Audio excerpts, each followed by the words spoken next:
Hello, everybody. What's going on? I was enjoying Catfish Weekly thoroughly. Thanks for showing up. I appreciate all 25 of you here in chat. Let me see. I'm going to take a look at my iPad here so I can. Can you guys hear me? First off, if you can hear me, somebody put a bacon emoji or something. This is why I know. What's going on, Matt? There's Palmetto. What's going on, Kevin? How you doing?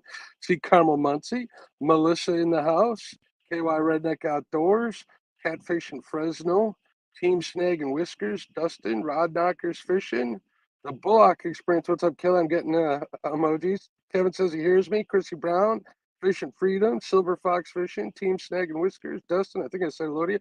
There's Van. David Smith, Double Hook England. What's up, David? P&B Catfishing, a.k.a. Paul Boyd. Team Snagging, I said Team Snag, Chrissy Brown, Silver Fox Fishing, Palmetto Cats with a 99-cent super sticker. Let me see if I can find that so I can highlight it. There it is. I'm trying to do things on multiple devices here. We'll see how that works out. Thank you. Oh, and Avid with the $2 super chat. Thank you, Avid, very much.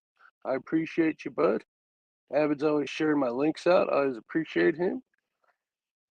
Let's see. There's Matt wants to be outdoors. Miss Melissa, what's up? Crappie Day Fashion. Hello, hello. Brian B with the fist pumps for everybody. John Boy Catfishing. How you doing? Cool. 53 in chat. We're gonna hang out today. It stormed like crazy today. Crazy, crazy, crazy. It was insane, insane. We had 2 power outages. It was pretty nuts. I was worried I wasn't going to be able to come out here. Ricky, real, what's going on? Downtown Ernie Brown, how you doing, Ernie? Yeah, it came down like mad. So we'll see what we can do. I think I might have heard something feeding over here off to this side, off to the starboard side. So we'll see what happens. I got 3 rods in the water. Hey, Real and Virtual Outdoors. There's my buddy Troy. Thank you very much with the $2 super sticker. Man, you guys are so cool to me. I appreciate everything you guys do when you show up. I mean, that's enough. Look, lady in the house. There's my buddy Tom. What's up, LG Bass? He had a good weekend on the river with Rhonda and her son, Itty Bitty Kitty Committee. Saw some pictures from that. It's always exciting when you see, hey, there's my buddy Fin Seeker TV, God's truck. What's going on, Stephanie? How you doing? So let's see what's going on here. You guys notice, look at this. I got a goatee trim. I got a lot cut off. I got like 4 inches taken off this bad boy. Gigability, what's up? What's going on? What is going on? There's my sister. What's up, Betty Jean? Betty in the house. How you doing? Said hello to Paul Boy. Kevin Baker, what's up? Rod Knocker Fishing. Sonny Cat Nabler, what's going on, Sonny? Now, for those of you who weren't here the last time I went live, I kind of need to watch these lines. They're flatheads. I'm fishing in. I got a bait in 1 foot of water, approximately between 2 and 3, and then this one's right on the ledge. This one I don't have in the water. I'm on anchor. If I was on spot lock, I could have 3 in the water and 1. They're all labeled as bank lines. 1 labeled as a bank line. But since I am on anchor, because I'm fishing this section, it just works a little better. I can only have 3 in the water. So I always stay legal, at least the best that I can. And we go from there. I don't push the laws, definitely. I try to stay within them. So it is what it is. Got live baits out there. I got bluegills. I caught them during the live stream yesterday on a little creek that comes off the Fox River here. That was actually fun. I did pretty good yesterday. That was a good time. Hey, Betty's working on the RV. Congratulations. Betty's going to be RVing around the country. She's coming to a driveway near you. LG Bass says he had a great weekend. Rhonda and Itty Bitty still there. Oh, cool. Very cool. We're going to see how long we stay out here. Hopefully we can get on some fish pretty quick. I'm going to check the baits here. Probably about 25, 30 minutes. If one of them has what's the word I want to use without getting in trouble with YouTube? If one of them has expired, I'll use one for cut bait and I'll put it on that float rig a little further out in the channel. Hopefully we can get on a channel cat that way. So Kevin says, Anna and I talk about RVing when we retire. Cool. Yeah, I got a big old toy hauler. I'll be selling it probably to upgrade the boat. So we had a lot of fun in it. We haven't been able to take it out for a while now, but we made a lot of good memories in that thing. RVing's a good time. Frontline Flathead says Illinois makes no sense on the rod limit when you can run trout lines and 25 hooks. Yeah, that's true, Frontline. I get it. You know. Also, I mean, if you hit, yeah, I agree with you. I mean, they'll let you have a bank line, an extra line, a bank line, if it's labeled as that in your boat. I don't think it's in the books or anything, but they kind of let you go.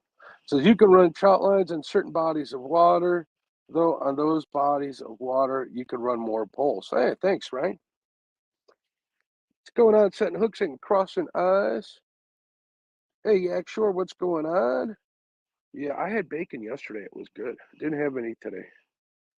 Today I kind of fasted, so we'll see what happens. I got a bologna sandwich with me today. If I get real hungry. There's Cody. What's going on? Mid Tennessee, hog catcher. There's crew member. If I didn't yell out the crew members, I apologize. Getting used to this. There's Mr. Sampy. What's up, Mike Sampson? How you doing, bud? It's good to see all you people here. I appreciate you. We're gonna hang out at least for a little while. I don't know if I'm gonna do one of the marathon sessions. Not really that tired, and I do have a monster, so we'll see how they bite. I mean, it came down. Like I said, the, the sky dropped out on us. And I saw lightning way in the back, so I don't know if they've recovered or if they'll come back hungry, but this is a pretty good spot for some bigger fish. There's a feeder creek here. This is all hard packed gravel. There's a pretty steep drop. I'm sitting at one part of the drop, and then there's another drop. So there's like kind of a hump. And then there's a point over here on the starboard side by the feeder creek. No, I don't have shad. I didn't have time to get out, Ryan. I wish I did. I wish I could throw it out of this boat, but I'm afraid I'm gonna fall out of this thing. I almost did once. That kind of scared me to death. Ain't gonna lie. Ain't gonna lie. JTC in the house. There's Danny Stone Outdoors. What's up? Danny says Bloody Marys with bacon and shrimp in them. My new favorite drink. Yeah, they're pretty good, Danny. They are really good. You know, we never made it out yesterday. The couple we were going out with had a sick family member, so we didn't get a chance to make it out. But next Sunday, maybe. There's always hope for next Sunday. Yeah, that's what I'm thinking at the marina. I talked to the owner, Jimmy Forbes, and he's like, "Yeah, do whatever you want." So he's a good dude. Me and him get along good. I'm trying to talk him into getting into my boat. Trying to talk him about getting into my boat, getting him into my boat. I don't know if you guys see that lightning in the background. That's way south of me. That's got to be out by Algonquin, I'm guessing, because I'm not even hearing it. So I think Ryan probably knows where I'm at. I'm just south of 176. I figured this be a good place to start. Maybe we'll hit two spots. If I could get to the one choke point, there's a bar over there that I talk about all the time. I didn't hear a live band over there. Also, I'm wearing my earpiece, so I might be able to fish there and get a. Um, uh, I should be able to get it over there without getting a copyright strike. So, Don R, what's going on, bud? Oh, it's all the way out in Joliet. See, but I can see lightning out here. We'll see if something doesn't bloom. I'm staying close to bridges wherever I'm at. There's Justin's Fishing Fetish. What's up, Justin? Big Slim 91 in the house. What's up? What's up? Frank Risto, how you doing? What type? Okay, these let me give a shout out to my channel supporters. These are multi-bar rod racks. I love these things. They're freaking awesome. Get a hold of Colton on Facebook. The link will be in the description if you want him. Contact him directly. I'm telling you, he'll take good care of you. These things are solid, man. Let me show you guys here real quick. I don't mean to do a commercial, but like I said, I got balance issues. These things, man, I lean on them. I pull myself up on them. They've handled anything any snag that I've gotten up against. It's good stuff. Good stuff. I got lights mounted on them. I'm mounting some more lights on them here shortly, if you guys can see that. I need to give a big shout out to Uncle Lou. I got 2 rods delivered from him today. What's up, Uncle Lou? I got Jimmy Forbes over at Port Barrington Marina, and I need to give a shout out definitely to Amped Outdoors for sending me some lithium batteries. I appreciate you guys are awesome. What's up? Take down catfishing. Kenneth won a Creole catfishing head. He was so excited. There's my buddy Ashley Brady and a Hog Lake catfishing. What's going on? Hey, Avid, how are you? Man, I gotta slow down. I'm talking like 100 miles an hour here. Chad Nolte, what's up? Just got out here. I had one. I thought it was a turtle. I pulled up my bait. There wasn't any notches taken out of it, so guess it wasn't a turtle. I've caught big fish in this area, but it's a slow bite. Like I said in my post, whether it's in on my community tab or on my Facebook, the time's running short for this year, for this season. September's still pretty decent. October, you're lucky if you get a fish or two. So I want to get that 40. I missed them. Pre-spawn, post-spawn has been difficult. Not making excuses, just stating it like it is. It's all part of fishing. I'm out here hanging out with you guys, so I'm I'm I'm fine with that. So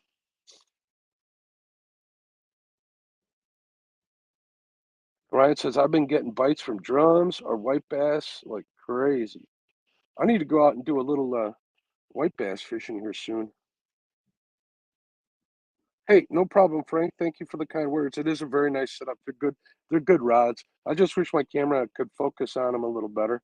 I don't know what it is. Like it focuses on my iPad, focuses on my hand pretty good, but anything back there, if it's not daylight, it's kind of weird how the iPhone's been doing it. Dale Hayslip, what's going on? Thank you. Oh, Avid says, oh, it's going to be Don R. and Turtle Lady on his channel on Sunday. Cool. Avid had his channel cat thing this weekend. Brokeback Bob, what's going on? We're trying to get us a flathead or a channel cat or whatever. Next spot might be a little better for channel cats. But we'll see. It's awfully quiet out here. Like I said, we had a nasty front come through. I was worried I wasn't going to be able to get out. I never really do I never do great post front.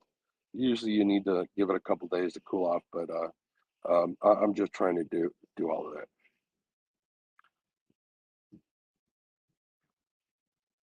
Gee, all I missed, most caught on fields to water. Cool. I had a lot of fun over on Jerry's channel. El Catfish Grande, what's going on, bud? I got to help Brian B host um the River Rats versus the Hog Lake crew. That was a fun night. Eric and Curtis, they got on some fish. They did good. Zach got on a couple. Creel just slayed it. He did a good job. He carried the River Rats to victory. But they all had a good time. All had a good time. I got to hang out with everybody. It was quite the 7 hours of fishing. Low pressure for me usually doesn't mean a better bite as far as flatheads go.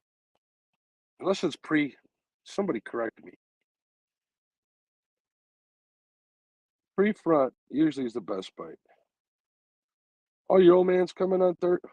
Your father is coming on Thursday. That's cool. I'm gonna try and get out here every night if I can if I have bait.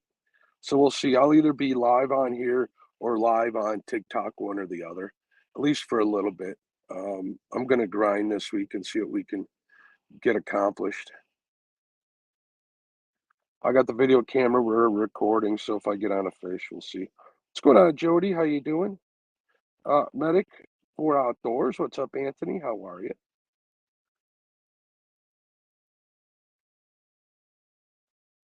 Melissa says, "Oh yeah, Saturday night you guys did get caught in a storm. No regrets. How you doing?" Yep, I'm using bluegills today.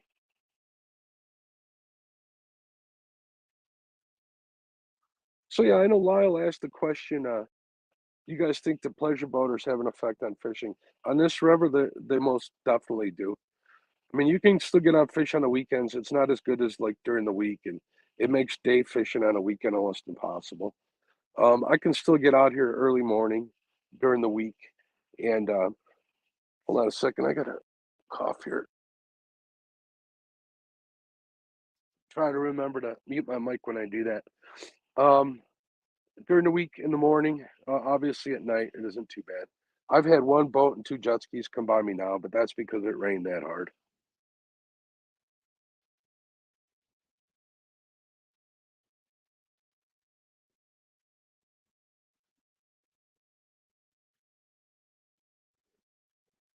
Uh, uh, uh, uh. This number one rod, this one right here, is bouncing. I have this thing in my head. I think they'll do that if they sit there and don't do nothing, and then they try and they get away or something. I always think it's something that might be scaring them or something that's setting them off. I could be wrong, but I like to think that gets my heart pumping a little bit.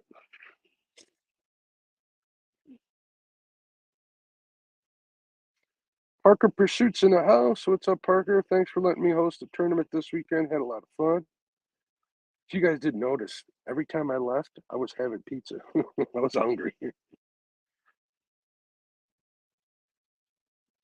Yeah, it's hey, rod knockers. Flathead here in real shallow water, they gotta turn. They can't go up, they can't go down. They can lay there, but they'll turn one way or another. Hopefully they won't spit that bait before. That was definitely like bait freaking out. Usually when I get a flathead bite, they'll pull that rod down a little bit. I'm not swaying one bit whatsoever. I'm like, oh, see this one right here, number 3. So we'll go 1, 2, 3. But this one just started dancing around. I could be just getting excited, but that's what fishing's about, right, folks? Call me crazy, call me what you want. There's Eric. What's going on, bud? Good job on Saturday. Mike Irvin, I think I missed you. Crazy Hillbilly in the house. Armo Hogley. It was good to see you out in the boat, Hogley. It really was. I know you've been working hard on getting that thing put together, so we'll see if we can't squeeze a fish out tonight. I think it'll be better during the week. We're going to have low 80s temperatures. Right now, the water temperature is what? The water temp is 75.5. And it was a degree colder at the boat ramp, which is about 2 feet deeper. I'm going to make sure I got no in basement. I sent the link out to Lyle if you wanted to come in later. We'll see. He's probably chatting with Chad after the show. Rod Knocker says, Mark, Matt, tough bite yesterday. 2 flathead, 1 blue, but I ain't good. 2 flathead, 1 blue is a great day. Well, no blues here, but 2 flathead here is a good day. There's Creole. What's going on, buddy? The bus driver, the army of one, the one-man gang. I don't mean to make the team feel bad, but I just think that's kind of cool.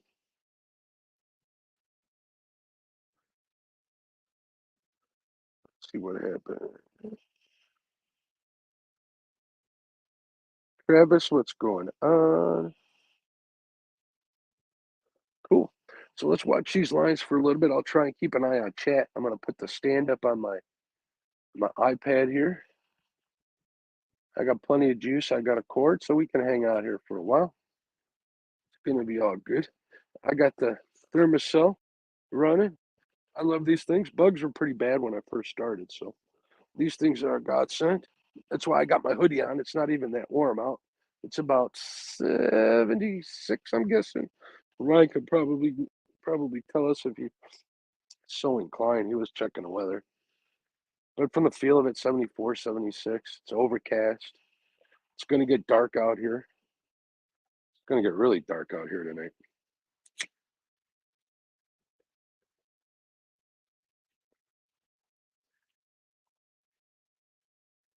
Always had a hard time streaming when I was flathead fishing before because I like to watch the rod tips. I don't like to have my back to them. Thermocells are the bomb. fantastic. Yeah, Danny was fishing again the very next morning. If he didn't fish all through the night, let's see what Eric said. James Bailey in the house. How you doing, James? JBT in the house. How are you, bud?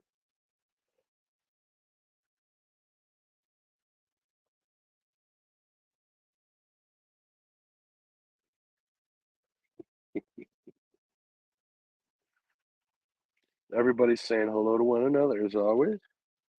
That's a lot of work saying hello to everybody. I really appreciate the ones that do it. Chucky Morgan, what is happening?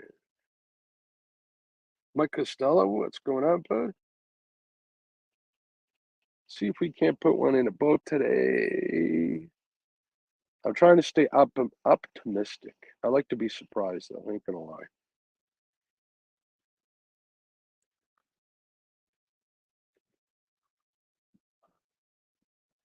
Danny Stones says it took me 24 hours to catch a 1.5 pound channel cat, but you didn't get skunked. That's all that counts. Trying to make sure I didn't miss anybody saying hello.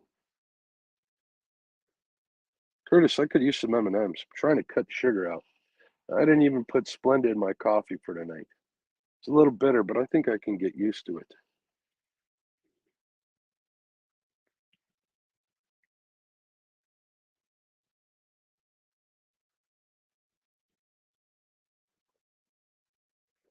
Everybody, oh, okay. Chucky called Brian B. nephew. Some people call him Unca. What is it? Are you an uncle or a nephew, Brian B? See what Creole said. Creole says, next time I'm gonna chill and let them catch all the fish. Team effort. Oh, I think they're gonna get on some fish here pretty soon. This water temp's gonna drop. I was watching Lance do some salmon fishing yesterday too, and he's waiting for those temps to stop.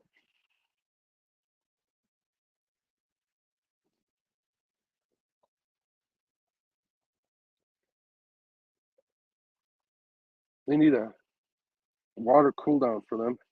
Oh, he's older than you? I'm older than you too. I guess I'm calling you nephew then, right?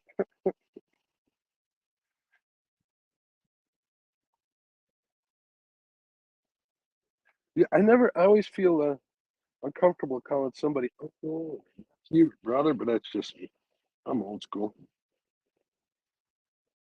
Yeah, I can't type any night, Melissa.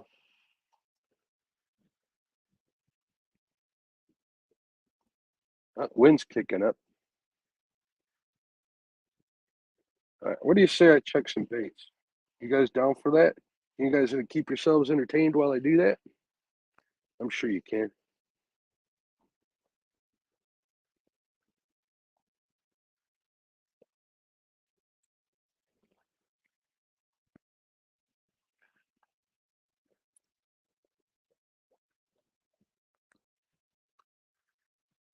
They've been in the water for a little while now.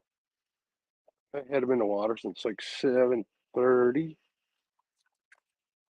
Make sure they're still kicking. Haven't expired. I use the small ones. Oh yeah, this one's still kicking. I'm gonna get this one a little closer, not so far back.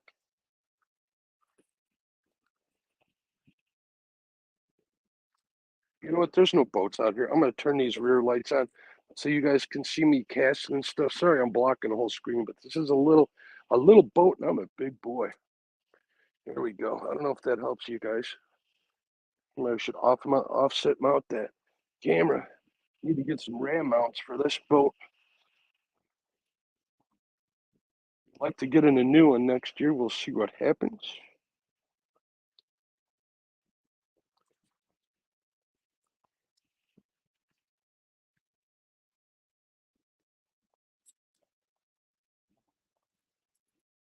This one's still kicking. Yeah, I picked the smaller ones. I got some pretty decent sized ones in the. That one's perfect right there. That's like probably the shallowest bait I got.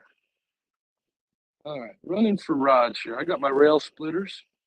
I had two rail splitters with me tonight. I got them. Both the rail splitters are out. One of my Rocky Baker, Mad Cat's Rocky Bakers is out. If I go to change them, end up putting that fourth rod out, I will. Oh, this one's still alive. No turtle damage. It's a good thing. This one we'll toss off to the side. We'll put the other Rocky Baker out. I got a Uncle Lou spook on there, so I save it. I'm saving that one for a piece of cut bait if I put out. Here, maybe you guys can let me know what you think. I've been kind of questioning this setup. You know, I tie directly to a spook, and then I use a barrel swivel at the back. What do you think? I've caught fish like this before, but I can't make up my mind if I like it or not. Straight shank hook probably work better with an octopus hook. Octopus hooks for me work a little better when you have a straight pull on that. Love these Eagle Claw L197s. Love my mustads. I got to get some hooks from Has, give them a shot because I know they're straight shank hooks. Oh, my magnet's doing that. So I don't know. I'm going to sit down here and see what you guys have to say and chat about that setup. Should I tie mono on there next time, or should I keep trying it like that? Like I said, I have caught fish, both channel cats and flathead on them, but I've also lost them. And when I lose fish on a setup, I'm always questioning on how to make it better, like never ending, trying to up my probability. The higher, the better. Right. Fishing Freedom, crew member, what's up? Better use Ryan B10 for those hooks and spooks. Uh, most definitely. Most definitely.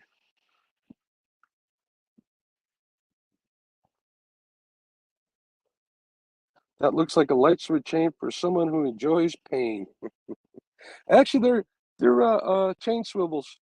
They sell them over at where did I get those? I got those from Dale's Tackle. I'd seen a seminar that Doc Lang did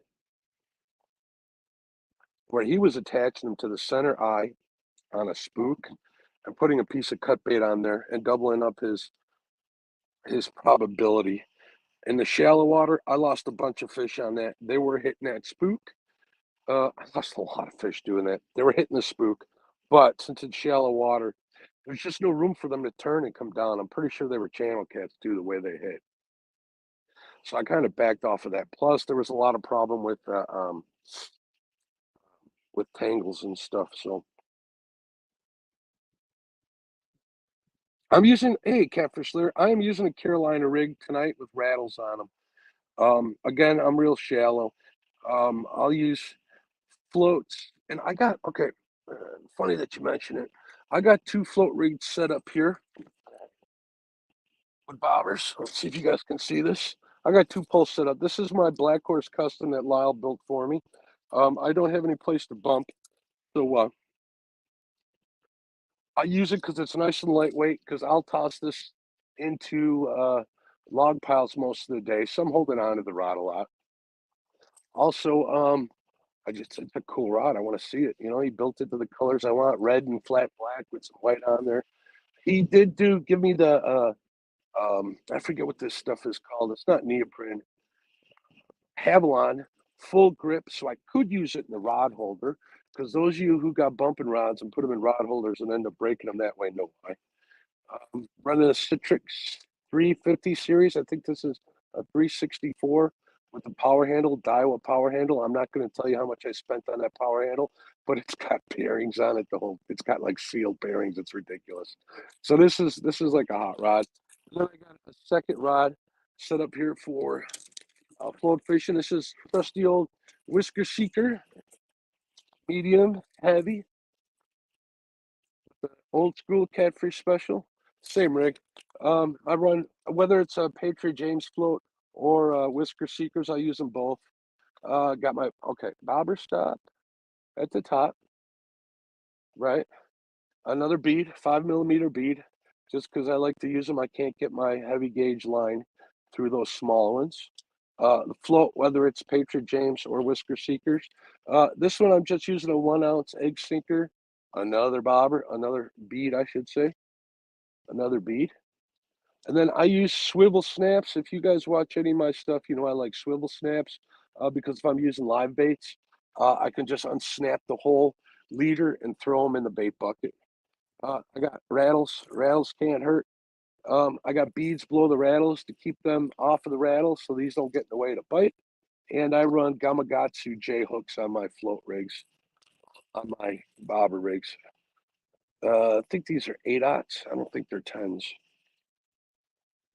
I need to get with the folks over at, I need to get with some people. I was looking to get some more of these hooks and they're like a fortune. So that's what I'm running here. I got a bait rod with me too. I got in the habit of bringing a bait rod because people like Kenneth and Hog Leg. Last couple times I was out here, I was able to get on some bait, get some good bait spots, at least for panfish. Who knows what else I catch? So, all right, let's see what's going on in chat here. Later, Brokeback Bob. Talk to you later. Yeah, I have tried spooks with lives, and they work really well. They'll keep baits off the ground. If I'm in 4 feet of water, I don't hesitate doing that. Especially if I'm using bullheads, it keeps bullheads from hiding in the rocks. They work pretty good. If I had a little more current, I would have a longer leader like in the spring. But in the summer, I can get away with like a 12 to 16-inch leader. The problem when you get a longer leader in shallow water with little to no current is you get a lot of tangles. So yeah, Creole Gama got you, Big Rivers. I love them hooks, man. Good stuff. Oh, Stonefly says, my aunt found out last Saturday she had cancer. She passed away this evening. Oh man, Stonefly, I'm sorry. Prayers and condolences go out to you and your family, my friend. That's hard. That's harsh. I mean, I wish I wish I could say something more than that. Just, we're really sorry to hear that. Here, I'm gonna be quiet for a minute. We'll give her a minute of silence for Stonefly and his family.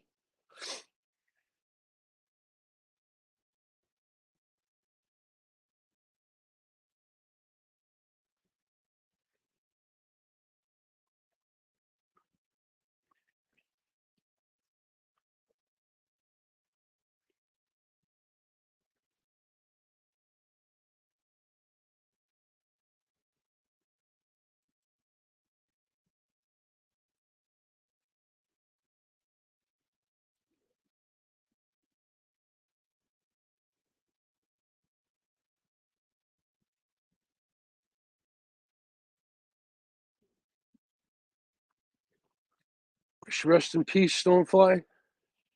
She rest in peace. What's going on, Fish Flex? How you doing? Hello, hello. Have a good day at work. Cody says, are those the Big River hooks?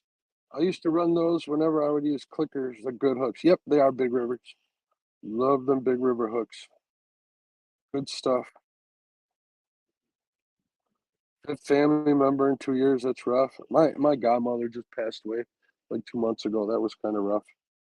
The prayers are definitely going out.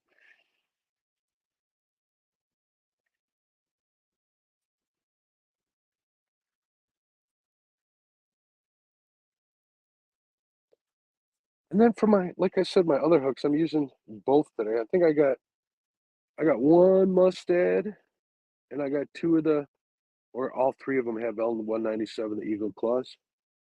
I like the Eagle Claws because once they bite, they bite. They're pretty darn sharp, and they have a really big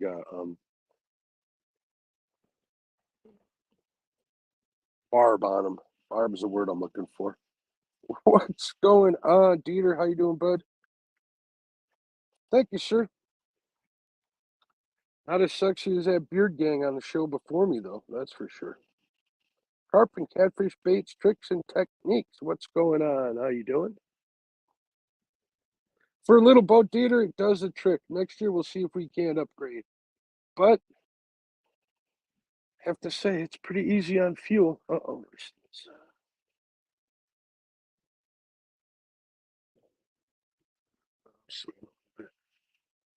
Wind's picking up. Hopefully you can't hear it. I'm using my earpiece. I run the red lights if you guys haven't been around, because they're like the least, well, in the light spectrum, they attract mosquitoes the least. So that's why I use them. So it's been finally or fondly or jokingly named the red light district when I'm out on the river. So we'll see. We're on a post front, really severe front came through here. So we'll see what happens. Don't know until you check it out. I haven't done good in the past, but looking forward to doing that. AJH says, I've got these eagle claw hooks that say billfish. They look like circle hooks. Are those the right ones for catfishing? I don't know the billfish hooks. I use either when out of the Eagle Club brand, I use the L197, which are pretty much the freshwater brand. They're getting harder and harder to find. Or I use the what is it, the 2022s, which is the same hook. I think it's like a 2X hook. It's one step thicker than these. That's what the X means. If you guys don't know that, if you got a 1X hook, 2X, 3X, 4X, that's the gauge of uh, the wire. And so it's their strength rating, but usually it coincides with the gauge of the wire, with the gauge of the wire for the hook. Any of the other ones, I don't know. I use mustads, the demon wires. I'm a live bait fisherman when I'm fishing for flatheads. So I like those mustads because they're the thinnest wire hooks that I can find that hold up to, like a 50 pounder. I'll hold up to it. I haven't had problems with them, haven't had them break. My leader will go before the hook goes. I've run Whisker Seeker hooks. I've run Team Catfish hooks. I'm trying to think all the brands I have run. I've run, what are the hooks from James R. Wood? I've run those hooks.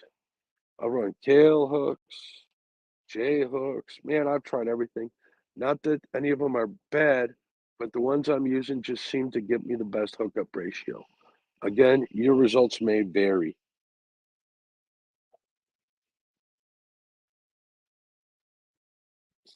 Your earpods scare me. I did lose them on my boat from them falling off. Well, Dieter, here's a little secret. They're the wife's. What's up, Maurice Cason? They're my wife's. So far, they haven't fallen out. Like I mentioned earlier, I got a little balance issue, so I do a pretty good job of staying away from the edge of the boat. Try not to trip up. But they hold pretty good too. Also, you guys will see me like as long as the bugs aren't too bad, or if it's cold, I'll have my hoodie up. And if you have your hoodie up, um, and you do lose them, they fall right into your jacket. So there's my pro tip of the day when it comes to ear pods. But it's rather gotten windy out here. And let me know in chat if you can hear the wind or not. The Hachi D85 7/0. I've tried the Hachis too. I think they got a new name for them now. Thought I've seen them on Chris Sauer's Boss Cat. That's it. Those hooks. Use whatever you like. I don't have much luck with double action hooks. I've tried them. I don't know why. I think it has to do a lot with my conditions and my gear that I'm using. They might work better with a lighter rod, stretch a mono maybe, but because I use braid. Number 3 here. I don't know, but like I say, I keep using what works.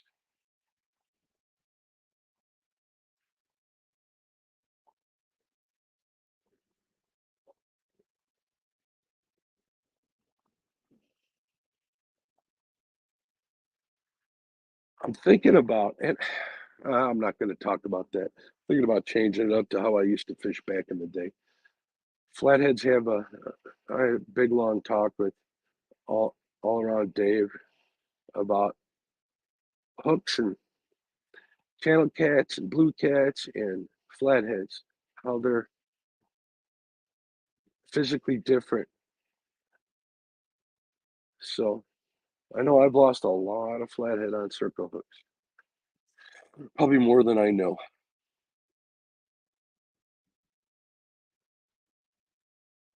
Multi-ball Rex, thank you for sharing that link, Melissa. I appreciate you. Colton's a good dude. I love these racks. I don't care what anybody says to me. They're the best ones I've seen. They're awesome. Check them out.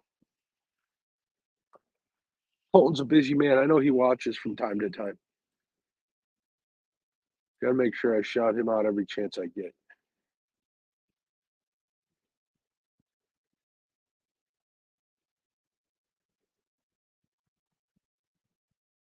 All right, now I'm looking at this number 3, but it could be boat swing.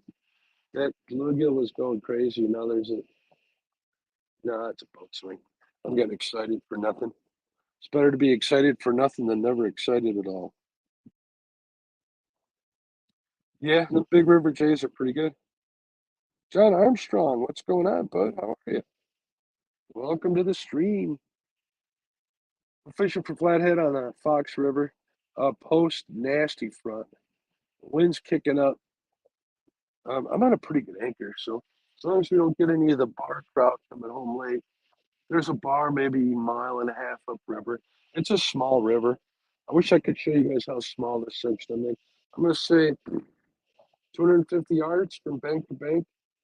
You get some big bajas coming through here. It'll rock the boat. Makes it hard to keep baits on the ground. I had an idea of using Santee Cooper rigs and leaving slack in the line so I can get the I can actually swing and move a little bit, and the fish takes it. That bait stays on the ground where I put it.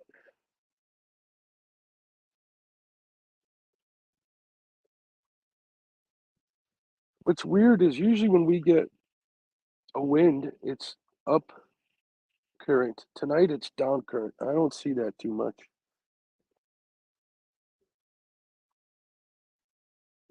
Yep, the J hooks are awesome. I'll use, here on the river, if you have anything 8 inches or bigger live bait, you got to use a stinger hook. You have to. The musky guys, I think, started that, but it came into a rule. There's also a slot limit here. It's 2 daily under 24 and 1 above 24, which is good. It's made a difference. This has just been a strange year for flathead, post spawn at least. All right, Brian, you have a good night, bud. Don't forget to put the charger on tonight. You know what I'm talking about. So for those of you that are coming in late, there's my thinking for this spot is hard bottom. Flatheads like hard bottom, especially for their feeding grounds. It's easy for them to chase bait down. There's a ton of bait fish here all day, all night usually. I would be bait fishing if I had a lit bobber, because I can get on them pretty good. Everything from drum to bluegill. There's chubs in this river over here, or I'm sorry, this creek over here. Horny head chubs that used to be protected. Not quite sure if they still are.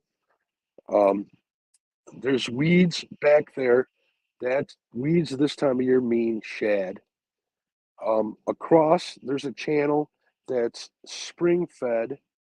The spring fed channel always feeds a few degrees colder than the river. So I like to think that that water temperature sends them, kind of directs them here. There's a ledge. I'm actually on an underwater point. My underwater points and like points in deeper water are a little different. I'm sitting in like 3.5, 4 feet of water. It goes down to 7 feet that way, and it goes. I got baits in a foot, 2.5 feet, maybe 3 feet. And I got one right here on the ledge, right at the tip of at the top of the underwater point. What I've learned is flathead like to feed leaving a hole. If they're in a hole, they're usually stationary. You got to hit them on the head. But if you're going to catch them leaving the feed, it's usually the top of the hole. Dead Sea Pirates fishing. What's going on? How you doing, bud? Yeah, it's not. This is a good spot. This is Cody. I do good here during the day too. Not monsters. Well, actually, I caught like a 35 here. was it the year before last? Bunch of channel cats. If the channel cats come in and start killing my baits, I'll move. But they do a good job, and the channel cats haven't been here nor there. If I get out during the day this week, I'll try dragging some baits through a couple of stretches in Port Barrington and see if I can't get on a channel cat bite. But last year, I'd get on a 15 to 25 fish day, dragging baits in like 8 hours, which is a heck of a day. I tried it earlier this season. I got on like six, so I don't know what's going on. August Gator, what's up? This is the Fox River, Northern Illinois. Thank you, Melissa. Absolutely, everybody in here is amazing. Everybody in here is amazing. All right, so what's on the menu today? I got coffee. I got energy drink if I need it. Man, talk about starting late in life. Always been a coffee drinker.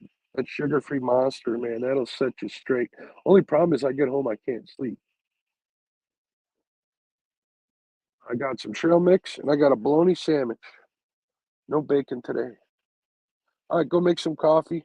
I know you and Hogleg and Kenny will be up late tonight with the rest of the gang. They hang out late on the Hogleg's channel, Hogleg Catfishing every night. So if you can't sleep, like I can't do a lot, go hang out there.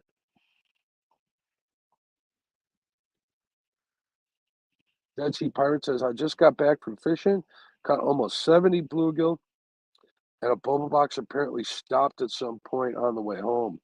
Ended up with maybe 20 live, and the rest are cut. Oh, that's rough. That's rough. I thought about getting 2 aerators for my bucket of chicken. I don't know if you guys can see my bait box. Dieter will get a kick out of this. Dieter, I painted my bait bucket up like a bucket of chicken. I don't know if you guys can see it down there. It's got the KFC logo on the other side and everything. You can see the stripes. I got it painted like a bucket of chicken. He'd be proud.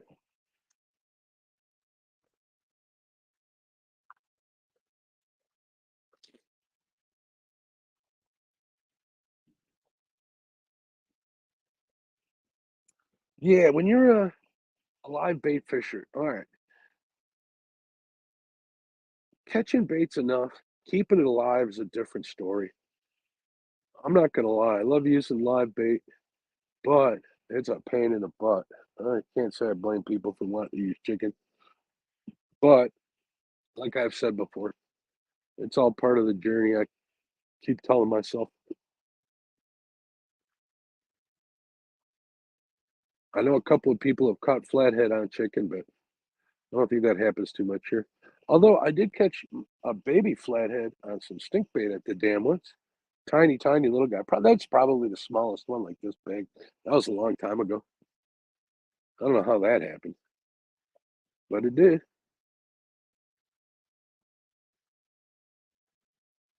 Man, I haven't even got out to do any hot days, summer stink bait fishing. I usually get out once in a while from the bank. How far am I from Joliet? I am way north of Joliet. 40 miles, 45 miles. If you want to do a search on what city would give you a good do a search on Woodstock, Illinois, and that'll tell you exactly how far I am from there if that's where you're from. I'm like halfway between like 90 and Woodstock. Run G juice and 3 aerators on my bait cooler. They stay real lively. You know what's better than G juice, Cody? Bait right. I don't care what anybody says. That stuff it's expensive. It costs you like $40 for 3 pounds, but 3 pounds lasts me 2.5 years for both all of my bait buckets use in all of my bait buckets and my 100-gallon live well that I change the water on every 2 to 3 weeks, up to 70 gallons. I use 2 teaspoons or 2 tablespoons of that stuff. So once you do the math, that G juice is a fortune compared to that better bait.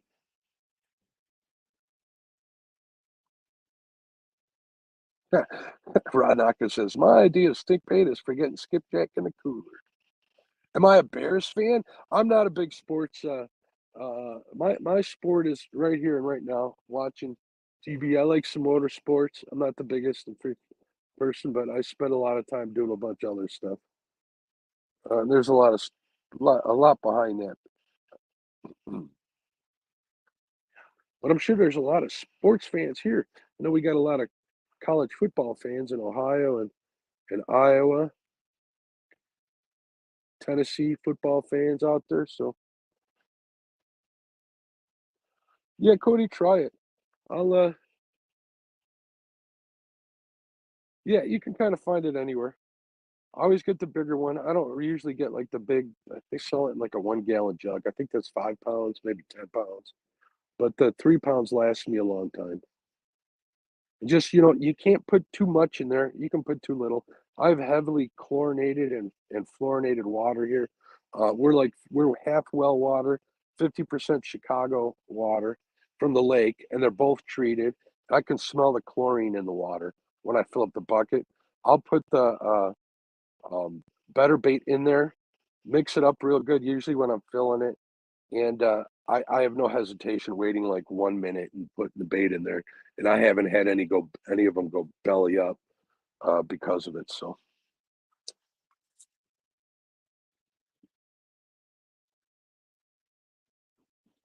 see, Anthony says, "Go Braves!"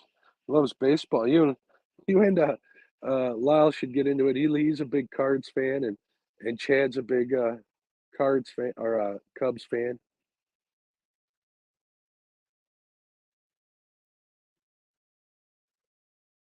We got somebody turning on their backlights. Let's see what time it is. It is 9:09. All right, we'll give this spot a few more minutes. We'll see, or we'll hold off here until Lyle comes around, and then maybe I'll make a move. I've been meaning to stay on spots longer. An hour usually isn't enough. Maybe 2 hours. We'll see. Again, tonight's going to be a rough night fishing. It's going to be slow. It's going to be a grind.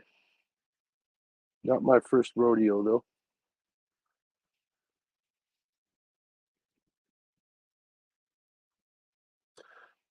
Matt says, for cut bait, try some bait fuel. Look it up. Works pretty darn good. Yeah, I saw that at Tackle Bandit. I saw it on their site. Actually, was it yesterday? And I saw that Hagen tried a video with that for cut bait. I've used the stuff from Team Catfish, that blood stuff that they have. I poured that in the bag with cut bait. And did it work better? That stuff, I don't know. Will the other stuff work better? If it's a gel, it might stick out better.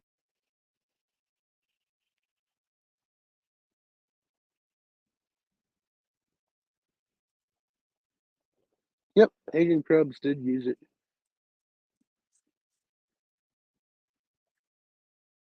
I need to get me on some better water. I was thinking about going up to the chain, Cody and Ryan, if you're still listening, and actually drifting across the Stakey or across channel, across that whole bowl, and see if we can't come up with something. As long as I stay clear of the fish cribs, I won't get snagged up too bad. But I've never tried drifting.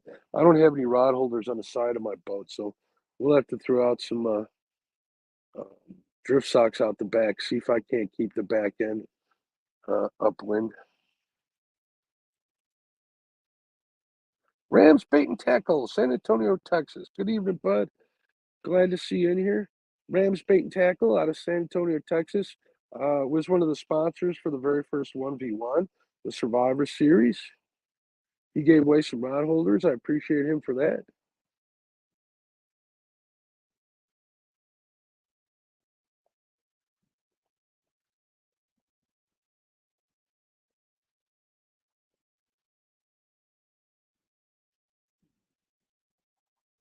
Team Catfish has had that out for a while. It's in a spray bottle. Whether or not it works real good. Wow, I'm really swinging here. What's going on? I tighten up my anchor in the front. I am on gravel, so it's kind of hard to stay on anchor, but I do got a 30-pound anchor in the front on this little boat. There we go. Yeah, I forget what it's called. It comes in a small, like 8-ounce bottle with a spray thing on the top. I never bothered spraying it. I would always just pour it into my bag.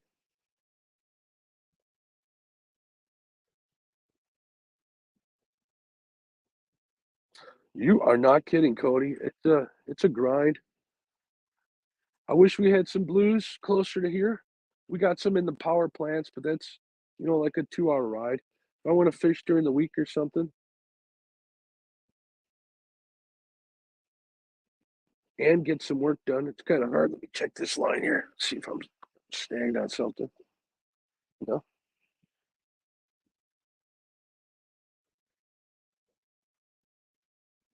Yeah, I'm surprised I haven't had a channel cat come through here yet. Could be bad sign for the night.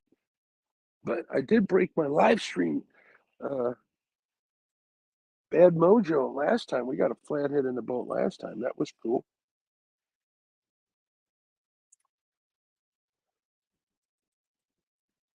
WD-40 and spam. Yeah. Quentin did a video about that from what I understand. Well, no, he didn't do WD-40. He did Pam. Well, Pam is just canola oil, if I'm not mistaken.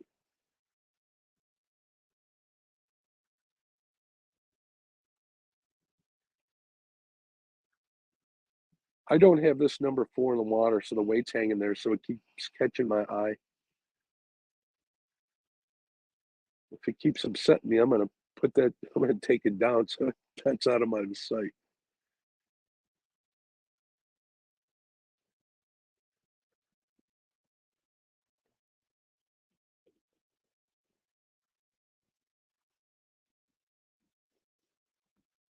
Dead red blood spray. Hey, Major, how are you? Major Brown, what's up? You're absolutely right. I think Chris Flores did a WD-40. Yeah, he did. He did a soap one too with Zote soap. Everybody's trying to use that stuff.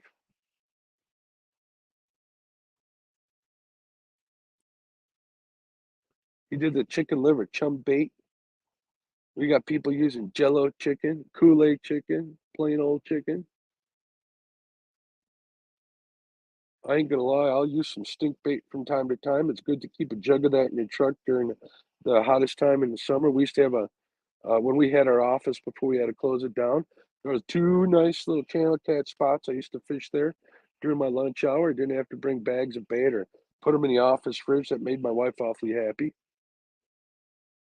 Get out there and get some little sized channel cats, something to pass the time.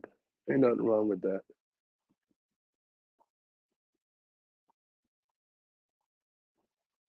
Flathead fishing ain't easy. Bait fishing from flathead ain't easy, but it's kind of my zen thing, I guess. I don't know how else to explain it. Parker says WD-40 used to have shark oil in it. New formula doesn't. I had no idea.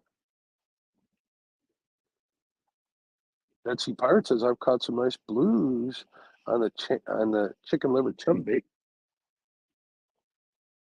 I hope you didn't use the wife's blender for that.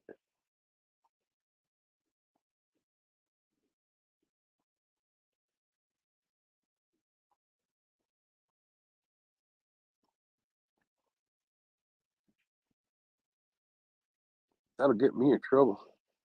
Chester Wyatt says I have used WD-40 before and it works. Interesting. Robert Johnson and Bella, hello. Thank you for the good luck. Can you hear me fine? Awesome. When she doesn't know, don't hurt her. I won't tell her, man. I will not tell her, Dead Sea.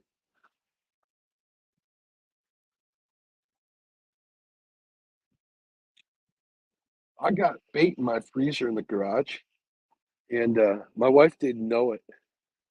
Once she found out, no more frozen pizzas in the garage. They got to come in the house or she won't touch them. I mean, the rat. I hear a boat coming.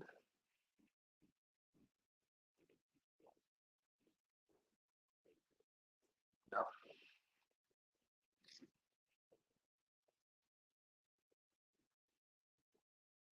His number 4 rod is upsetting me. Sorry, folks.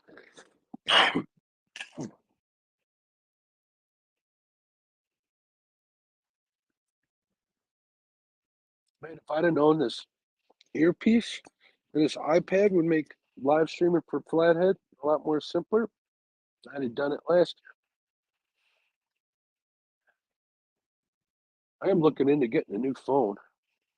I know Kevin's got a 13, iPhone 13, and he says it's awesome.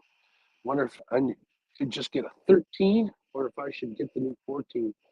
Or get a 13 when the 14 comes out, save a few bucks. I don't know. Them 13s take pretty good pictures.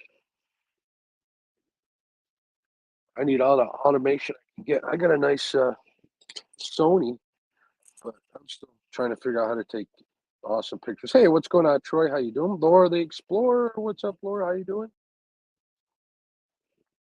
Thank you guys for stopping in. You guys are awesome. Monday night, flathead fishing, the slowest sport around, but when you get into one, it gets pretty exciting.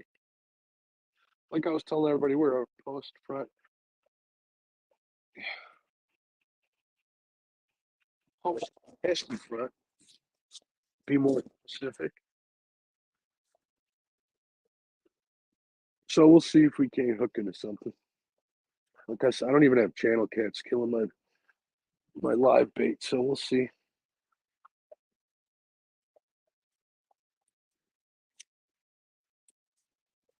Not quite sure how long I'm going to go live for tonight. Probably until I bore you guys. I get tired. So here's my plan for my next boat. My next boat, I'm going to probably name it something like the bait clicker. I'm going to get a, good night, Don. I'm going to get a nice enclosure on it for the bad weather. I'm going to get a cot, and I'm going to go back to fishing bait clickers. Matt says, Mark's Monday night Flathead Mania has a ring to it. Could be a thing. Yeah, it could be. Flathead Fridays probably sounds better, but I'm not going to walk all over Stan. Plus, I do kind of feel bad about you guys looking at the back of my head.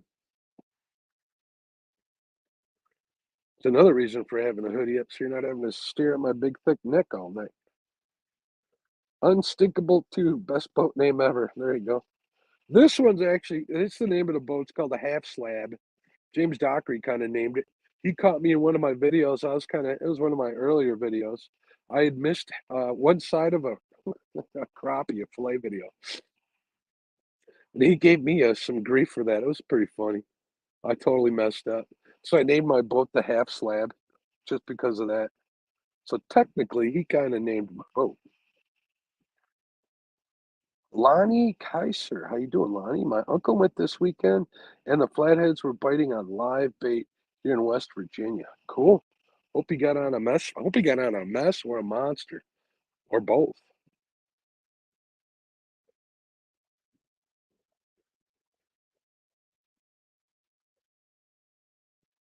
I think this will be a good test week for flatheads. I don't know if I'm gonna be live, but I got I got 3 spots that I'd like to fish tonight. And I'm thinking I'll watch the temperature, put it down in my journal every day, along with the water temp or water temps, air temp, daytime temp, and barometric pressure, and see what turns the bite on. See where that breaking point is. See if there's some sort of rhyme or some sort of reason in the rhyme, I guess is the term. Rhyme or reason. There we go. Oh, oh, channel cat. Got him.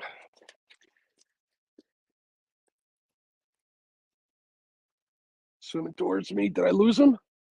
Did he throw the hook? Oh, no, he's still here. Let me turn on some lights so you guys can see here. We'll get him on this side of the boat.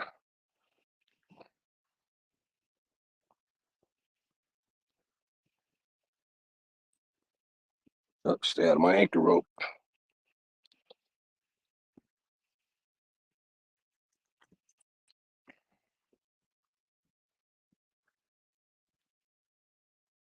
Live bait channel catch.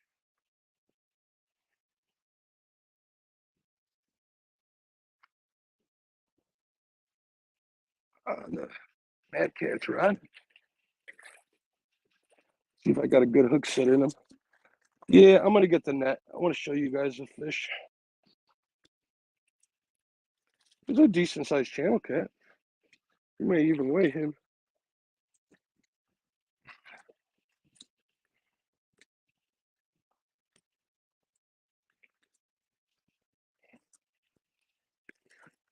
There we go. Woohoo! Fish in the boat. Right on. Hey, I showed you guys a fish.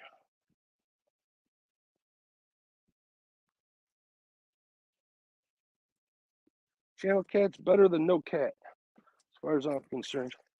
This ain't a bad one. He was kind of tied up in the net, so we'll have to get him out of this. All right, let me turn this way. I'll leave a light on though, so you guys can see him once I get him out of the net.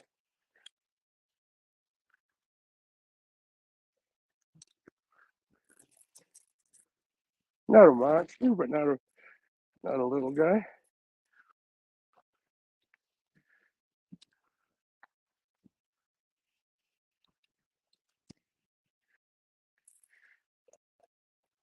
Oh, we ain't gonna weigh him. He's got 4 pounds maybe.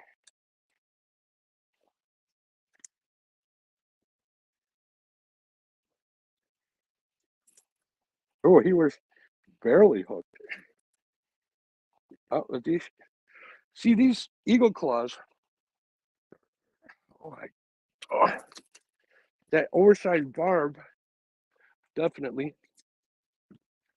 I always turn this on up blinded. Oh, I'll show you and then I'll turn it off. There you go. There's a decent sized channel cat. With the flashlight on it all. All right, there we go. Oh.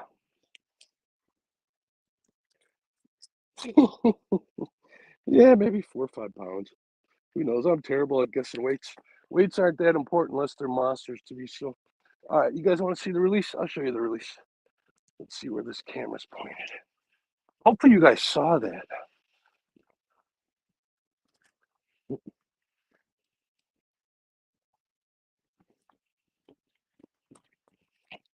Should keep this one for fillets. And he gone. All right. It is not a skunk stream. Cool. Let me pause my camera. Got it on looping. So we'll keep that. Maybe get a TikTok or something out of it.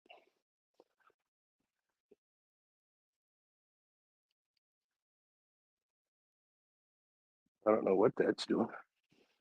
See what's going on in chat here? Oh, actually, I should probably get another bait out there.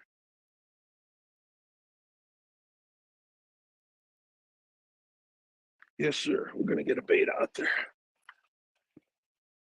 He swam like right for the boat. I know you guys probably saying I should just get a headlamp. Headlamp's doing nasty headache, so I'd rather use a flashlight in my teeth like an animal.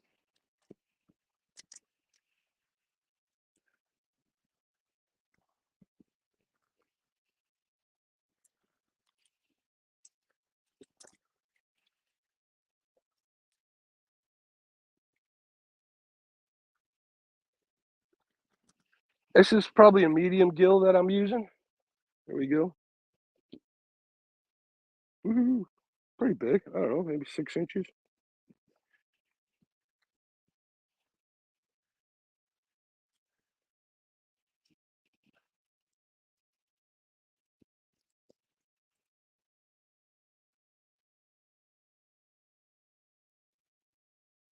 A lot of guys like hooking them in the in the tail.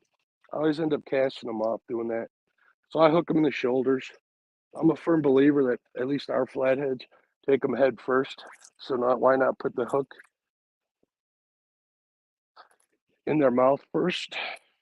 That's my thinking. See, that channel cat was feeding on the flats over there. That's a little too far. Now, if we can't get a flathead, usually I won't stay in a spot where I'm catching channel cats, but that's one.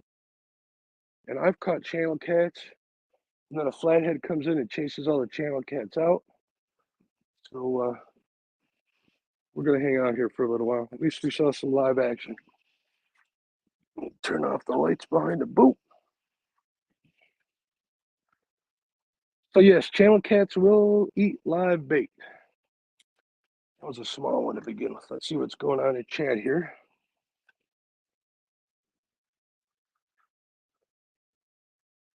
One channel down. Thank you very much, Melissa. What's up, Mark? How you doing? He says my boat has a small leak, so we call it the loose rivet. Okay, there's a comment to talk about. Creole sent you his Cajun luck earlier, Mark. I predicted 8 channels tonight and 2 flathead. I don't know if I'm going to be out here that long, Melissa, but I like the way you think. Yeah, it's a snack size. It's a couple of sandwiches.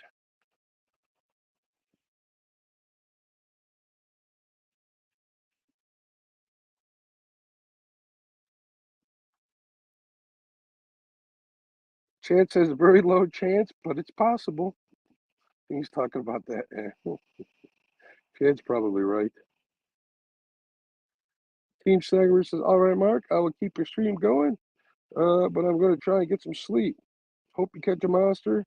Hope you and everyone in chat has a wonderful and safe evening and a great day tomorrow. Thank you. Same goes to you, Dustin. Appreciate you.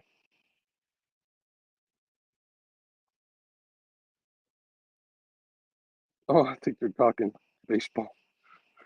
LG Bass, what's going on? Again. Awesome. I think I'm going to have me a little bit of coffee. One fish in the boat.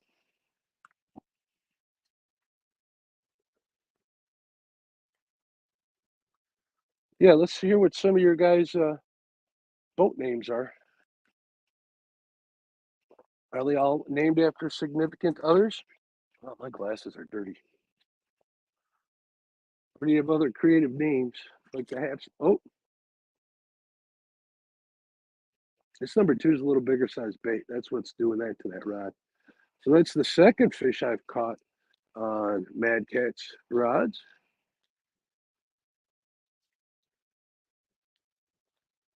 Yeah, it's just a bait. Keep kicking, my friend. Keep kicking. Track that big old monster in here.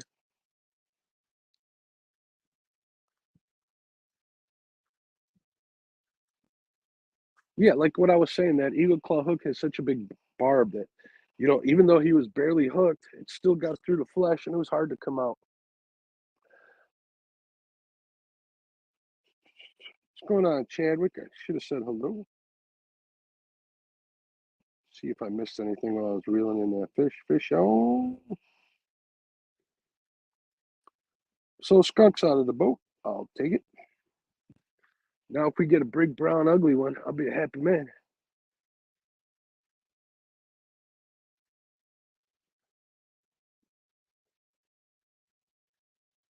Happy dude.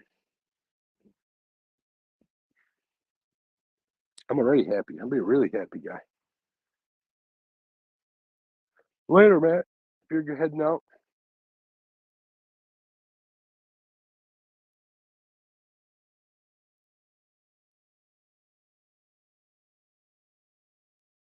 All right, AJ, I know, or at least I was told, that the rail splitters, which are no longer in production, were made in the USA. They were a pricey rod when I got them. I've been running those rods since CatCon 2. I met the mud bums who used to make them back there before they closed up shop. Unfortunately, I hate to see that happen. I got buddies who have these rods and they won't sell them to me either. They're just good rods, made in the USA. They're a thin handle rod.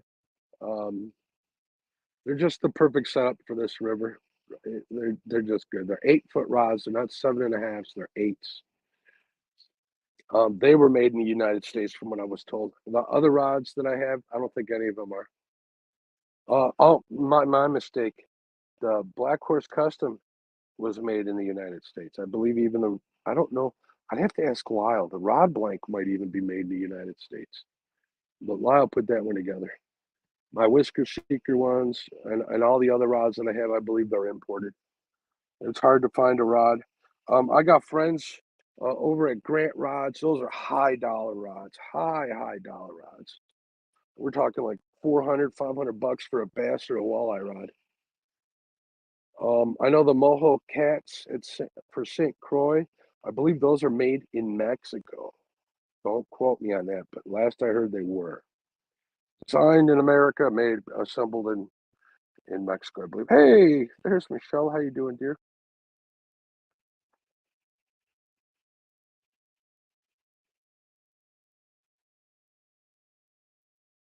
That's what I know about rods. I got a master class on my channel about catfish rods where me and Lyle spent a little over an hour talking about catfish rods. I learned a lot talking to him during that master class, one of my favorite podcasts that I did. I've done so many, but that's definitely up there. You can always go in there and just do a search under master class or catfish rod. And if you want to learn a little bit more, you'll walk away with a lot there, as well as like some of the history of where stuff came from.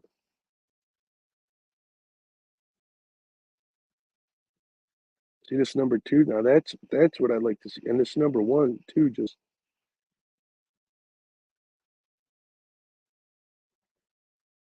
number one and number two are bouncing away pretty good.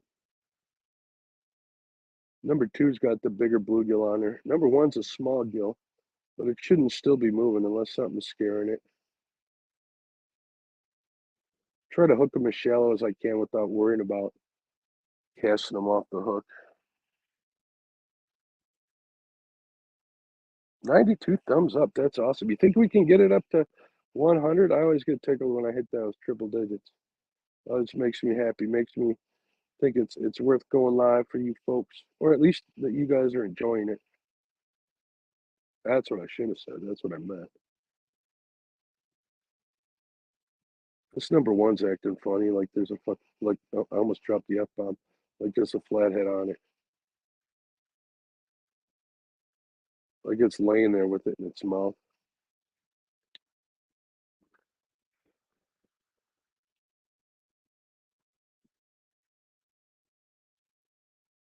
Little tugs.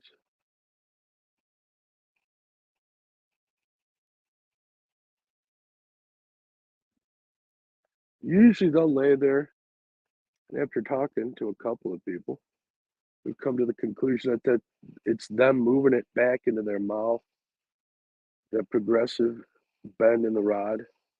Sometimes you don't get it. Sometimes you just get that flathead pump, and I'm a firm believer that that pump in the rod tip is them laying there with it in their mouth and their gills just flaring. Usually you can feel it more than see it.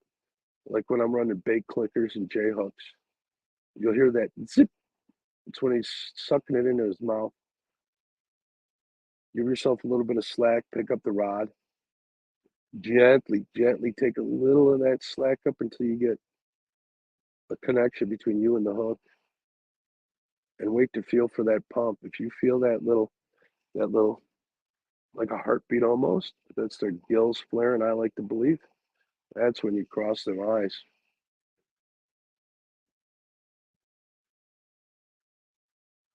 And it ain't easy to do. Definitely ain't easy to do. Oh, look at this Freddie in the house with the $5 super chat. I'm super duper. You ain't got to be sorry for nothing, Freddie. Freddie's got his new FAO rods or FOA rods, Freddie's Outdoor Adventure rods, coming to a rod rack in your house pretty soon. Mike Turner in the house. What's going on, Mike? How you doing? JTC's back in. Hey, what's up, Uncle Lou? Uncle Lou, I got your rods today, bud. Got them right before I left, so I didn't get a chance to load them up. We'll get them out here this week. I'm going to be out here a lot this week. I might set them up for do some drag and some baits. They work awesome with your playing boards, especially in the shallow water.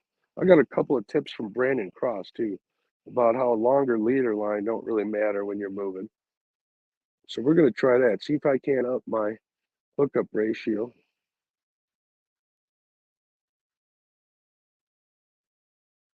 So yeah, I might be doing that tomorrow. That's going to be a daytime stream though.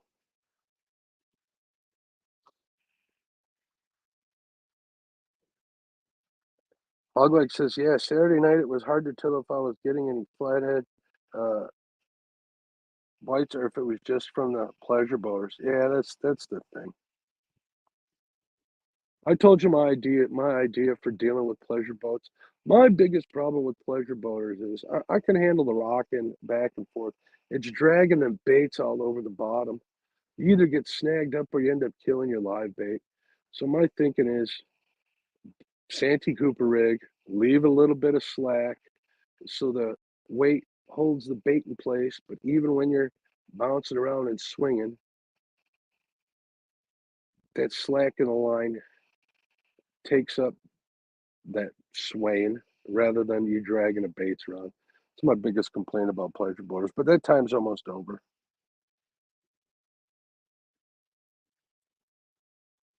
Oh, cool. Double hook got some. He'll like them rods.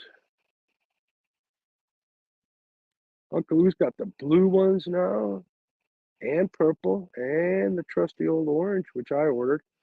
And I got some reels that'll look good with the orange if I need them. And I'll match my multi-bar rod racks. So I went with the orange. That number 4 rod's driving me crazy. For those of you just getting here, I don't have a bait on number 4. Number 4 is just hanging there. I'm on anchor. In Illinois, you can have 2 rods if you're on anchor or on a bank, and you can have a third if it's labeled as a bank line. All my rods are labeled as bank lines. So, but I can have 4 if I'm on spot lock, because if you got a prop in the water, aka trolling, you can have 3 rods plus that bank line. They won't give you much trouble. There's nowhere it says that in the book, but the guy that patrols around here uh, will usually do that. So yeah, Freddie, Uncle Louie put a channel cat in the boat. I don't know, maybe 4 pounds. People in chat will know better. I probably should have waited. I'm terrible at guessing weights, but it was pretty decent. I was happy. It ate a live bluegill, so I was pretty angry. It wasn't the biggest male I cut out of here, but it was definitely a male. His head bumps were just, they were coming down. So it's getting to be that time of year.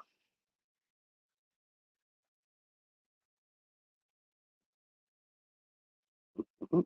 Thank you, Melissa, for posting that. Thank you for posting Uncle Lou's link too. Appreciate you.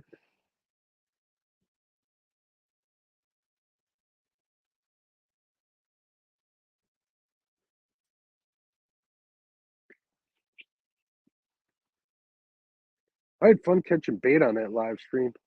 I was like on target, man. That spot I fish in was kind of hard to tell on the live stream, but actually the 2 parts of that willow tree that come out, I was casting through like through like uprights and getting it under the tree. Usually I'm not that good. I get better as the season goes on, and then I forget everything all and then I forget everything all winter. Yeah, I think. Oh, thank you for posting that merch link. I think merch is 15% off, if I'm not mistaken. Make sure if you click on that merch link, if you want to get like a T-shirt or something. I don't have any hats on that except for the bucket hats, but that spread shop does pretty good. Spread shirt does a pretty good job. Everybody that's ordered has been happy with the gear, and I think there's a 15% off this weekend. Don't quote me on that, but I think so. Hey, no problem, Melissa. Thanks for watching. There's Stan. What's going on, bud?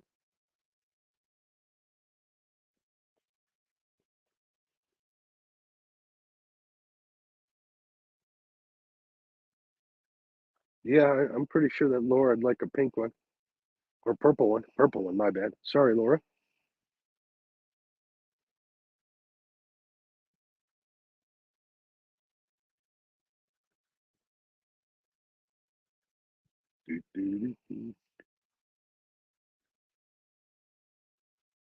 All right, all right. It is 9:42. Man, I talk a lot. For someone who says nothing to nobody all day, I sure do talk a lot on these live streams. Holy Toledo. And I never said holy Toledo till I started doing YouTube. Go figure.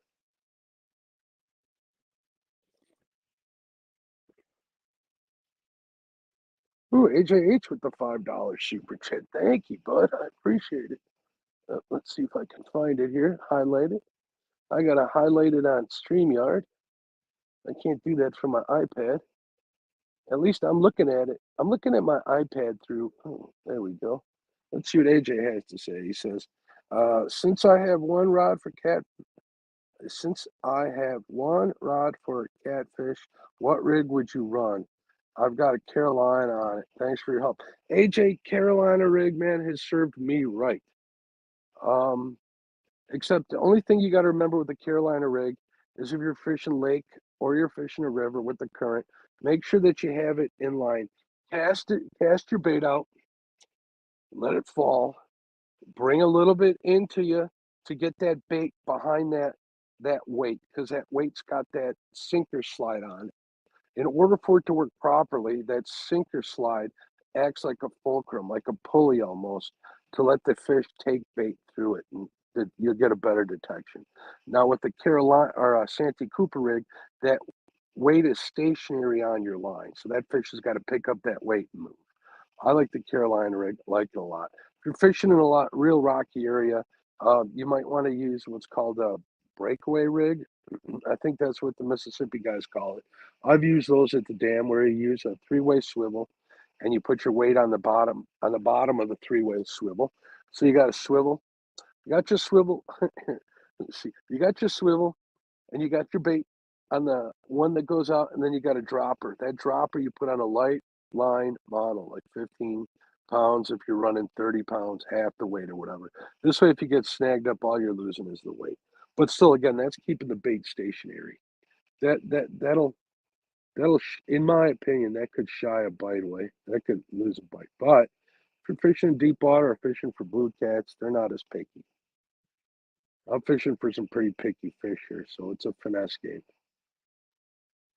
Bobber rigs work well. If you got, but it could be a mess. Bobber rigs are like advanced because it's hard to get a hook set on a float rig on a bobber. But yeah, that's where I would start.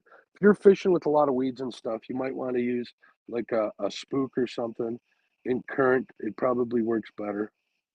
There's so many variables. Yes, Carolina rig's probably the good one to start. Can I use goldfish in Illinois? Some places you can. I know on the Rock River you can use goldfish in some places. I don't know if you can or you can't here. I've never tried it, so I've never had the reason to look it up. Hey, FB Fisherman, what's going on? Welcome, welcome. Mark Barnum asked if I could use a goldfish. And yeah, we got one channel cat, like maybe a 4-pounder, if that, on a live bluegill. Fishing live bait. We had really nasty storms most of the day. So I was kind of happy I got that channel cat, to be honest with you. I will take it. Oh, I got a big bait on this number 2 rod.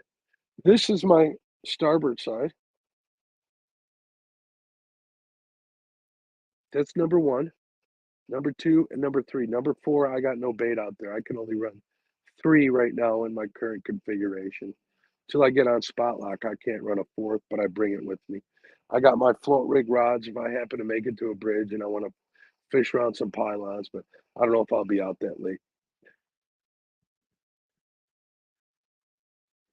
I'm running Carolina rigs with rattles on all of them because I am using live bait. The more noise you make with them, the better. This 4th rod, I do have a Uncle Lou's spook on there.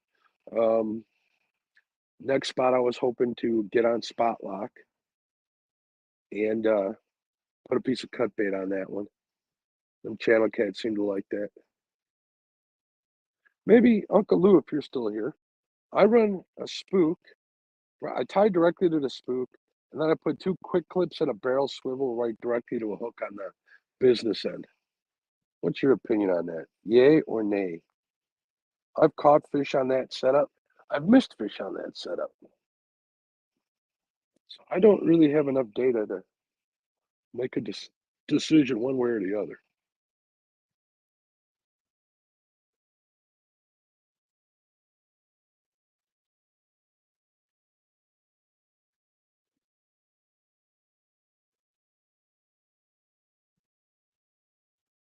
Man, that bluegill is kicking.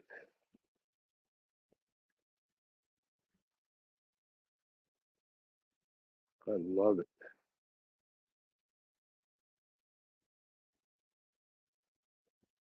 I get all quiet when I get focused. Sorry, folks. Dead Sea Pirates Fishing says, I like the Carolina rig. That's what I mainly use, but caught more fish on the three-way. There you go. I've been using Carolina rigs like forever. I'll switch it up every now and then. Probably 90% of the time I use a Carolina rig, whether it's with a spook or without it. With the spook and a boat, you might be better off using a Santee Cooper rig because you know that sink or slide. If the boat sways and some line gets off, that Carolina rig will go up and down. When you're only fishing in 3, 4 feet of water, it makes a difference. Only three away from 100 thumbs up. I give all that credit to Melissa. Hogleg says he uses a Carolina rig or a drop rig. Stan says 2 times this year I'd cast out all but one rod and just let that last rod straight down under the boat. I got one under the boat. There you go. I've done that too. But like I said, I'm kind of at the legal limit here until I get to a little deeper water, a choke point where I can use the current and stay on spot lock. If I'm spot lock, I'm technically trolling, so I can have three rods when trolling, and the fourth one will be considered my bank line. It's weird. All right, Uncle Lou says I prefer not to tie directly to the eyes on them myself. I run line through the loops and small pieces of like okay tape. I've done that before. At my desired distance and a ball chain swivel above that. Okay, I got you.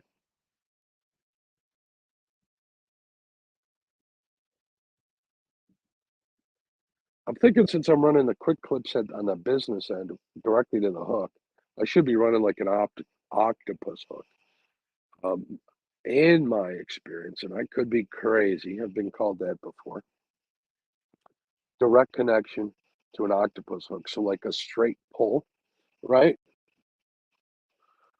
Linear. When linear force is applied to the hook, you get a better hook set with an octopus. I get a better trigger effect with a straight shank. Again, I could be crazy because I've gotten into this discussion with other people and they believe just the opposite. But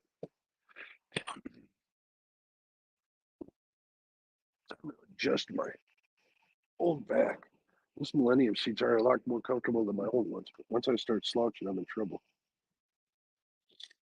He says that way I can still adjust the spook at different lengths, a wire closer to the hook, depending on cold or warm water. There you go. Good tips. Hogback says I'm no rocket science, but I figure them eyes can pull out of the spook.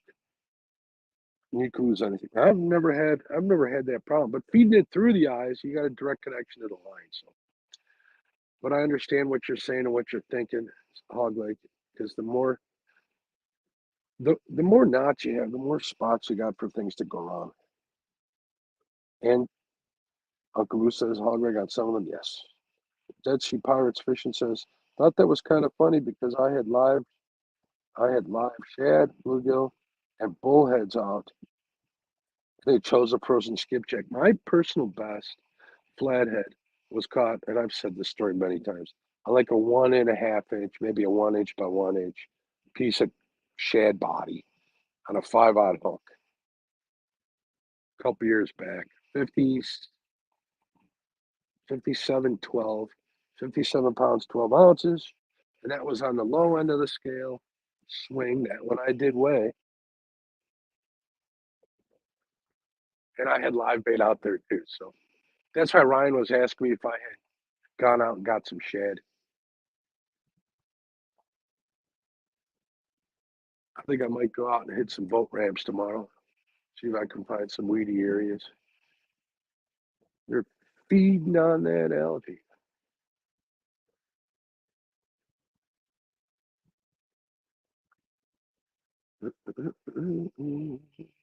I'll make sure I got nobody in the basement. Nope, nobody in the basement. So Double hook angling says, one of these days, I will be in deep enough water to use the techniques you are giving. I'm literally sitting in 3.9 feet of water now, and I'm closer to the channel edge. This bait's probably in a foot of water, maybe two. This might even be 2.5. That one's like on a ledge on the opposite side of that point. So I'm in shallow water too. Current has a lot to do with it. Mike Turner says, plus feeding line through the slots allows the spook to spin, causing more ruckus under the water. As long as you got a swivel on there, you'll be good to go. 2 swivels is even better. If you got a barrel swivel where you're tied onto and you got that ball chain swivel, like Uncle Lou said, directly to the spook, you'd be all right.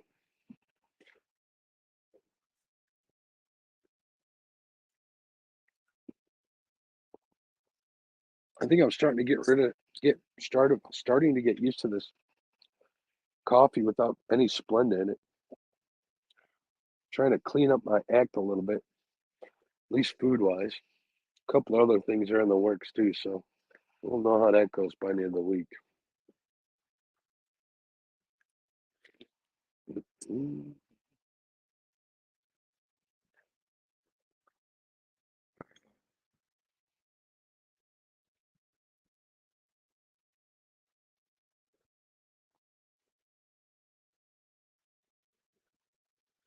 I'd like to move spots, but I'd hate to leave you guys hanging without someone here. I know somebody was going to try and come in here, but I think they're busy talking to some people, which is cool.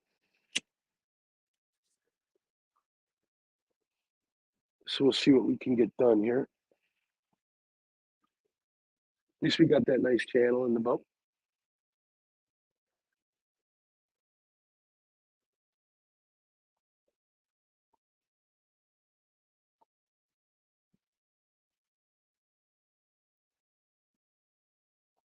There's some spots up north that my marina owner tipped me off to.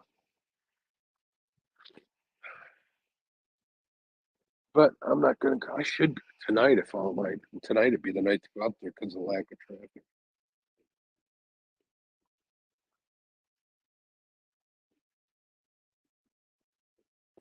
Double hook angler says the river is 6 inches.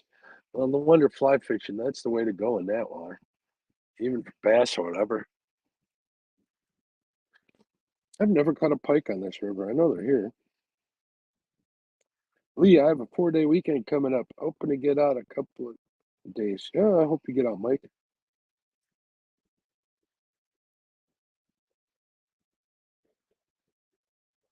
Are there any? You got channel cats in that spot you live fish from, right, Dave?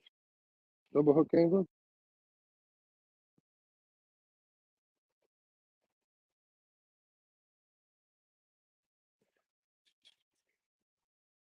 Couple more weeks of these cool nights and a fall flathead bites. Should be hot here. I hope so. Hope you get on it. This water temp, I don't know if you were here, but water temp right now, currently, listen to this, 75.09 degrees. 75 degrees. I haven't seen 80 degrees on this river all year, which is normal. Usually at this time of year, I'm seeing 88 degrees during the day, 86 at night. It's just not happening. That could definitely be part of the problem with the bite here.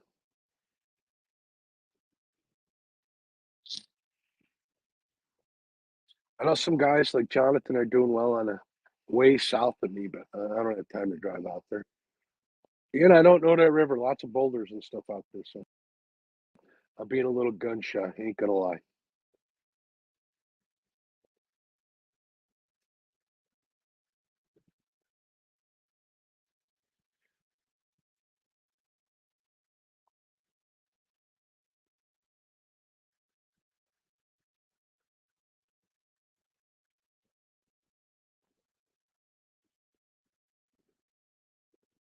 Thanks, Mike.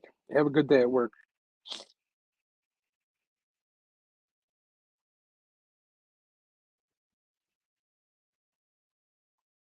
Have a good day at work, but glad you're working again.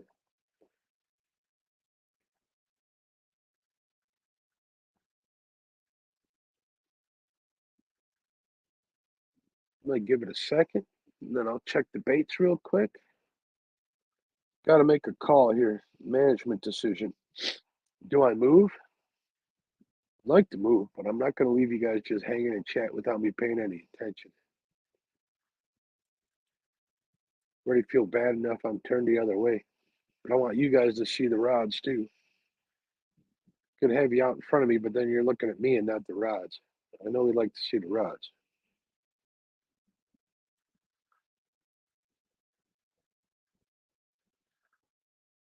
$130-pounder caught up here a little over 3 weeks ago. Same guy caught 102, a 98 2 weeks ago. Man. Guerrero, what's up, my friend to the north? How you doing, bud? You got one channel cat in the boat so far. Post nasty front day.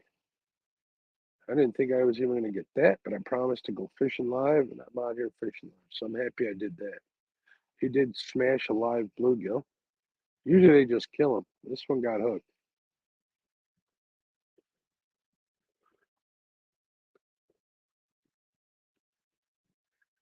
All right, let's check some baits. What do you guys say?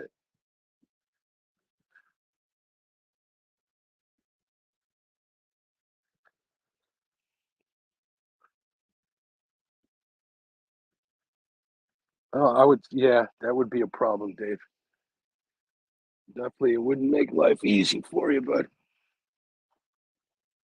I didn't know how you were accessing that water.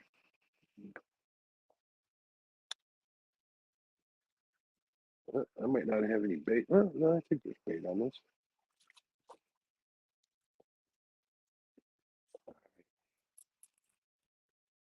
Yeah, this sucker's still alive.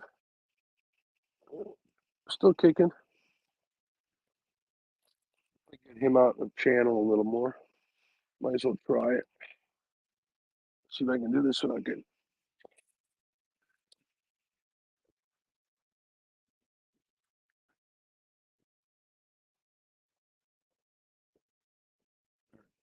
Now I know this number 2 rod is still good, so we'll check it.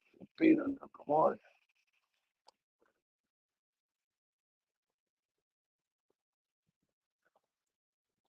I'll put my flashlight in my mouth here.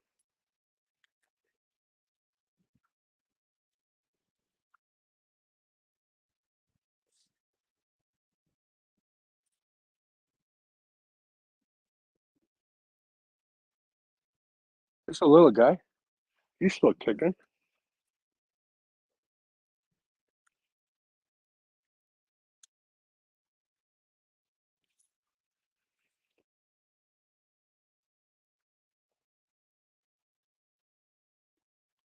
All right. Let's see what happens.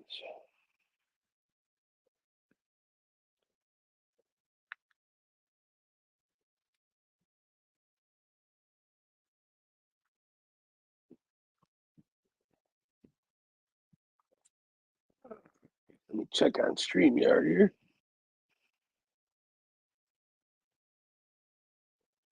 Bacon Jim in the house. What's up, Jim?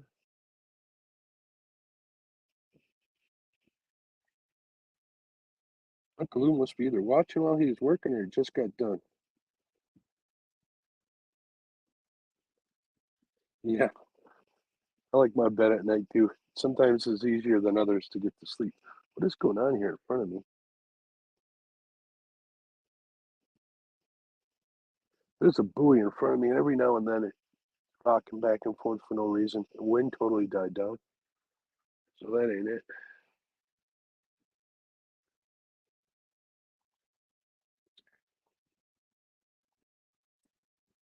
Yeah, you ain't kidding that comes with age, Anthony. I feel the same way. Hogleg says the state of Georgia has unlimited rods they can use, but usually only like to use 3 or 4 rods. 4 rods is more than I want to bait up or catch bait for, to be honest with you. Mark, to tell you the truth, sometimes I'm scared I will get stuck somewhere and no one will find me for weeks. We got to get you one of them high dollar Ferrari type wheelchairs with the tracks on them. Get you a GoFundMe or something started.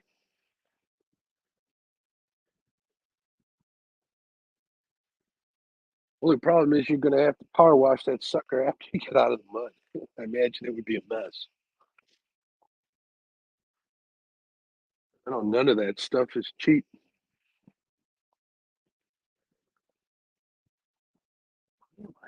Creaking. What?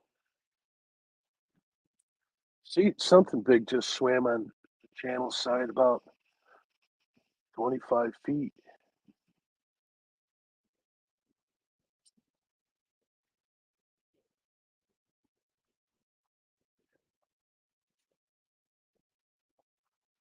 I can see it on my side image. It usually looks like a log coming by.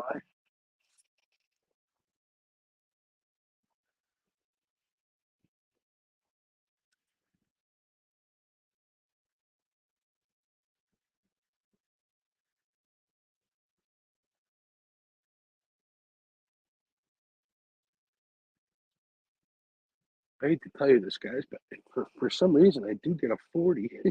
I'm going home. Happy man. Let's see what Melissa says. Speaking of age, on the on that subject, more than 4 rods and an old ortho don't mix. Oh, how is your knee, Melissa? I know you hurt it pretty bad.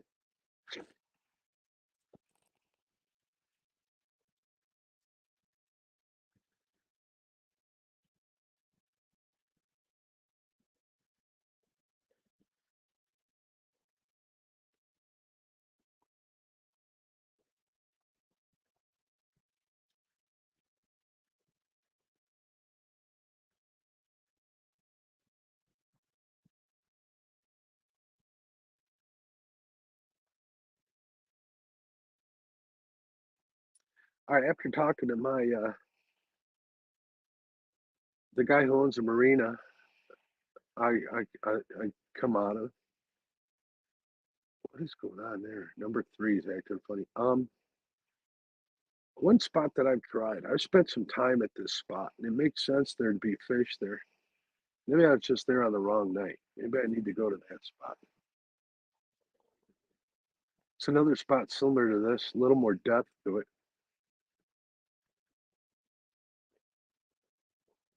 The floor is littered with wood.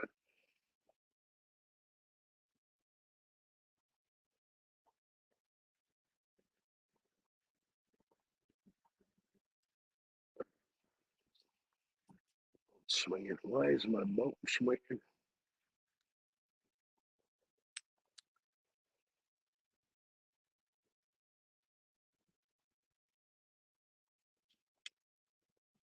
OCD. Melissa says, I'm still sore, but I'm wearing an knee thingy. It seems to help. Ice that sucker down. Tried calling my dad on the way out here. He had that knee replacement.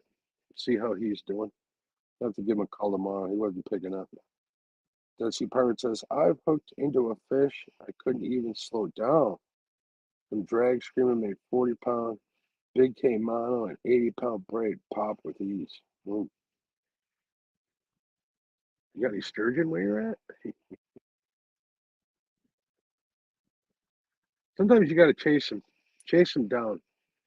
I was talking to Luke about how he had to chase down that big old white, big old blue that he caught. Mark says 101, but it says, I'm waiting for the 100 before I go to bed. This is the latest I've stayed up in months. 101, thanks, Mark. I appreciate it.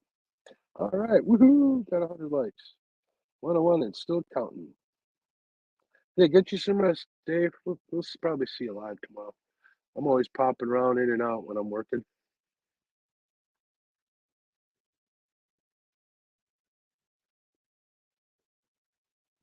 Took some bacon out of the freezer, thawed for tomorrow. Got some bacon biscuits, maybe some eggs.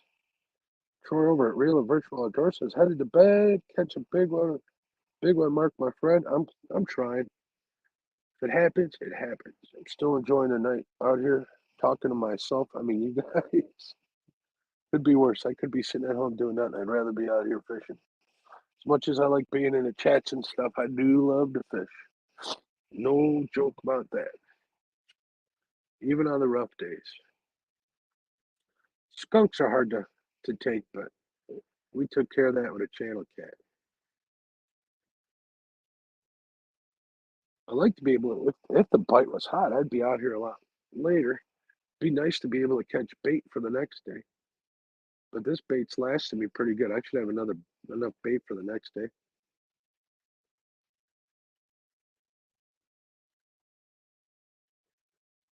My wife's gonna think I divorced her, never coming home. Won't be home any night this week if I can get my way, or if my body can take it. Yes, we have sturgeon. Uh, Whatever it was, went upstream both times, 3 days apart. I was bank fishing about 500 yards below the dam.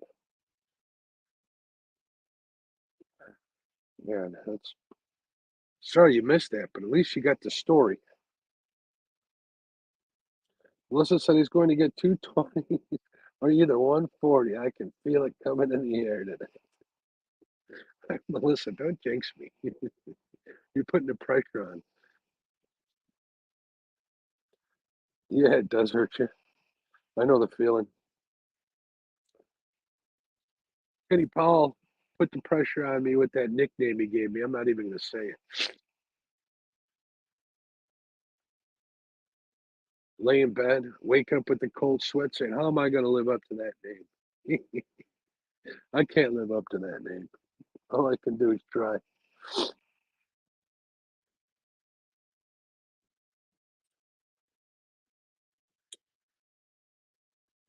Actually, one of these rods, the one without a hook keeper, I had set a goal to catch 2 daytime flatheads maybe 4 years ago when I was bank fishing, and hooked into one like a 15 pounder. Sorry, folks, for the coughing. Like a 15 pounder. And then right before the sun was going down, boom, I hooked into another one. I got it right up to the bank, and boom, he popped off. I threw that rod and reel like across the parking lot. Up, up, up, up, up. Come on. Threw that rod and reel across the parking lot. Got that line back out, and 5 minutes later, he came back, and I ended up getting it. So that was a pretty cool night. I think there's still the skid marks or the asphalt marks on this Abu Pro rocket. I don't know what I was thinking. Too much money to be thrown across a parking lot. That's what you can name. No, I'm not naming the new Boat King Flatty. No. Guys, be lucky if I tell you what the new boat's name is.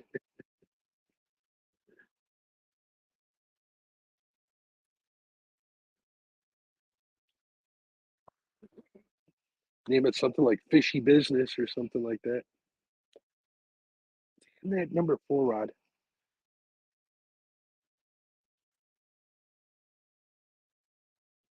Let's see, do I got anybody in the basement? Nobody in the basement. No hog leg again. I'm not naming it that. I'm not one for superstition, but still. That Sea Pirates Vision says, I won't even get started about the flathead I lost at the tank. That wouldn't even fit into my net. True story. Man, that's where are you at, Pirates? I want to come fish with you.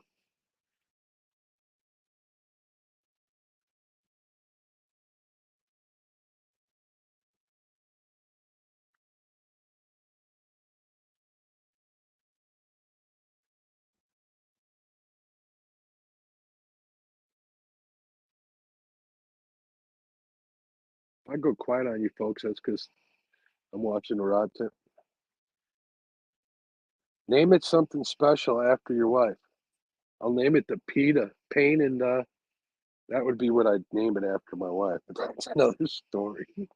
I got a sister that I call PETA too. I got a couple. I got a blood sister and sister from another mother.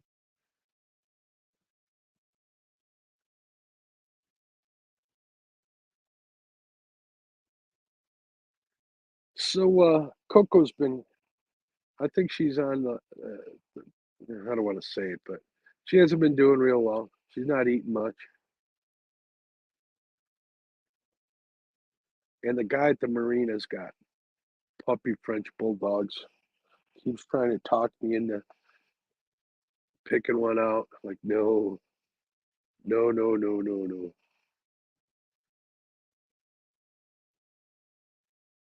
They're little spazzes. I got two that meet me all the time at the marina. I don't even know their names, but I've been started bringing them milk bones. Hogleg says you can name it. The pressure is on, or under pressure, maybe.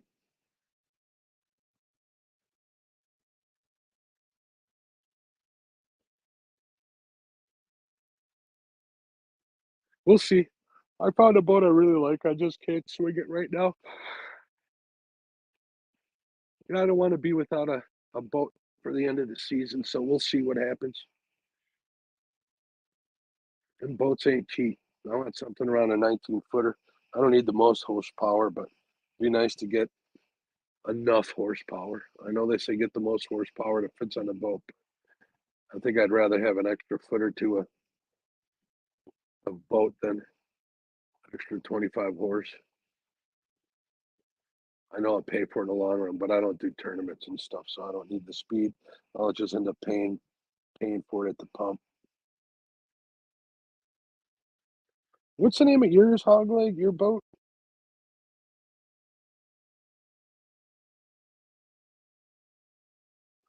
Yeah, Melissa. We've had like 13 dogs. I think it was 14 dogs, something like that. We've been through it a few times. They're just not with us long enough. It's rough, but it's a part of life. I've gotten pretty good about it. Not that I want it to happen, but I understand that it's going to happen. And you guys might think I'm cold or whatever, but I just try to make the time they're with us worth it. Like right now, I just spend like a half hour a day with her. I was given that word of advice from my sister from another mother, which is a good advice, and she's a appreciating it for sure.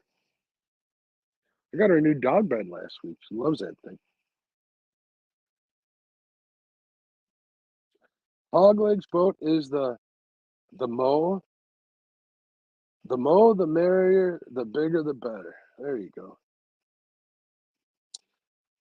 Mark Barnum says, the boat I want is only going to be a dream. My 1986 Alumacraft is going to have to do. Nothing wrong with the Alumacraft. I like them. But I understand what you're saying, Mark.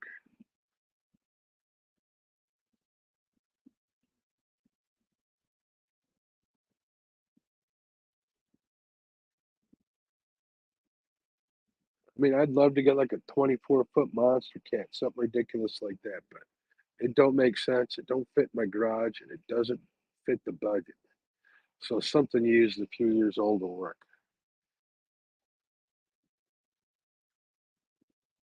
Its old name was Better Luck Next Time. You know, you got to do something.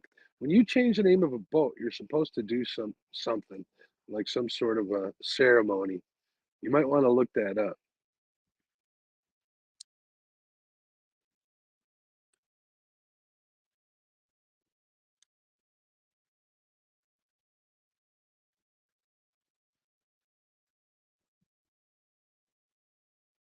Troy said. My boat's name is Nada.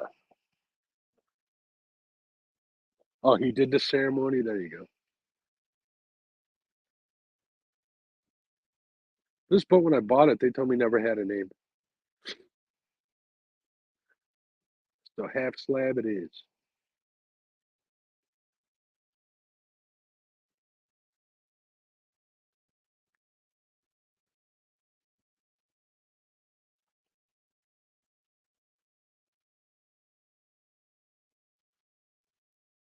All right.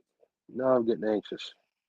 A Lumacraft 205 with a 200 Merc is my dream boat. Cool, Mark. Mine is a Lund Pro V with a 200 and 19.5 or an 18.5, one or the other. I think I'm looking at an 18.5, an 18.5. That'll fit in my garage on an angle, like wiggle it in there. But I think I'd settle for a 150. The Lund Pro V I found was sweet. It had like 75 hours on it. It was a 2000 17, which is the first year that they got rid of the wood transom. It had a full top with side curtains.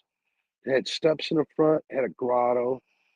It had an Altera 36 volt. I don't know what the pounds thrust is. I got a 24 volt, which is an 80 on this now.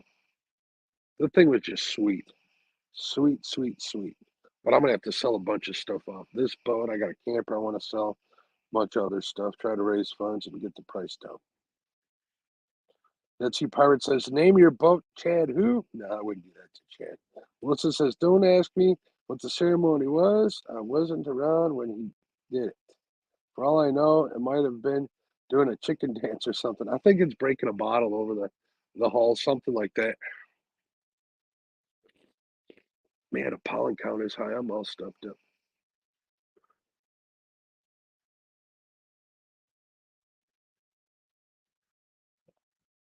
I was hanging out with a couple of guys that fish the river online here. We had a video call, and I was asking them, how long do they stay in a spot? And a couple of them said they'd stay in one spot for like up to 5 hours.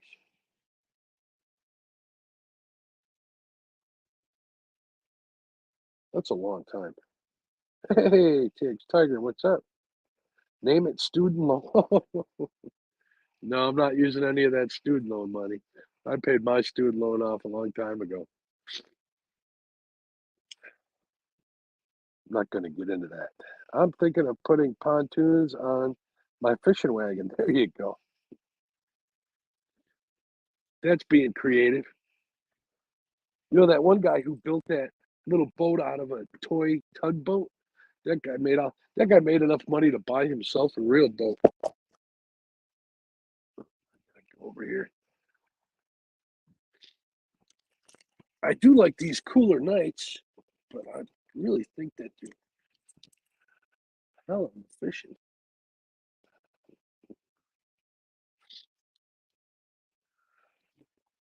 What the?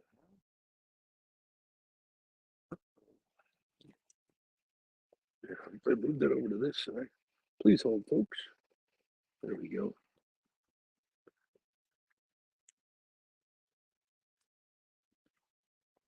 One channel cat, huh? That's it. All right. Where do I go to pop them on the head? See, is there anybody in the basement? Nobody in the basement.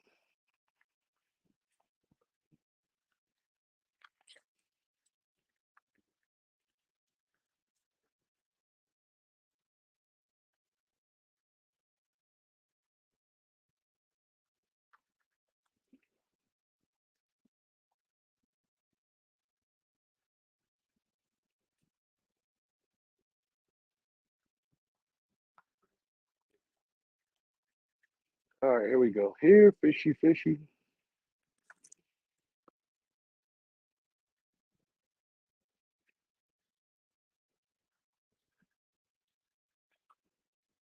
It was so hot here today, not much cooler tonight.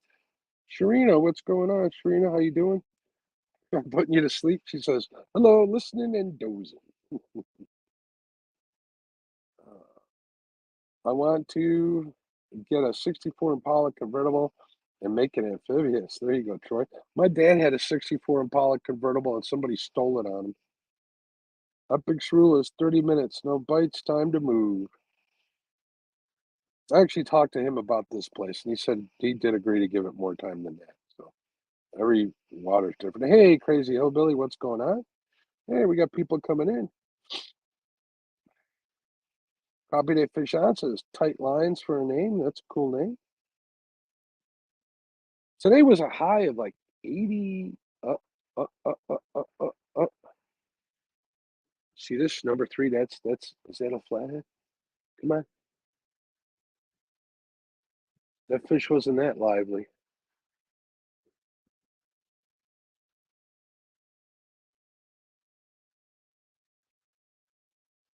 I think that's the bait, but can't be too sure. I hope you guys can see that. I'm even taking my glasses off. I use reading glasses in case you guys didn't know that.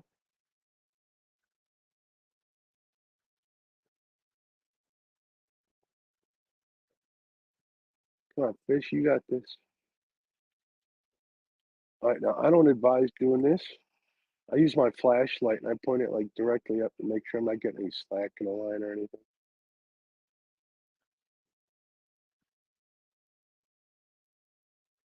I should get a red one for this because they say red they can't see. All right, false alarm. All right, let's see what's going on in chat here. Sorry about that, folks. Had to take a break. Turtle Lady's back in here. She probably never left. Yeah, we should be roasting here normally too. I don't know what the heck's going on this year. Oh, that's a fish. That's a flathead. Come on. He's swimming with it.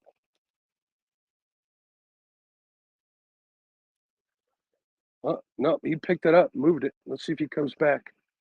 That was a flathead.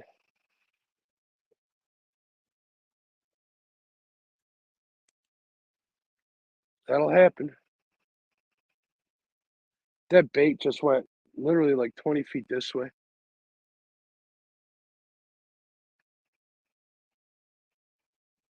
Oh, there we go again. That could be a channel cat, maybe. See, he's moving it again. Reeling down. There we go. Did I miss him? I missed him.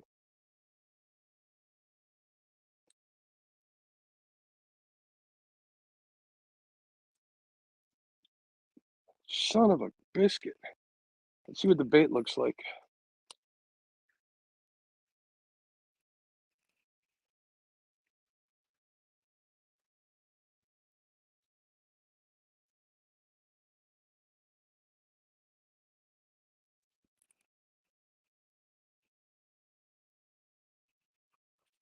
He ain't gone yet.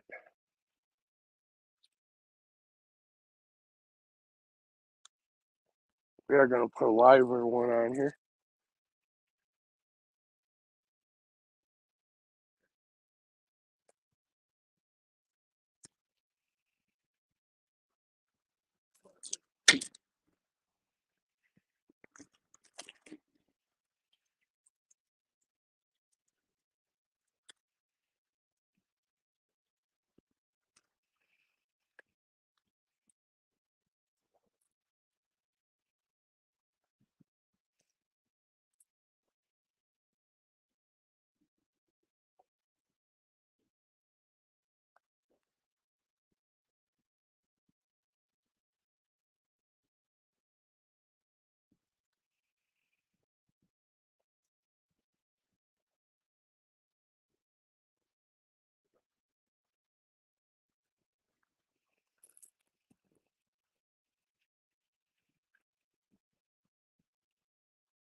That was definitely a flathead.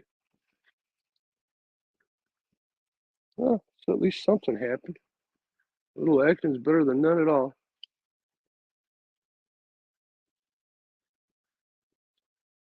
Maybe we're going to get lucky tonight. But usually when they pick up them baits and move them, they're usually big. So we'll see if he's still around. We'll see if he's in the channel. If not, he'll find one of my other baits.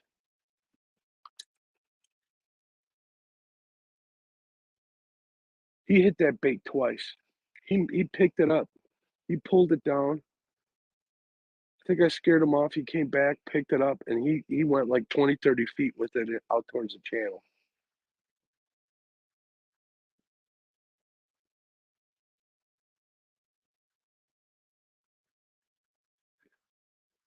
Here's, look at my face. It's like I'm like staring at that rod.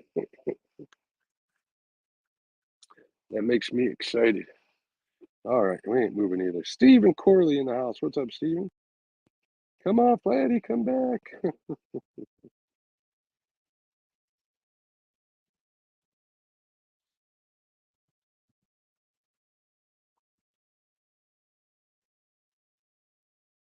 Okay, Tiger says, seen a boat on the coast called Insufficient Funds. Yeah, one's always like that one. Cockeyed Catfish, what's up, Mark? How you doing, bud? If you're gonna fish the red light district, you might try a $20 bill for bait. There you go. That's what I do call it when I'm out here, being in the red light district.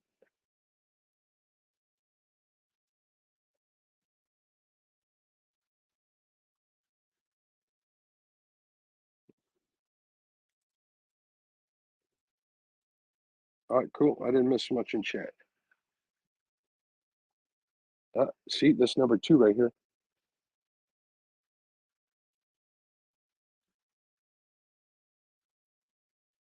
Something's waking up these baits. I gotta see how I think I'm behind on my own chat. How do I go live? Live chat. Yeah, that's live chat.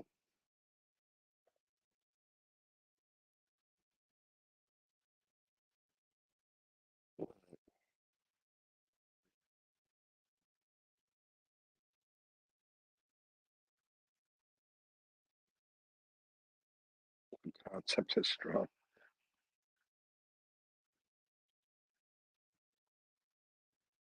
That was definitely a fish.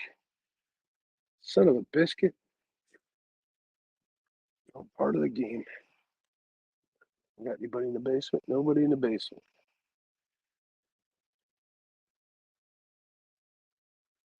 We'll give it a couple minutes, and then I am going to have to black out the camera and take a potty break here in a second. I turn off these lights. Let's see how it looks on the camera.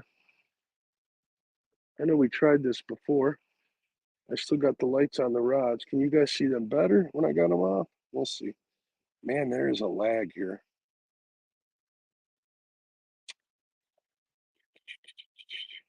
Melissa says he's coming back.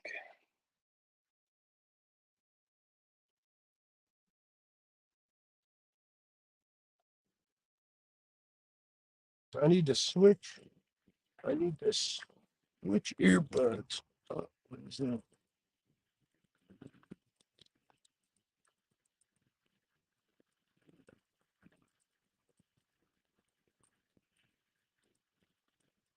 All right. Let's see if you guys, I know you guys can hear me now.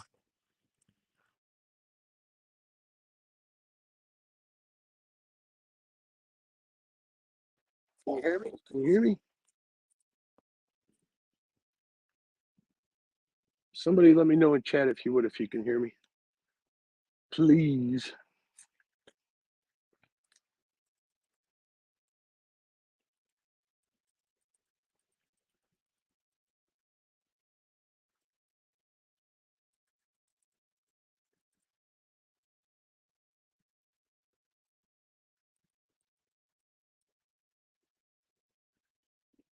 Yep. All right, Melissa. Thank you for letting me know. Thank you, Hanway. Almost looks like a fireside glow now. As long as you guys can see it, that's all that matters. As long as you can see the rods. I don't need the lights in the boat. This is how I usually fish. I need to hook up a switch to those because right now I got it so I plug them and unplug them in. Yeah, I look pale in that white light.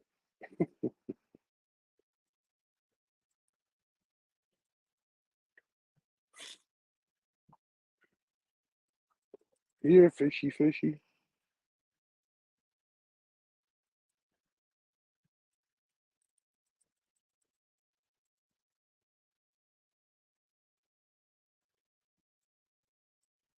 We might need to get baits out into the channel a little more.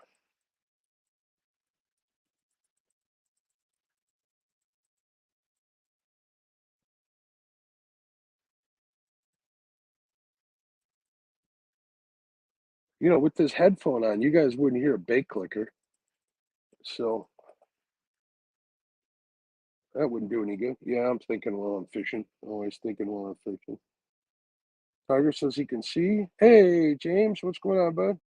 Hope you're feeling better and better every day, my friend.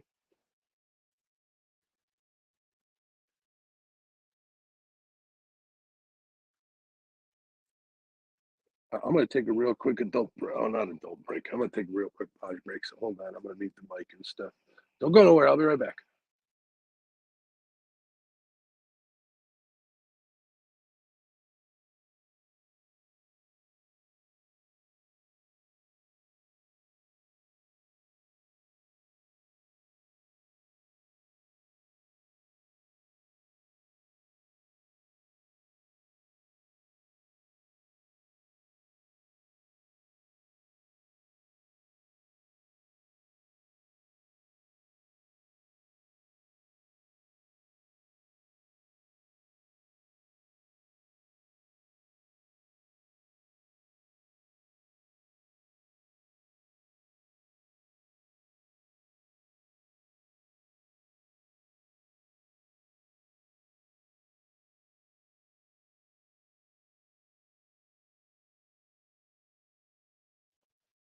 And of course, we had a channel cat bite while we were doing it on this rod out here. At least I think it was a channel cat. I have to check the bait in a minute here.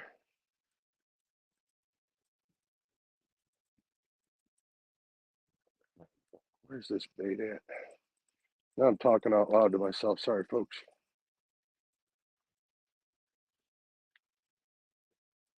I'm gonna have to change this up here a little bit so it's not being used.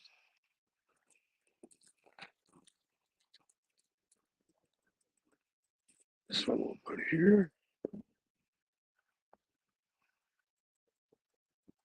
When I'm doing this, depths matter in such shallow water. 1 foot will make a difference. What happened there? So I'm going to cast this livelier one in the channel just behind this one, maybe 30, 40 feet.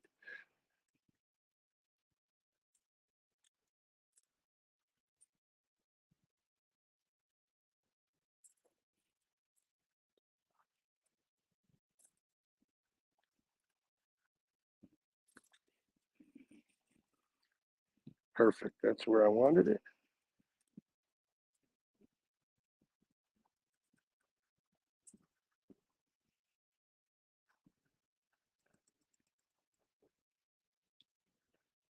All right, let's see what happens. Now we wait.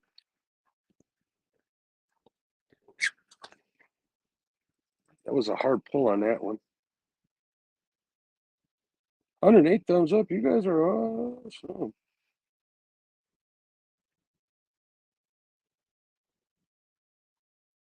Oh man, I've gotten over 200 on some of my tournaments and stuff. I believe. I think I won at like 280. That was 7 hours of tournament fishing during a 1v1. I think, not that I keep track of it, but I think I remember that number. 100's usually a good number to a week, a normalized stream fishing target to go after. I have no idea on Mark's channel, Pirates. Oh my goodness. No, it's not popular like Melissa. Stop it. I don't deserve any of that. Just me. If I was special, I would have like 10 fish in the boat.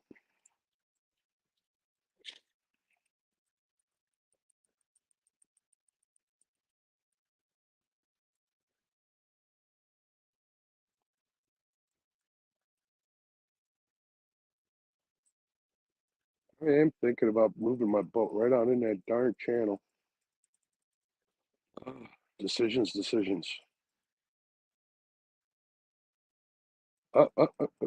see this? Number 2? This number 1 rod's a dead rod, so this is number 1, 2, and 3. That's a bigger gill.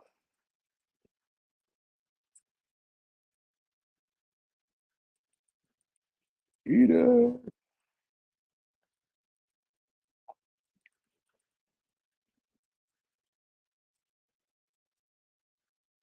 You'll get their hog leg. Should have told me. I'd have logged in with a couple of my usernames and got you over to the 100.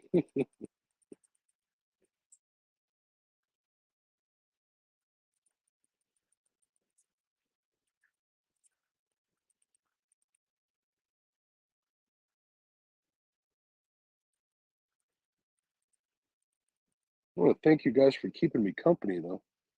100 thumbs up or not. Appreciate you having you guys here. Still 44 people watching. We'll keep this going for a while yet.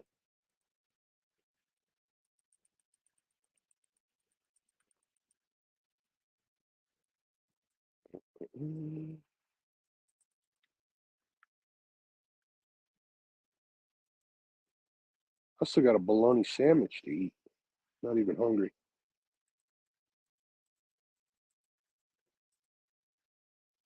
I was going to try and fast well, I did fast most of the day, so trying to drop some weight.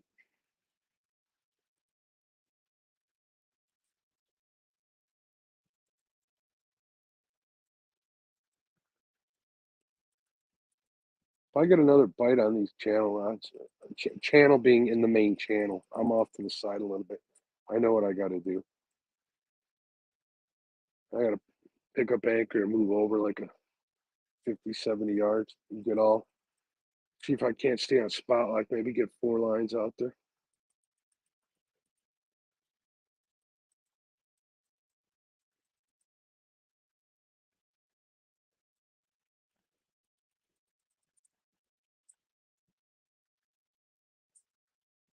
I could just be one fish that's messing with me too, not necessarily a bunch. And they always seem to travel here at certain like times. It's like they could be heading up to the dam to eat. They could be heading up to whatever flats to eat. They could be heading in here to eat on this big flat right here outside of there. And I'm just catching them coming in for some reason.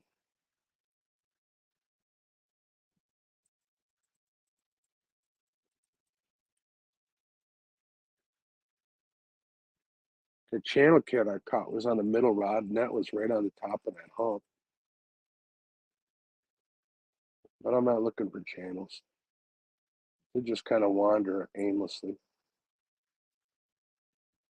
Flatheads like ambush routes, direct, steep, quick to get in and out of. Chester Wyatt, what's up? He says, Mark, I'm 73 years old. Thank you for keeping me company. Oh, you're welcome. I'm glad you're watching. I appreciate you, man.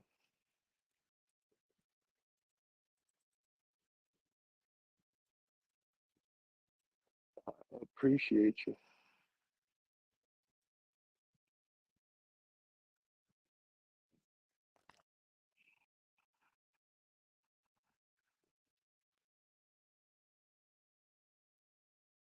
All right, seems to have slowed down a little. Guess the baits are chilling out. Melissa, meet Chester. Chester, meet Melissa. You need somewhere to hang out late at night if you're a night owl. Check out Hog Lake. You got some good people there. Oh, Hog Lake runs a tight ship too. He doesn't like things get out of hand for the most part.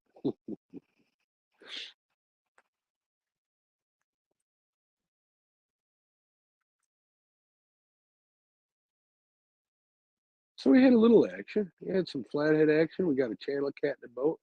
Just had a little more action.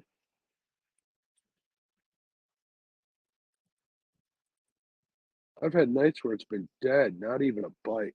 It's like waiting for the season to start. It's crazy like that. I'll go a week or two with nothing, not even a twitch on a rod. But if you ain't out waiting for it, you're gonna miss the start of it.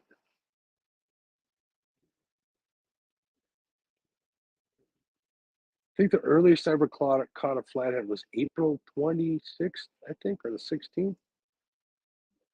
All I know is once I posted them pictures on Facebook, man, everybody started hitting the river. I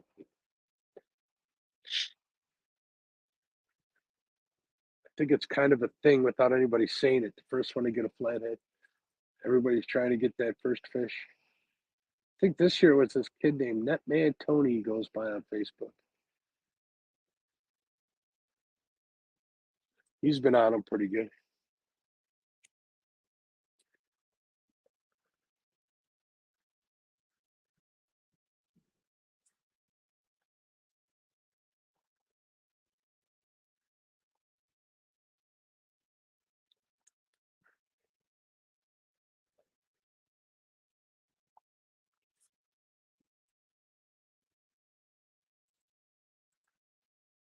Chester, where you from, bud?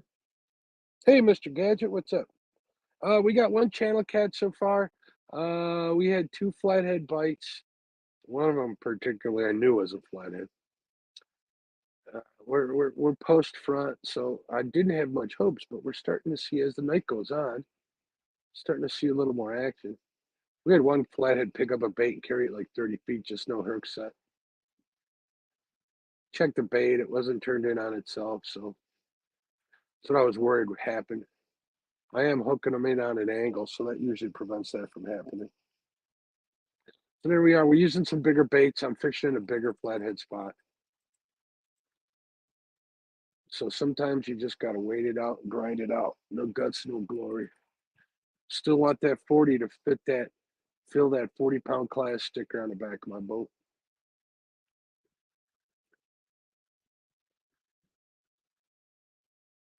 Water's cool. Let's see where we're at. Water temp now. Surface temp. Oh, excuse me, the hiccups. 74.9. Dropped a tenth of a degree. Maybe 2/10 of a degree, which is cold for this time of year, even here in northern Illinois. Had unseasonably cool weather, highs of like 80 during the day and down to like 60s, even touching the 50s.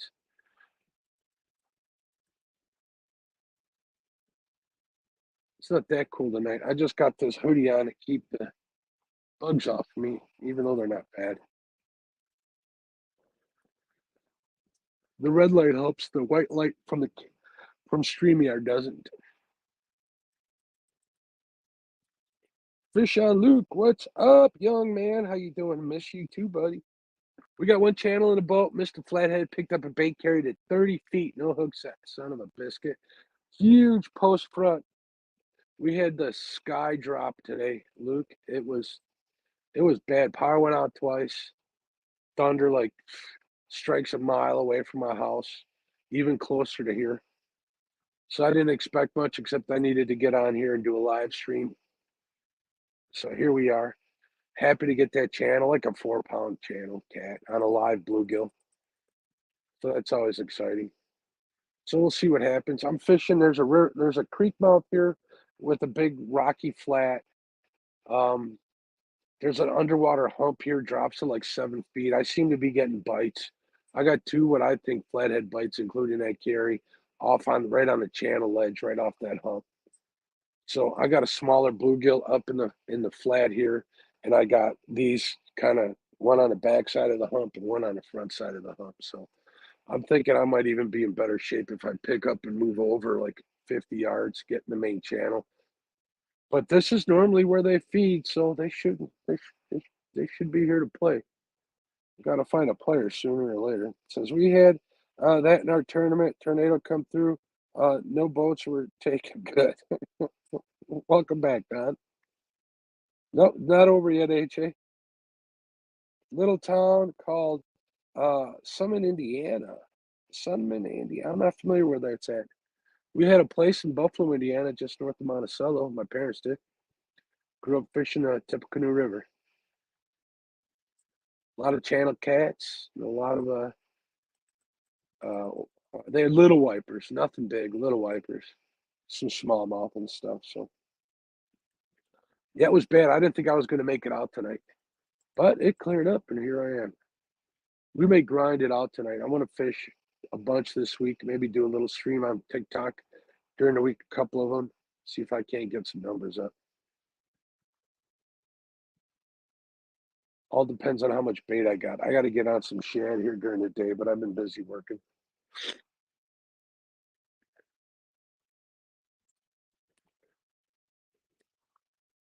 How'd you do in your tournament this weekend? Or did you guys call it because of the weather? I think I saw Nicole. If that was the same tournament, was she in that one? She was showing some really crappy rain. She was under a bridge. Saw that on I think Facebook or Instagram or TikTok. I got so many of them.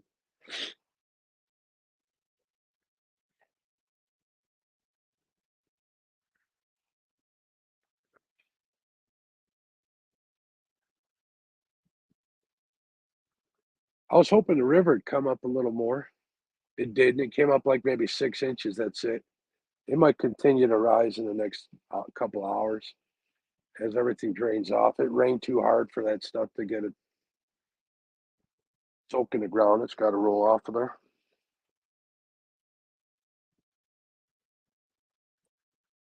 Have to work out for Sunday. That's right. Congratulations, Don. Don won a online channel cat tournament over on Avid's channel. Congratulations. Don versus Turtle Lady. Congratulations to you too, Turtle Lady. I might come out here during the day, like I was saying, and just drag some baits in the shallow river and get on a good channel cat bite. I did it earlier this year. Not the numbers I'm used to. Usually I can pull like a 15 fish day, 15 channel cats, maybe pick up a little 8 to 10 pound flathead doing that. But I did it earlier this year and didn't do so good. I think I got 5 fish in like 4 hours. It was ridiculously slow.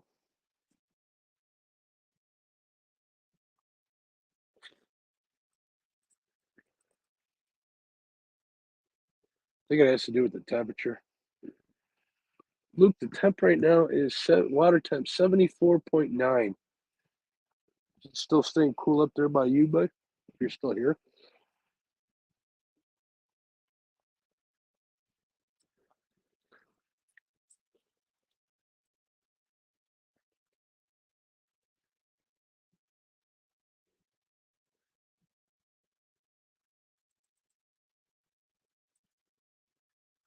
Maybe I'll take you guys bullhead fishing with me this week one day.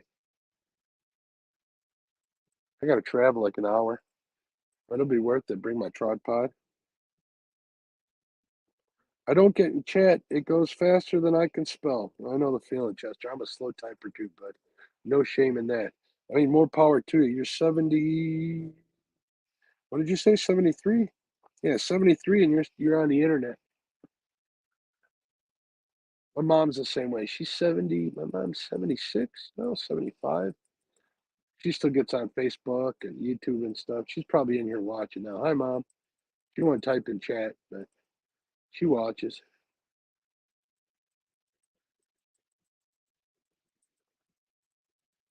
My dad's too busy watching sports reruns. Thank you, Melissa. Melissa says we're still with you, Mark. I'm describing my ride again on a hog-leg boat from Saturday night. We're having a speed debate. I know I'm right. He was flying.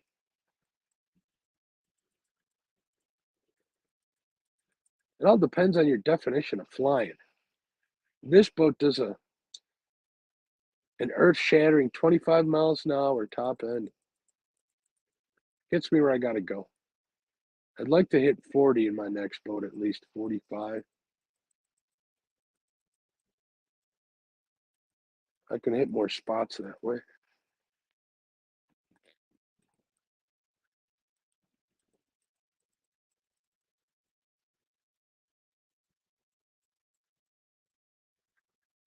I need a friend with a jet boat to fish south of here. There's a whole stretch of this river that's too shallow for a prop boat.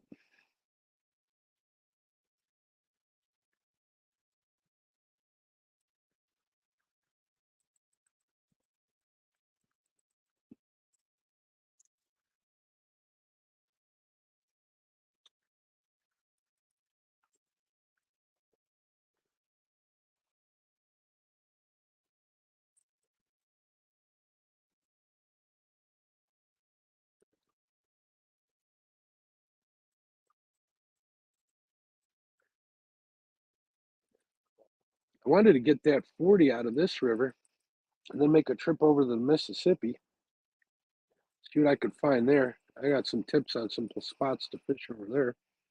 One of them with a sunken bridge at another river mouth. I'm all over that. Bring lots of tackle with me and see what happens. I'm hitting Wheeler in the next couple of months. Mr. Gadget says, mine will do 45 on a good day. 20-foot sea arc With a Merc 115. Hey, that's pretty good. I've gotten this thing up to a record speed of 27.1 miles an hour by GPS. But the good thing about this boat is, like today, I put $12 with the price of gas. What did I pay? 3.90 a gallon. Don't quote me on that. Put $12 and 60 something cents in this thing. It'll probably last me 2 trips. 6 gallons will.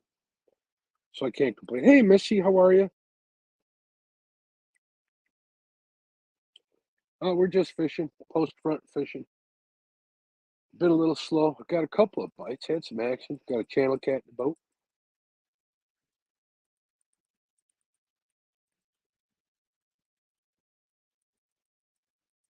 Just checked these baits not long ago.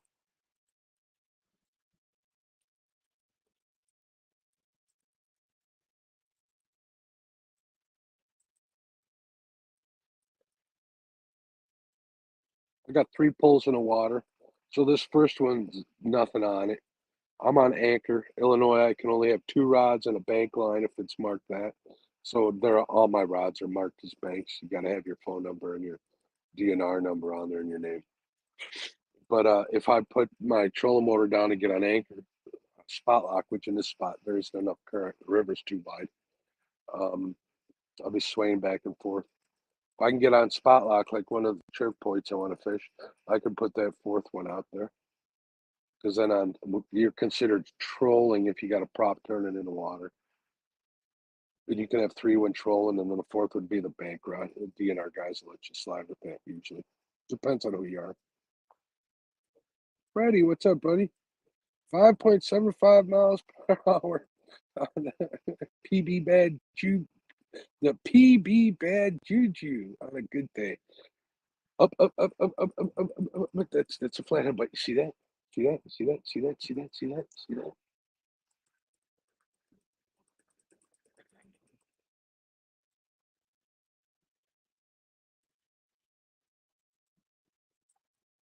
I'm trying to here. Hopefully you guys can see that.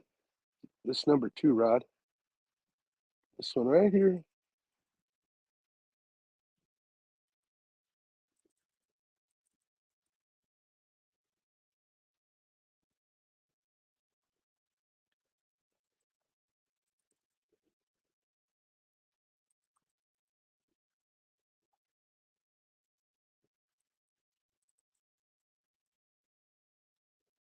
You just think I'm weird by shining this light up, but I just don't like shining it directly in the water. And it's pretty dark out here tonight, so it's hard to see this. I got green line too, green braid.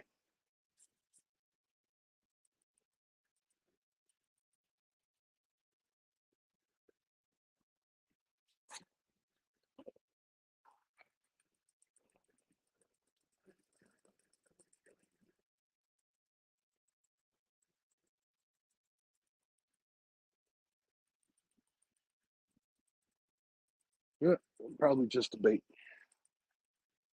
Good, it means it's still alive. Still alive.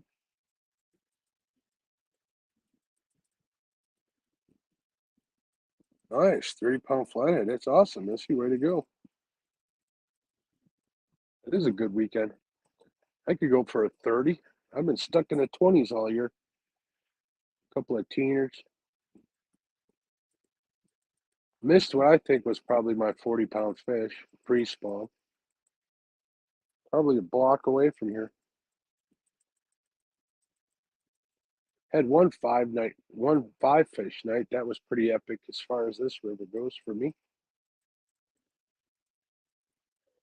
So I'll take it.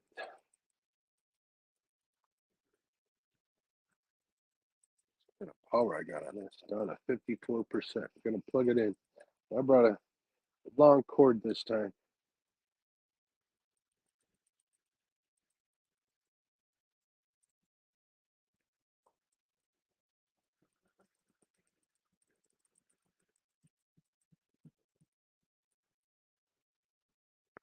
Come on, fish. I'm pretty optimistic about this spot, to be honest with you, as the night goes up.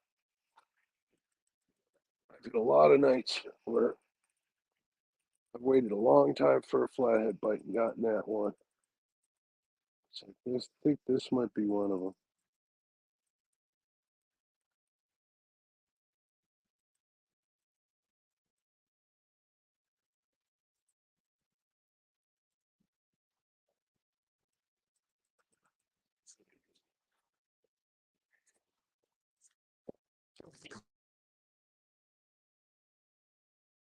You hear me? Can you hear me? My earpiece just disconnected for some reason. We're connected, one or the other. Let me know in chat if you can't hear me or if the sound went bad or worse or better.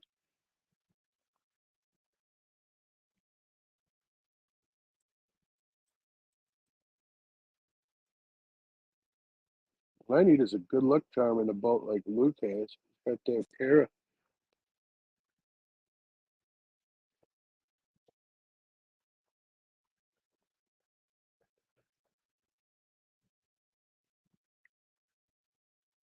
113 thumbs up. Okay, good.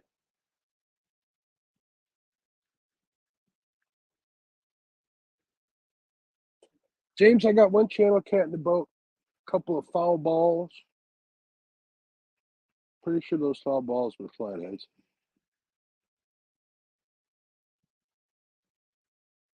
Just because the way one pulled down and the other one carried the bait like 30 feet.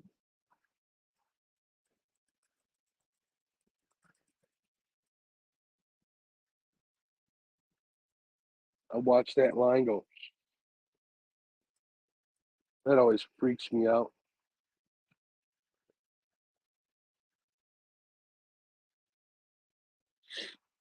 It's on our says, Melissa, you and Hogleg are special to me.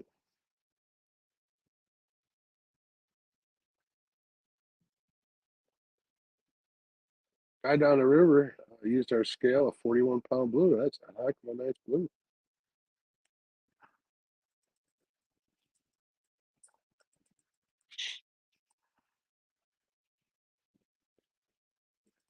I don't know if you guys go through the same thing, but when I'm fishing, if I make it like this long, I'm in it for the long haul. I don't know if it's because you get settled in or you get a little more optimistic. Those few signs of life make you push forward. But it might be a long night. Whether I stay live or not, we will see. Anybody in the basement? Nobody in the basement.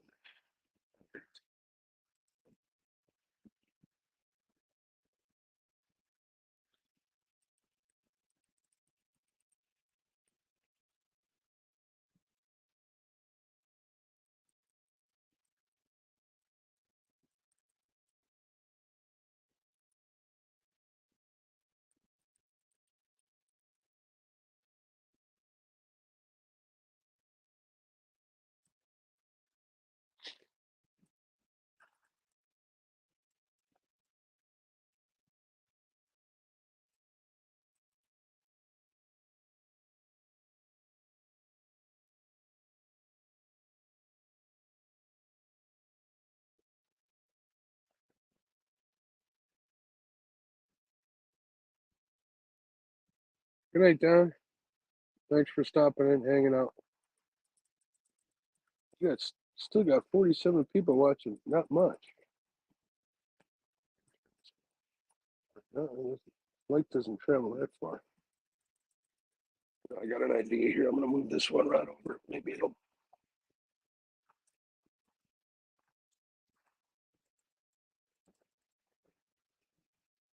There we go. You can see the rod eyes better than. Try not to give you guys a butt crack view, the plumber's view.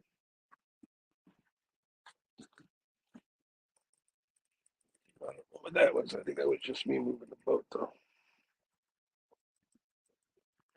You can really watch that in the replay when I sit down because there is quite the lag.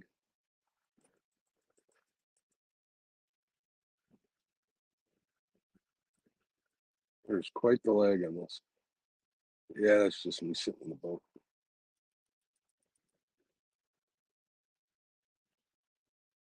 Yep. I'm gonna turn these lights on. There we go.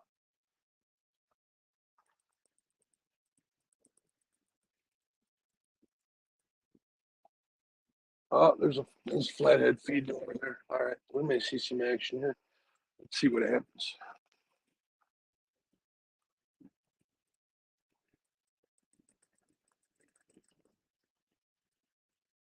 You know what? I'm going to move this one rod further, closer to the shore.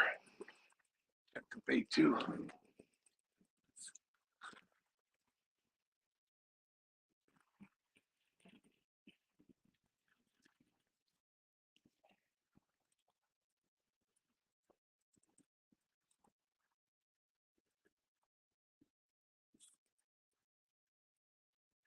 The sucker's still kicking.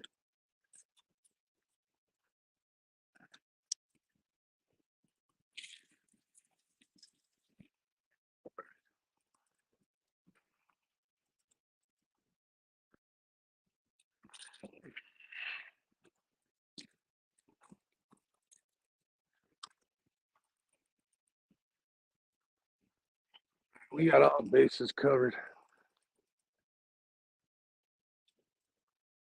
All right, let's see what happens.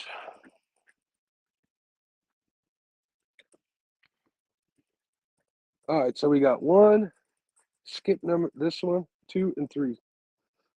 Oh, we can go 1, 2, 3, and 4. And number 2 just doesn't have anything on it.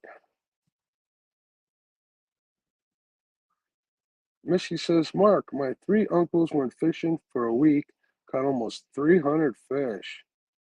I told them they need to put a real fisher one. They said we did this. This is why we don't tell anyone where we go. Well, there you go. Can't say I blame them. Now, you guys hear me say, you might think I'm crazy when I say I hear a flathead feeding, but they got them big broomhead fins, and they're it's not a carp.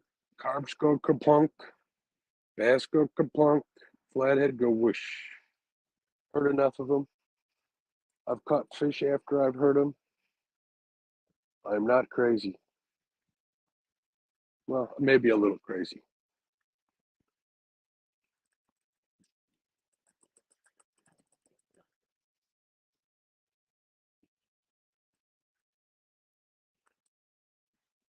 Okay, maybe a lot crazy. Kind of be crazy to be in this YouTube game, to be honest. Did I say that out loud?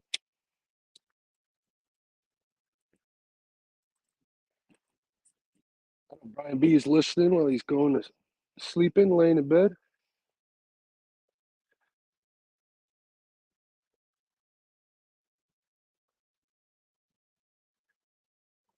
Troy's still in here.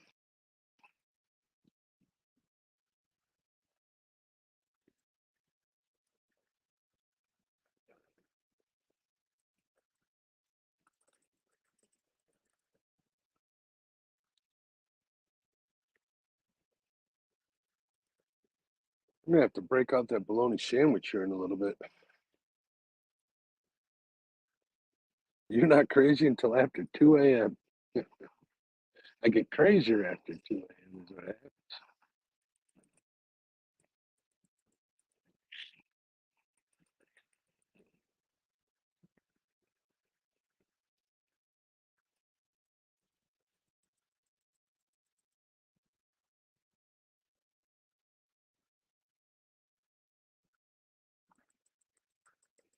So I got some reels I need to put on rods. I got the 2 Uncle Lou's. We're put up, up, up, up, up, up, up, up. All right. Number 1, I don't know if you guys can see that, but this one that's bent, that's number 2. There's nothing on there.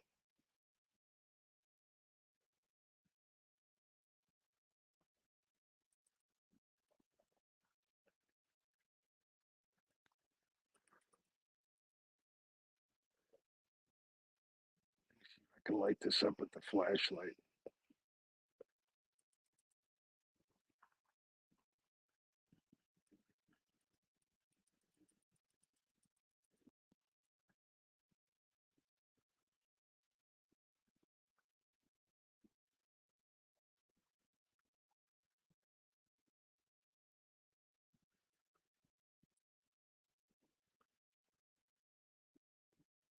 Oh, you see that? That bluegill shouldn't be able to do all that. It might be. If it is, it's a big bluegill. They name him Thor.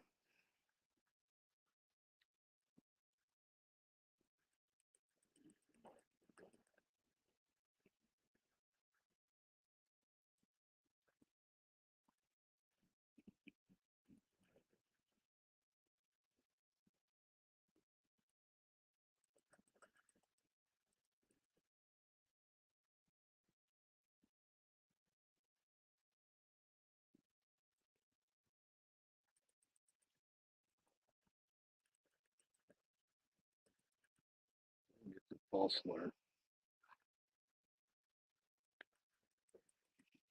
I don't know. What do you guys think in chat? You think it's better to be too cautious or too jumpy? Or do I need to sit back and relax more until I rip and drag?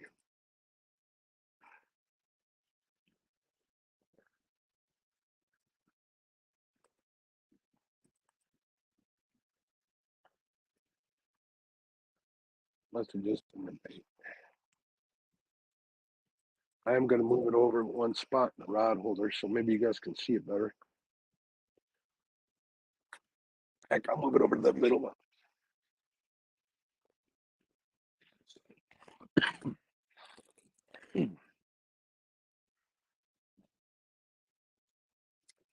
There we go. So there's nothing on this number one right here.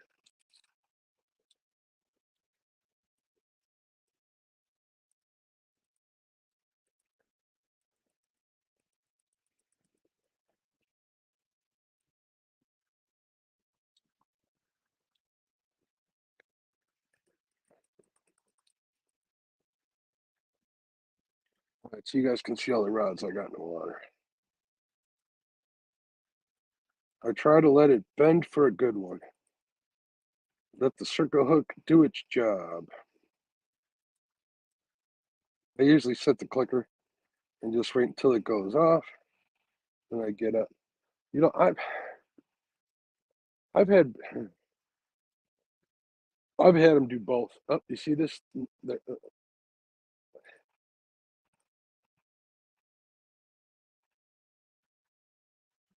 Bait.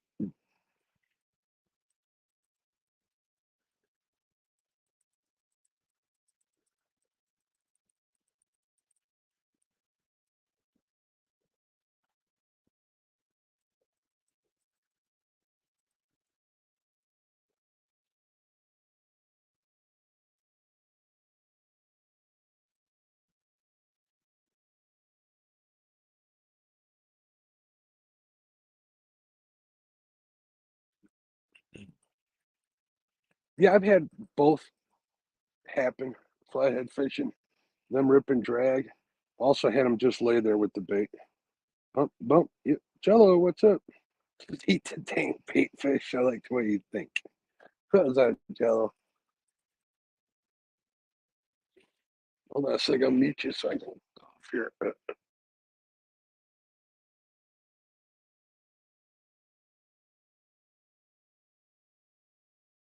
Yeah, my allergies are killing me. We had a high pollen alert today. So if I sound all stuffed up, please forgive me. Not only do I get a stuffy nose, I cough a lot when the pollen's real high. Yeah, that's where I got it set, Mark. It's not super tight. Usually a flathead will pull drag pretty darn good. Channel cat, not so much.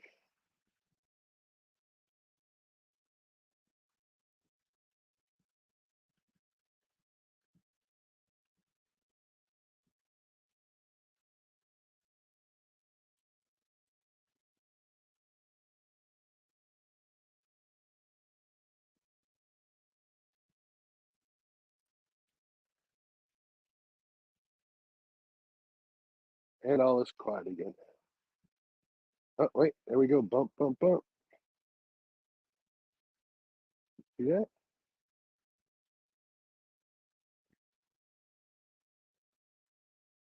That's a pretty big one on that one, if I'm not mistaken. Pretty big bluegill.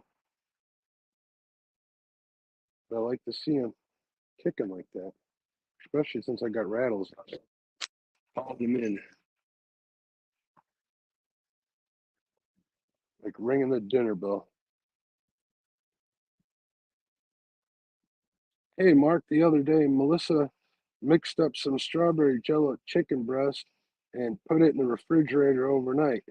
Uh, we use that also. That's what I almost had that fish on. I think he had a mouth, had it in his mouth. Oh, it could be. I've never used chicken breast, to be honest with you. Never. I've used chicken livers, never used jello chicken anything. I've used cured chicken livers too. Use some salmon egg cure. Procure, I believe. Yeah, Procure is what it's called. That toughened it up a little bit. But other than that, it was always good for channel cats. Man, that sucker is kicking good. Keep kicking, buddy. Kick like that all night. See, I've had a bait do that and it'd be a fish on there too.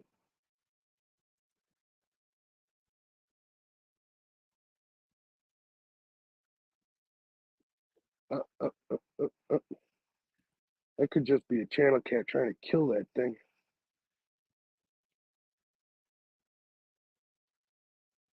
That's on a medium heavy, yeah, that's a medium heavy Mad Cats. That's a pretty stout rod.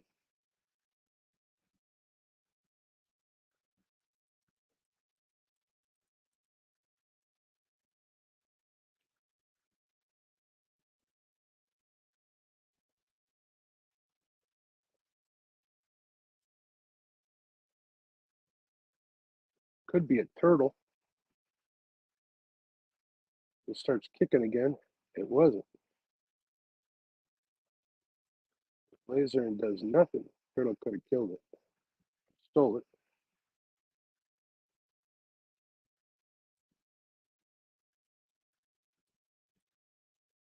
Man, what a great night out here. No pleasure boaters at the beginning. Obviously none now.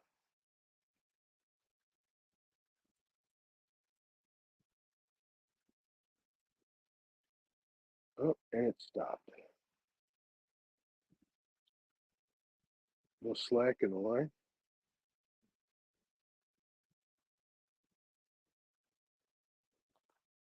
Starting to get some mist on the water.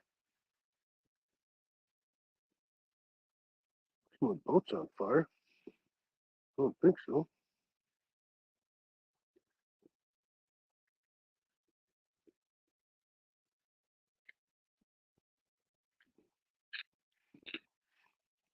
There's an egret flying around me making all sorts of horrible noises. It is pleasant out here. Absolutely right. Melissa said, Jello chicken is hit or miss here. That's what Troy says. Melissa says, that's the first time uh, we've ever tried chicken, especially Jello chicken. Chicken livers always works. I'm sure chicken breast works too. I ain't gonna lie. I just told my wife I'm turning my pool into a bait tank. We don't use it. I know the feeling. Happiest day being a pool owner is the day you get it and the day you get rid of it. Yeah, we had a bunch left over. And when we got home, I asked Melissa if you want me to put it in a stir fry. Put salt on top of your livers, makes it firm. Hangs on better. Yep, Missy, that's exactly what that pure Procure is borax, which does the same thing as salt, only even a little tougher. Ew, hog leg, that's just wrong. Oh, wait. I think I'm running out of juice on this here. For some reason, this runs out sooner than the other one. The other one should be charged by now, so let me make the switch over. Yep, it is charged. Let me put the right one in.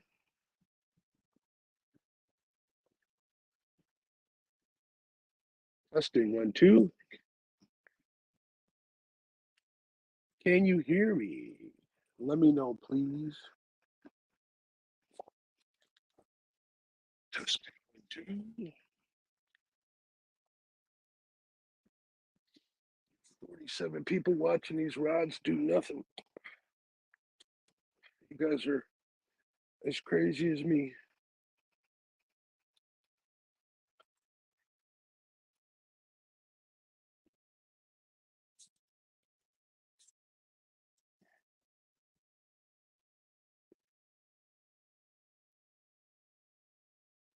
Amen, Mark. I have a 16-foot pool. We used it 3 times in 2 years. Yep, you ain't kidding. That's how big my pool was, Troy. Just because I got a small yard, that's the biggest one we could fit in there. And it was nice when the nieces came over, but once they got good, you can hear me perfect. Awesome. Lyle Stokes, welcome, my friend. What are you Can you doing? hear me, Lyle? I'm chilling out. I'm chillaxing, like the kids say. How's fishing? I got a channel cat in a boat. Had a flathead pick up a bait and move it 30 feet. I went to reel down on it, and it was gone. Oh I got man. the bait staying nice and live. Water's still cold, but I mean I'm gonna hang out here for a while yet. I'm in no hurry to leave because every time I start thinking about leaving, something happens. Well, hell, then I hang out for a while. Heck yeah. Good show today, by the way. Well, That thank you, was fun. sir. That was fun seeing Dockery on there. That's for sure. Oh, Dockery. He's a tool, man. Oh boy, did somebody snuck him that link, man. I'm like, uh-oh. This could be really good or this could be really bad. It could go either way, but I'm always happy to see James in chat and on the show with us. He's really, he people underrate the man for his ability of catching fish, but it's a lot of fun having him in there. Absolutely. Hey, G Style, what's going on? I brought with me tonight. Oh, you see this rod right here? I don't know if you can see it. I'll light it up. That one's been acting nervous for a while. That's a pretty good size bluegill on there, though. Yeah, I've been watching you for a while. Once I got out of chat with everybody, I had to have a snack, take the dog out, regular stuff I got to do. Copy that. Good buddy. G Style, today I brought four. I had 16 bluegill, found two floaters in the tank when I went to leave, so I brought 14 with me today. I wish I had time this morning to get out and get some Chad, but I didn't. So bluegill it is. It put me on a channel cat, got me a couple of bites. We'll see what happens if we Very hang good. out for a little bit. Heck yeah. That's the plan. What a beautiful night out here, Lyle. Now that rain moved out of here, it's like 70 degrees. Oh, Water temp's a little cooler than I like, but what are you going to do about that? well, that's what is the water temp? Water temp is 74.7. It dropped Oh, half a wow. degree since I got here. Wow.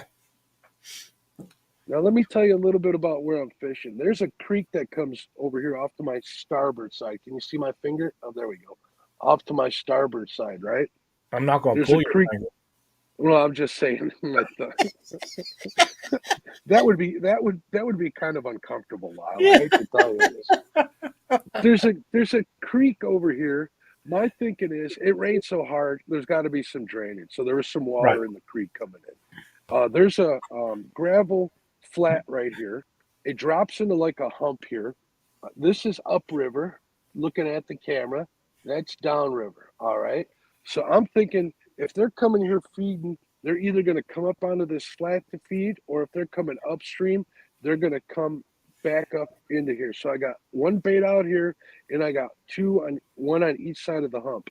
I am anchored up, so I'm only using 3 rods to stay legal. If I got a prop turning like on Spot Lock, I can get away with 4 because you can use 3 when trolling and then 1 as a bank line as long as it's labeled, and all my rods are labeled that way just in case. So I I, just got 3 baits out. I don't know if you can see, probably you can't, but if you could see a line of where the water was running out and it go from clear to muddy, that'd be a great place for a bait. Yeah, I can't.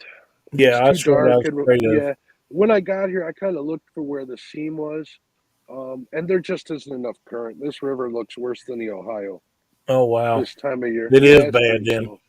Yeah, it's pretty bad. If I got a double anchor up, which I'm on double anchors, that means it's bad. Usually I just throw a drift sock out the back and I'm good. But if I can't do that, and I do that so I can use 4 rods, you get what I'm saying? Mm-hmm. Because that means I'm on spot lock with a sock. if I move here in a little bit, we'll see. I think I'm going to wait this spot out and see what happens, since I got some signs of life here. But if I go to a choke point, the current's obviously going to be a little better there. I might be Sure. able to get on spot lock there and be able to get 4 poles in the water. Right. Right. So I got my Black Horse Custom with me in case I want to use a bobber float, but I don't think I'll be around that bridge anywhere tonight because I'm about 12 miles north of there. Okay. So I'm actually 2 miles. So I'm a mile south of another bridge here, but I've never done well there. But that could change. I haven't fished it enough to know. Did you know that James and Lizabella have started a new channel called Kirkpatrick Outdoors? I did not know that. They finally got back into it. I meant to call them and it kept slipping my mind, and I feel horrible for that, to be honest with you. I just found it today, and Nice. I'm glad to see them back in there. They got a kind of a raw deal here a while back, but them two kids do a really good job, and I think that people should watch those guys. They're something to that we should all pay attention to. They definitely have some fun ideas and some. Hopefully, they'll start doing that game show again because that I was don't always think they will, but I'd love to see that happen. I've seen them on the TikTok. Go to work on that. I know they got a couple of their podcasts out there, so we'll Yeah, I don't see know what anything happens about here. that. Yeah, that whole deal that they had with that Raw deal, they yeah, that guy's a dick. Absolutely, Catfish, absolutely. catfish, dickhead. Sorry, it's late. There's no kids listening. That's right. Yeah, yeah. They should take him off of public broadcasting, 100%. Hey, Van, how are you doing, buddy? David Smith, what's going on?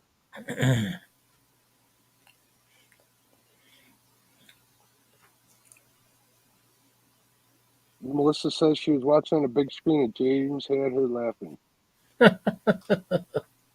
JBT, what's up? How you doing, bud? Van, how you doing? Jacob Laswell, what's up, Jacob? How you doing? Well, I'm gonna stay up until I get sleepy, and then I'm gonna go to bed. Well, I appreciate the company for as long as you want to hang out. It don't matter to me, my Well, friend. I haven't been sleeping very well, as you know. A lot of Yeah, people. you told me. I get 2 or 3 hours sleep, and then I wake up. I can't go back to sleep, and I gotta tell you, it's been rough here recently. I'm sorry to hear that. Hopefully you can get some sleep. No, I need some. Hopefully you got something in that mug of yours to help you sleep. I'll run out. Oh, well, you can go get more. I'll restock tomorrow. Oh, there you go. Oh, you mean you're out in the house? I had a couple of them green bottles that I like so much last night. They put me out. Yeah, They put me out like a light. yeah. I told Betty that was going on. She was making fun of me for drinking that beer. She's like, how do you drink that garbage? I go, I Hey, like Danny that. Stone posted Kirkpatrick Outdoors link. Heck yeah. It's awesome. If Thanks, it's Danny. against James and Liz, it was spot Well, the on, hell, Mark. James is in chat. Is he? James? Oh, what's going on, James? How you doing? He's probably watching the background. What's up, Mr. Kirkpatrick? Yeah, everybody go give them a share. Thanks for posting it, Danny. Danny's been watching too. We got 40. We had 42. We had quite a good showing today. People got to go to work and stuff, but to still Hmm. have 42 people on a Monday night, midnight in a lot of their parts of the country still watching. I'm gonna have to go and sub to that channel too. I'll go back and watch. Van says I have a jar that helps me sleep nicely. You'll have to tell me about that sometime, Van. You guys ever work out the deal with that wager? No, we need to do that though one of these days. Regardless, Van and I'll have a good time. I promise you. That'll be fun. That would Yeah, be fun. I he's might, a when great these guy. when these pleasure boaters calm down a lot, maybe I'll come out and just fish a tournament just to have some fun. One of these online deals. Well, you know what? This Memorial Weekend's coming up. That's going to end a high percentage of them, and every weekend from that point on is going to get less and less pleasure boaters. Yep. You know, the weather here, and it's like clockwork every year. This year it's been kind of cooler, so I'm afraid to see what happens. But as soon as Memorial or Labor Day comes around, it goes south. Mm-hmm. It gets cold like right away. Really? That's Yeah. way up in the north, though. People don't realize how far north you really are. No, it ain't north to me. North to me is Minnesota, where Luke. It's number one. What the heck's going on there?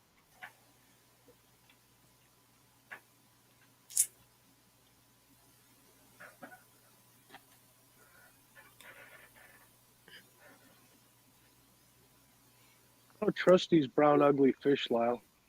They'll pick them baits up and move them all around. I don't know how they do that and don't get hooked. Well, You know what I mean? if you turn a hook back in on a bait, that's going to happen. See, now my boat's swaying a little bit. The wind kicked up a little bit.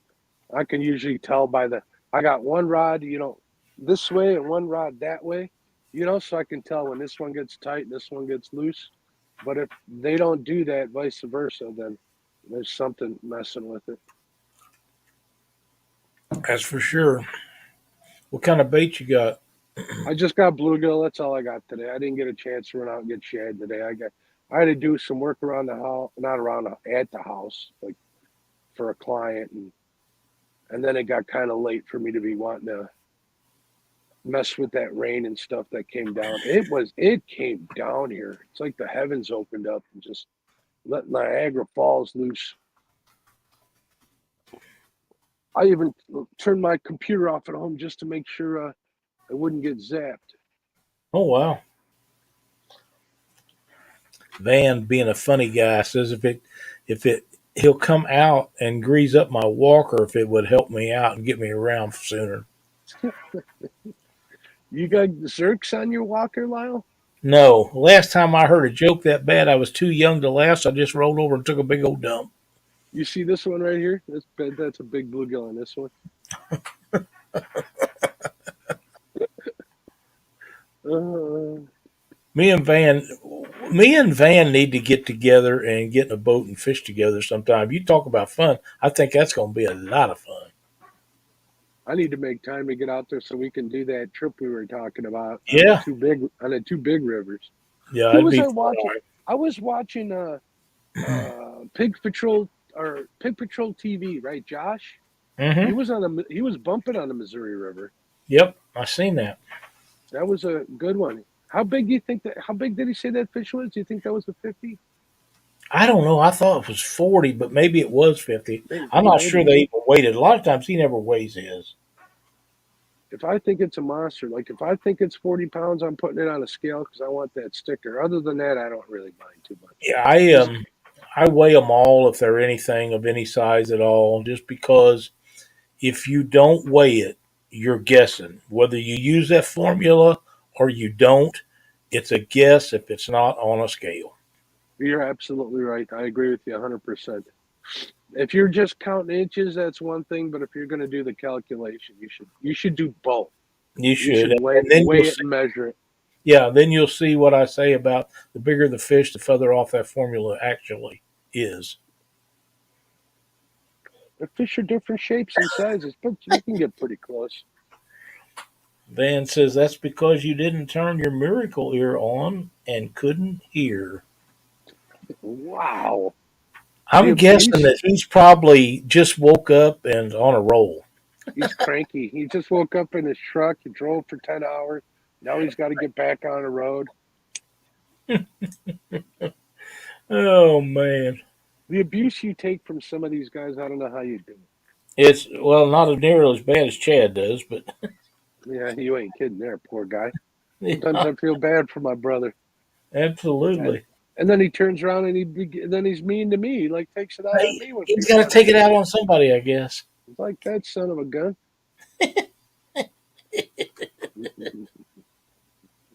See, JBT's in here, and your boy Troy. What's up, gentlemen? Dead Sea Pirates fishing. David Smith. A lot of He guys in tonight. Got a big he's crowd. been hanging on all day. There's one gentleman I think is a new one. I don't know if he's new. Let me see if I can see his username. He thanked me for keeping him company today. He's 73 years old. I'll see his username here if I'm scrolling. Good to see Happy forgive Hogleg and me. Melissa in here. Oh, there's there's Betty. What's up, Betty? She says, Tall. "Eat my sandwich." I believe his name is Mark as well. Gentleman, 73 years old. Hogleg's in here. Oh, wait a minute. What's going on here? Here we go, Hogleg. Texas Tiger.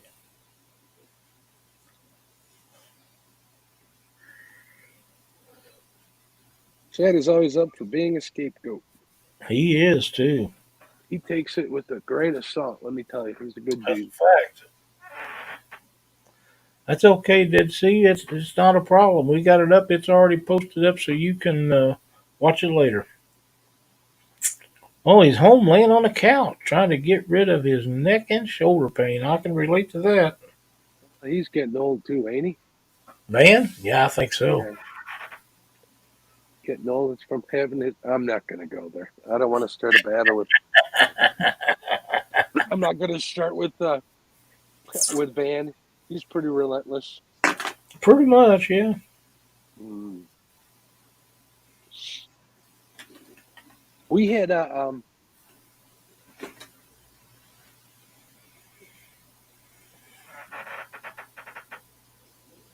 going through chat here trying to won't let me go too far. Hard to believe that Betty's still up watching. Yeah. She's always lurking around here somewhere. She better get her butt to sleep. She probably got to work tomorrow. See, look at that Van. Go ahead, Mark. Eyeball, eyeball, eyeball. I'm gonna stay neutral. I like staying neutral. I try to be nice to everybody. You won't believe that, by the way. Me and Chad go after each other, but I just answer that door when he rings the bell. That's all. Come on, fish. I'm surprised channel cats aren't killing my bait. To be honest with you, Lyle. Me too. You hear that, Yeah. Lyle? I don't know if you can hear that. It's geese. You think they're starting their migration already? Oh yeah, it's almost. Let's see, it's the end of August. They'll be that green winged teal, or blue winged teal probably already started. I can't imagine the geese getting ready to go yet, but I the hear him. teal probably are. I hear him honking. We got them around here all year though. So, Yeah, they don't.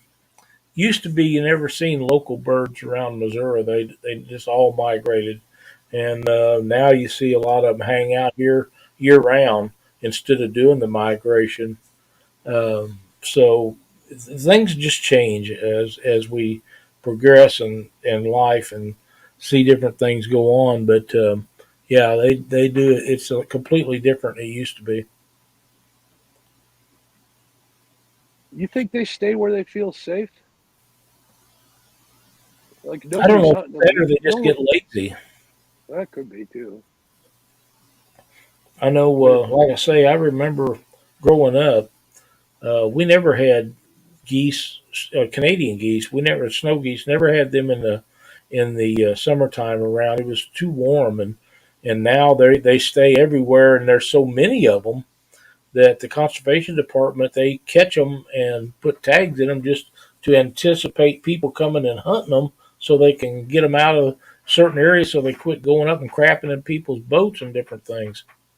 we got companies that get paid. They go around with Australian cattle dogs to chase geese out of their corporate ponds. They get paid for Mhm. doing that all day. Yeah, yeah.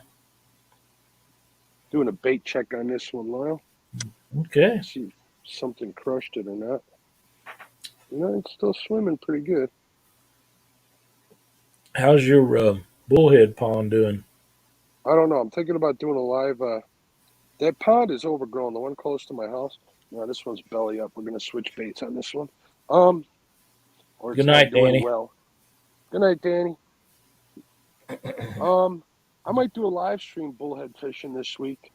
I'm gonna try and do a bunch of lives, see what we can come up with. I wanna I like I said in my post promoting this one, I need to make hay while the sun's shining.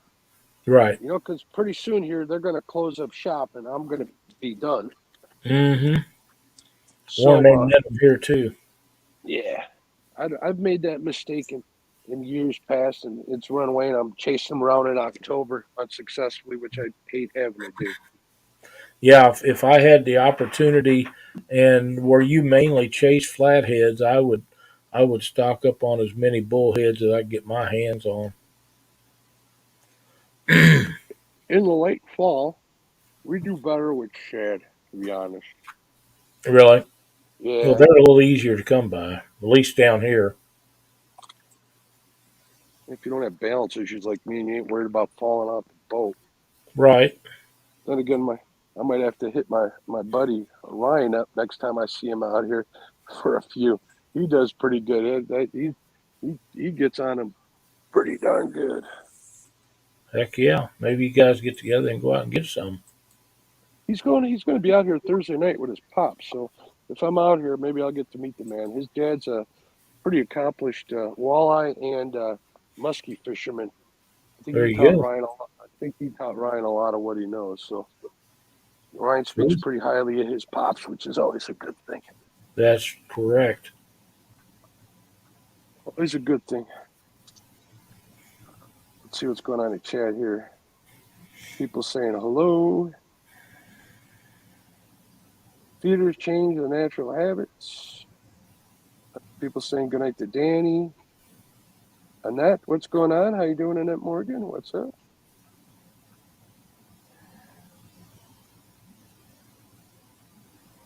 Troy says, gonna leave you play, Mark. Gonna try and catch some crawlers. There you go. Good luck. Probably rain.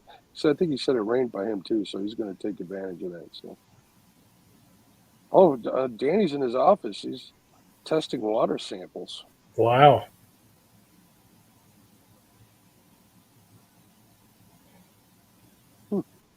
JTC's back in here. We'll see what can happen. You know what I've noticed, Lyle, about this river? What's It's like that? I told you we were seeing some action, right? Right? And there's like always dead spots between action. Whether it's an hour or two, sometimes even longer than that. But if you wait them out, they'll come back to you. Just like any bank fisherman on a good spot, it don't matter. I think they're traveling. I like to think this is a place they feed at, but I'm not told. See, look at this one right here. Something's gotten it excited.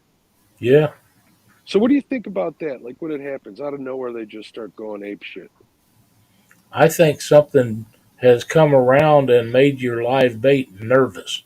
Nervous. I think so too. I always liked to think that. Always gets my hopes up. Well, it keeps you from falling asleep. Yeah. You and I both don't sleep too often. You know that. Yeah, but if I'm out there on a boat and fish are biting, I'm sleepy for some reason. Really? Oh yeah. I got plans to put a cot in that new boat if I pick one up. I would if I was younger and I was out fishing at night, I'd have a cot in my boat. I guarantee it. Well, it's going to be comfortable enough for this old man. I'm going to make sure of that. It ain't going to be no army cot. It's going to be one of them fancy Cabela's padded jobs. There you go. That's what I'm talking about. I'm going to make it so with one of them ones where you can set the back of it up a little bit, like sitting in a Yeah, lazy boy. yeah. We have one of those that Cindy used to sunbathe on the front deck, and Nice. it's out in the shed now. You could just put it up there and adjust it front and back, and it's just really cool. Go back to bait clicker fishing with some J hooks and see what happens. That's right. Turn them clickers on. Unless it goes off and wakes you up, you just keep snoozing. That's what Jody needs. She's always falling asleep on that pontoon. That she is, isn't she? I think Jody needs to get 8 hours of sleep a night, but that's another story. Yeah, I haven't watched Jody. When I get a chance to go to sleep, I go take it because no better than I've been sleeping. Every chance I get to fall asleep, I jump on it, no matter what time of the day it is. Do you see what that mean Van said about you? Which time? Just now. I bet I'm taller than you, Van. From what I've been hearing, they tell me you're no taller than Chris. Really? I didn't know that. That's what I've been told, but I don't know if that's true or not. I've never met him.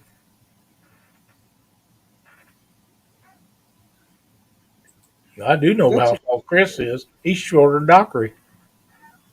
is it? Yeah, this is true. We did meet him that one last Yep. year, right? Not this year, but year before. Yeah. Sure Tiger enough. says short people live longer. Huh. He says, I'm not even going to read that.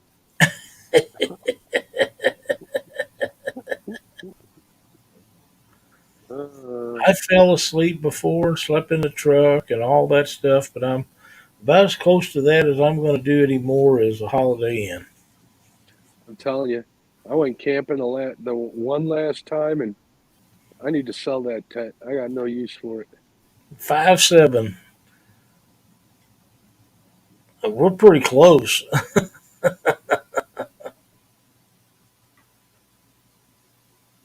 5'7". Holy smokes! I'm surprised he Man, can reach. I'm surprised he can reach the pedals on that big truck.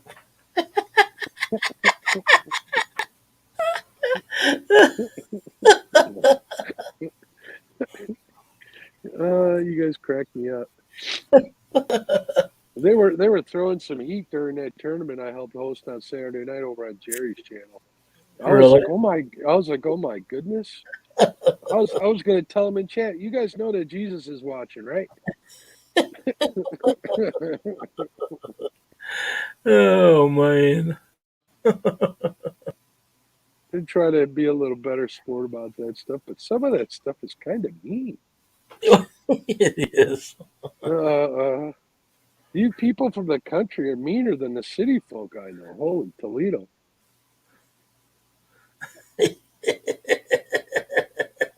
Man says, unless uh, in partying with Jose, then I'm 10 foot tall. You can whip anybody. Bulletproof. Yeah, I understand completely. I used to get that way with Mr. Daniels, but I must Yeah, have outgrew it or something. Now it just makes me happy. yeah. Jose makes me the same way, Van. I promise you it does. And at my age, that's never a good thing. You always feel like you're 18, don't you, Lyle? I know I do. I do, but I also know that I am not. Uh, I do miss those days, however. I got something feeding off to this side.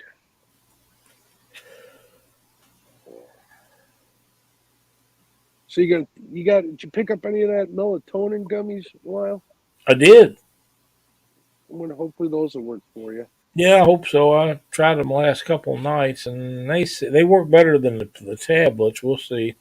Um, I'm supposed to be getting something from the doctor too, as soon as he comes in. Hopefully that'll help you out. You got to Yeah, be nice when you're in the doctor's office. You got to wait your turn. yeah. I'm not big on waiting. If I got a 10 o'clock appointment, I expect to be in there being seen at 10 o'clock. Don't really work that way, but I Uh, that's what I expect. If they come when we was in business, if somebody had an appointment for 10 o'clock, they was in there at 10 o'clock or before, and I expect to be done the same way. But doctors just don't seem to do that. and I don't really think it's like the doctors or whatever appointment you have wherever.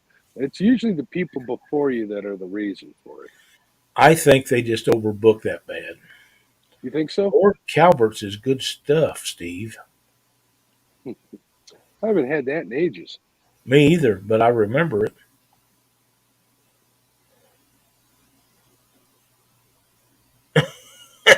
Nice. Hello, Jody. We didn't say you weren't nice. We said you were sleepy. Yeah. See, there's always people listening. Hi, We're getting Jody. good at we're getting good at calling them out. Yeah. What about me, Jody? Hello, Jody. Oh, there it is.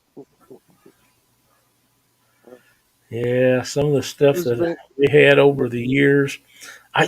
They Van and them and Steve talking about um, that stuff that they was drinking.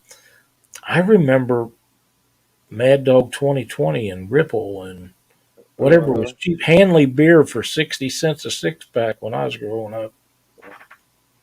It wasn't much, but you know. We used to get the Stroh's 30 packs, Lyle, Oh wow. for like $6, 5.99 for 30 Yep. beers. I had a friend of mine. This dad owned a liquor store, and that old man that worked there at night. We went to school with his daughter, and Kevin would send him back there after ice, and because it was in the back room, and we'd grab a couple of six pack of that 60 cent Hanley and walk out. And he knew we was doing it, but he also knew whose son they Kevin and Stan was, and Uh-huh. Kevin and I'd get all fired up, and Stan, he was 3 years younger than us, couldn't drive at all, but he'd drive us home. My dad said my dad had a '64 Impala that came up in conversation today in the chat here while you guys, but earlier tonight. A '64 Impala convertible that was stolen. It just happened to be stolen from I think it was called Thunderbirds was the name of the liquor store he used to work at. While he was working, they stole it off from under him. And that was back in the day when you didn't have to have insurance. My grandfather paid the Oh down yeah. payment on that. They had to keep making the payments till it was paid off. Hmm. I had a wreck one time. I didn't. I had a hot rod car, and I was being pushed in a car that I owned, but another guy was driving it. And when I dumped the clutch, and them slicks grabbed hold, it shoved that car that was pushing me out in the line of traffic. Hit a brand new Dodge Dart Swinger. Little girl had bought about a week before, knocked the rear bumper off of it. Didn't hurt anything else, just knocked the bumper off of it. Uh, I didn't have any insurance on the car that was being pushed, and MFA insurance companies, I was, I don't know, 17, 18 years old, sent me a payment book just like you get from a bank. And I made right. payments on that car $40 a month till that bumper repair it was like $290. That was a Yeah, I long time remember ago. those. I remember my dad going to pay stuff off with those payment books or putting them in an envelope and mail them in, Yep. or even just walking right into the bank and paying them at the window. Yeah, that's probably 1974, 1975, 6, somewhere along there. Speaking of Dodge Darts, my buddy had a GTX convertible worth a fortune. Yeah. He did stupid and had a little tassel, or had a. He did what he wasn't supposed to do. Spent a night drinking and wanted to jump some railroad tracks over by the house, Oh, that's not and, good. and ended up planting that camshaft in a tree on the other side of those tracks. Yeah. He's lucky he walked out. It threw him. He broke a bunch of bones. It threw him clear of there. But I think it had a 383, if I'm not mistaken. But that camshaft was stuck in that tree for a long time. My uncle bought a brand new one that had a 440 Magnum in it. He was, in his 40s. He just went through a divorce. And my brother had a 428 Super Cobra jet, and they got to racing on the back coming back from a family reunion one time. That old Dodge done pretty good until we got up over about 120, and it just he couldn't hang then. But it was a beautiful car, man. That was a pretty thing.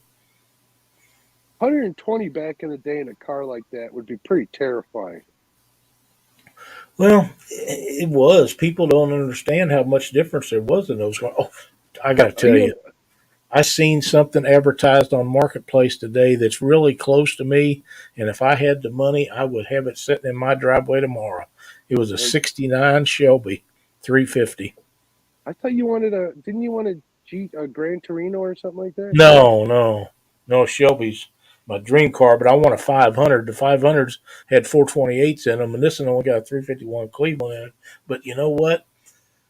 At 86,000, I'd take it with that. That's what they want for it, 86.5. 6 grand. That's crazy. You know That's a what? lot of money. That car sold brand new for about $23,000. Really, they were that much, huh? Yeah, Shelby's was. I didn't realize they were that expensive. I know Yeah, you could get a. I think someone. I was talking to somebody, and they said you could get a Corvette in the '60s for like, I don't know, like 8 grand, and that was an exorbitant amount of money yeah. You back could get then. a '65 Mustang Fastback for 21.95. Yeah, that was a lot of money back then. Yeah, When Keith. you're spending 17 grand on a house.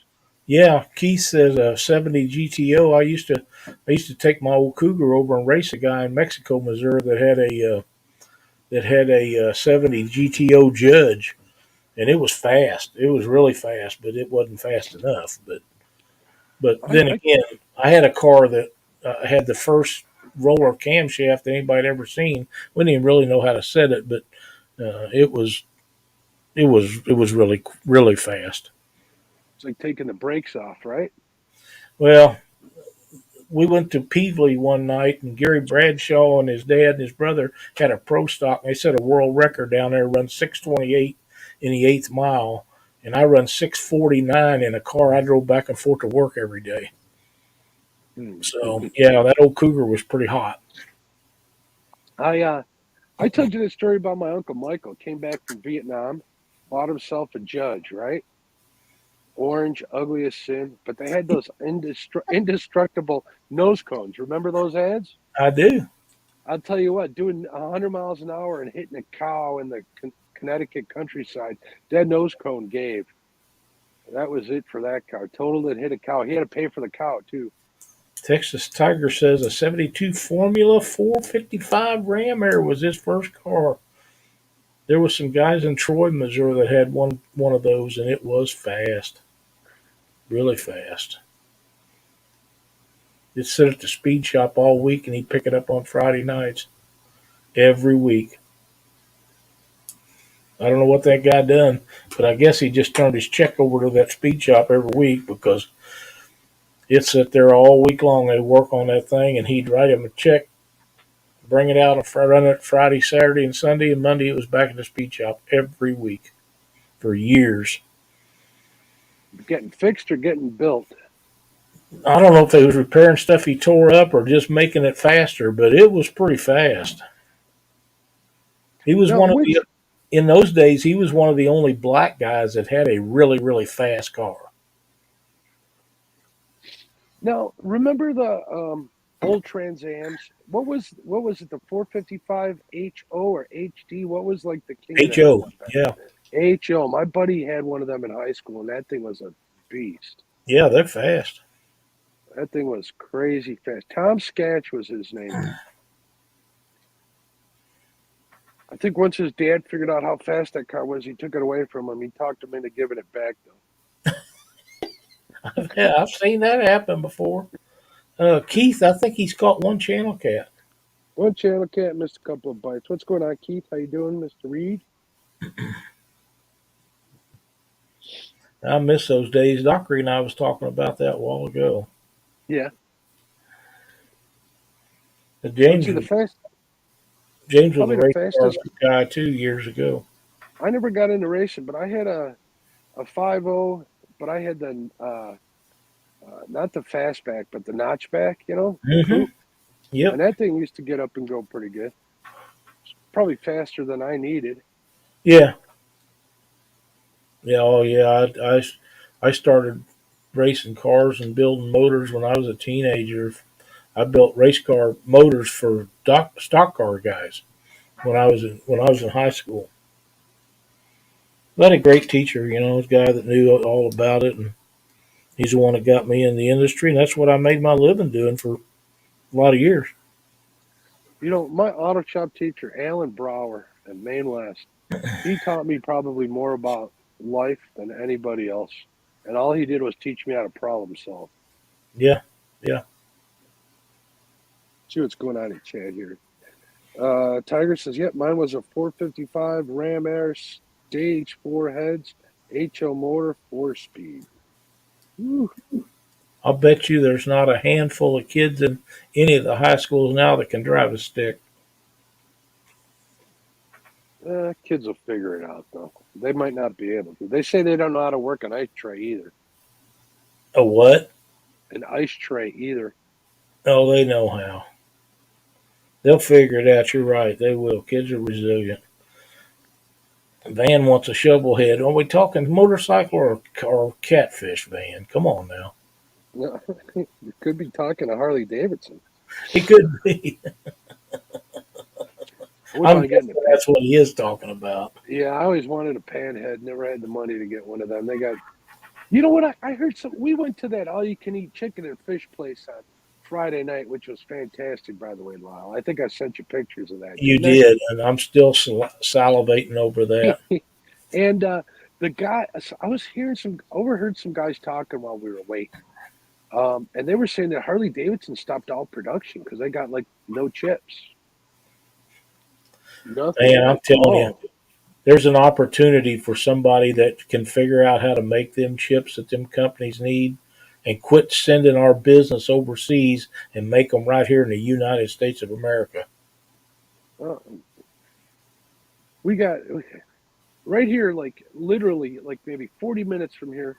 You got the old Motorola building. Well, that's what they used to do back in the day of the flip phones. Is they used to make microchips there. I know because I knew a bunch of people that worked there.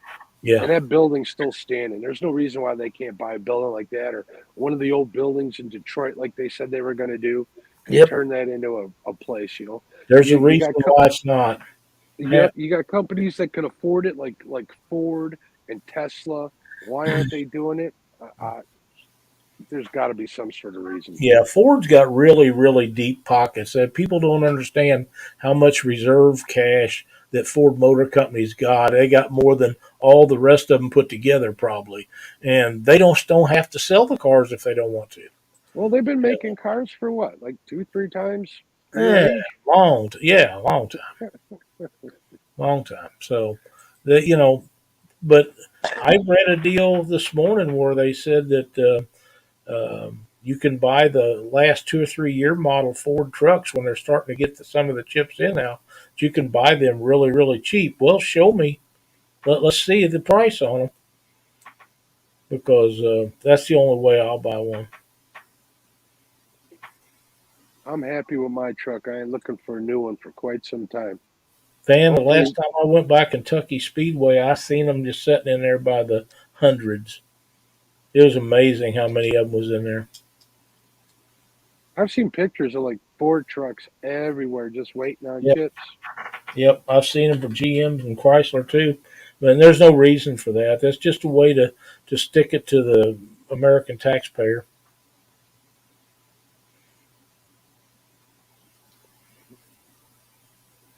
All right, it's really slowed down here, Lyle. Doc says he had a fastest car he ever owned was a '78 Regal with a big block. I remember all. I remember when the Regals come out with that V6 turbo. Um, Yeah, my uncle had one of them that got stolen too. He went to a wedding and it got stolen. He got the very last. It was an 87 and a half. It was they had taken too many orders, and 87 was supposed to be the last year. So what happened is they created the 87 and a half. They didn't want to call it an 88. right. So he bought that Regal, and we used to take that car out, sneak it out of the garage, and we'd get in so much trouble because every time he'd come home, the whole garage would smell like rubber. One I day had he took it to a wedding, and they stole it out from under him.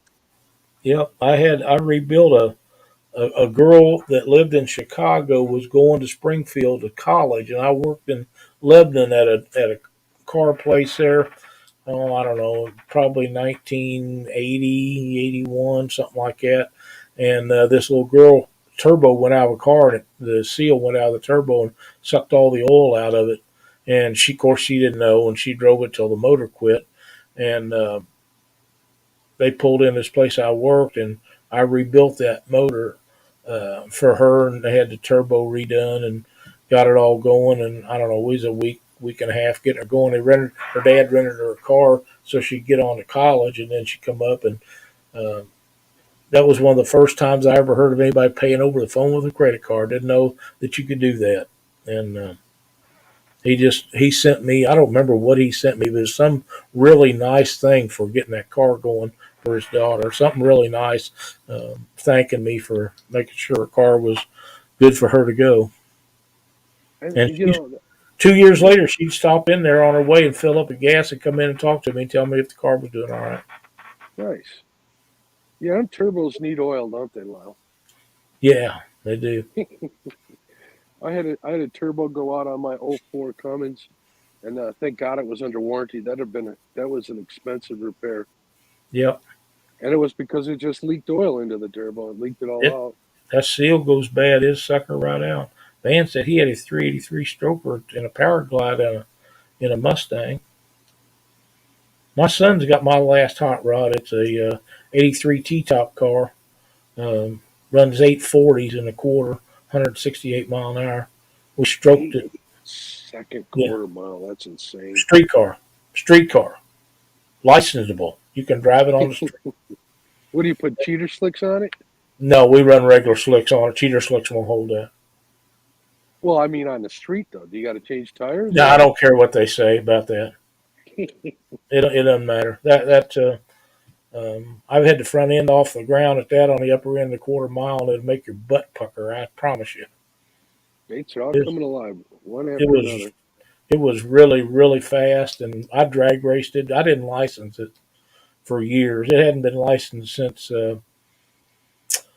'95, but it was licensable. It had full exhaust you could put on it. I took it off of it and I raced it, and it was a very consistent 9 second car. But if you had new slicks and everything was just it is a 5 speed car too.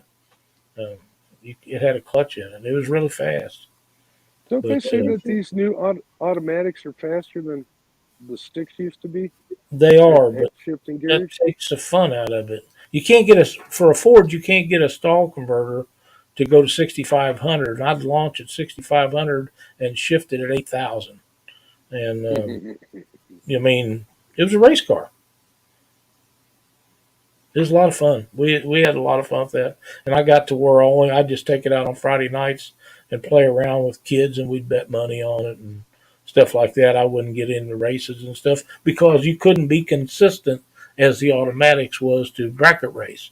uh, But for cash money, it was a way to make a couple extra bucks to have a good time. I know you like drag racing and you definitely like NASCAR. What do you think? You know, and I only bring this up because I just watched something about this on YouTube. What do you think of them guys that do them tractor pulls? Here's my thought of that. That's a lot of horsepower. And if I'm That's going what to everybody put says. that much horsepower out there, I want it to go fast. I don't want it to go 30 mile an hour. You don't want it to pull down a bridge. No, I don't care nothing about that. It makes no difference to me. If it's It, got 5,000 horsepower, it ought to go 200 mile an hour. it's still pretty amazing they're able to turn even those damn tires to pull all that weight Oh, too. that's and a lot of them's got 4 and 5 motors on them. Some of them, yeah, they're pretty crazy, That's just, pretty but yeah, nuts. Steve, I used to drive cars too. It just got to where you couldn't compete with those guys because it took so much money to run dirt tracks. But when they got $125,000 motors in a late model, and you tear them up every week. You work on them all week, and to race them on a Friday or a Saturday night, and you tear it up again, and it just got. I love doing it. It just got to the point where it cost too much to do it, and straight line racing was a lot cheaper, and you could keep your car together a lot more. But yeah, dirt tracks. That's the ultimate as far as a driver that would like to do it, and anybody can drive an asphalt car, but it takes a driver to drive a dirt car.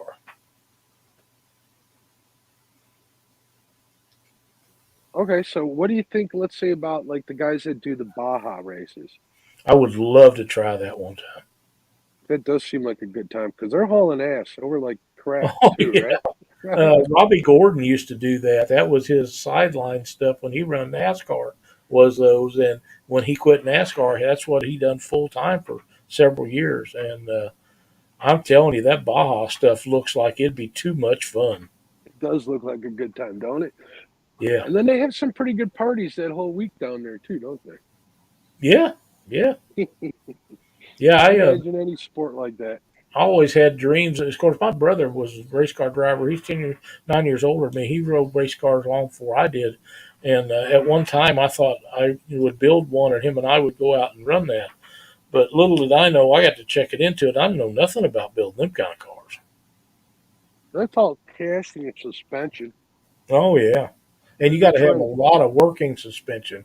A foot up and down both directions, and but it does look like a lot of fun. Oh, that's where that smoke's coming. I got a little puff of smoke every now and then catching out of the corner of my eye. It's my thermosol. Oh, I'm like, that I keeps the drop something in the mosquitoes away, smoke. though, don't it? Yeah, it does, but I think they're gone. I could probably turn it off, to be honest with you. I think I will. Let it cool off. I don't like to put it back in the compartment when it's hot. Right now, I'm just trying to add uh, a charge cable to my iPad so it doesn't run out of juice. One It's of the really things. nice to be able to watch the chat with this thing. I ain't gonna lie. Oh yeah, big letters. You can read what it says. I had a thermoscope. I used to take that when I deer hunted, bow hunted. Um, he's back, Oh, and I love that thing for setting up in a deer stand. wait, is somebody's in the basement? No, you was gone, then you come back. Really? I don't see anybody. Guests? Oh, it's you. I got the little. I just got a noise. Oh, I just came in and left. I didn't even Yeah, see that happen down there. Come on, fish. Don't. Well, I didn't get skunked. I got flathead skunk if I don't get one. yeah, Steve. It's tough to do, man.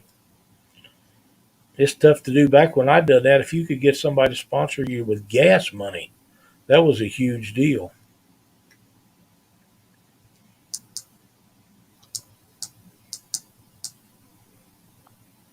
Yeah, Robbie Gordon. He really wasn't a NASCAR guy. He really wasn't. You're right, James. He was a great off road driver. But he wasn't. Um, he was a good road, and I hate road courses. That stock cars are supposed to turn left. They're not supposed to turn right. And Robbie Gordon was good on road courses, but he wasn't a stock car driver. But I liked him. I think road courses would be a little better if they even the playing field out a little bit. Well, 'Cause right James now, it's who's got the most money is who wins. Well, that's exactly right. James and I was talking about that yesterday, and he's under the belief that when it rains, they ought to have wipers on them and throw rain tires on them like they do these other guys and let them go. And I don't agree. I think that they ought to run slicks where they can go fast, take restrictor plates off of them, take that one lug nut off, put five back on it like it used to be, and not have a speed limit down pit road. Let them run down there at 200 mile an hour like they used to, and them guys will figure out how to keep them cars on the ground. Them crew chiefs are extremely intelligent, and that all that safety stuff takes away from what they're doing. Not that it doesn't keep them from getting hurt, because it does keep them from getting hurt, but they didn't get that much stuff happen back in the 60s and 70s before they put all these restrictions in. So let them race. And I mean, these cars are furthest from stock, right? You'd They're not probably nothing to agree talk with that. about them. There's Back nothing in to the talk about them. But the first thing they back, need to do is take restrictor plates off of them, because them cars that run probably 230 mile an hour on at Daytona and Talladega, if they take them restrictor plates off of them, they're worried about them turning over and flying through the air. Well, they'll figure out how to keep them on the ground. Just let them go. you The put kind of all money sorts of them guys make, they'll figure it out. they put all sorts of funky wings on them like Formula One drivers do. Yeah, I don't want to see them do that though.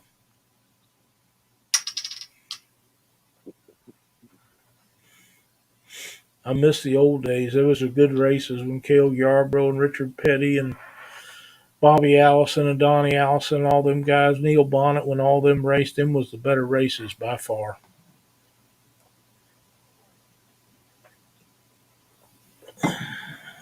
I've been Jim to Rich, one race. I've been to one NASCAR race in my life, and it was a good time. yeah, they And it are. They're was nice. the Winston 400, I think, in Michigan. Sitco used to sponsor that, so they gave Yep, us free passes to get in there. yep. They just run Michigan the other day, a couple of weeks ago. You're right, James. They need to go back to the 70s, 80s. That's exactly right. That's never going to happen. Not as long as the France family owns it, and they're never going to sell it. So, Yeah, Tiger says the lighter cars are going to catch air and end up in the grandstands. That would be bad. well, they got them fences up there, but you get enough force come by, then it'll go through them fences. It's proven they've had parts go through them before already. So, Yeah, what's a NASCAR weigh? Any thirty-two idea? hundred fifty pounds, I believe. That's still a lot of inertia going Yeah, 200 miles an hour. yeah, to hit a chain link fence. That chain link fence is the only thing between that and the fans. Well, they got the cement like half wall, right? The safer barriers, yeah, but that's just protect the guy in the car. The chain link fence is what protects the people watching the races.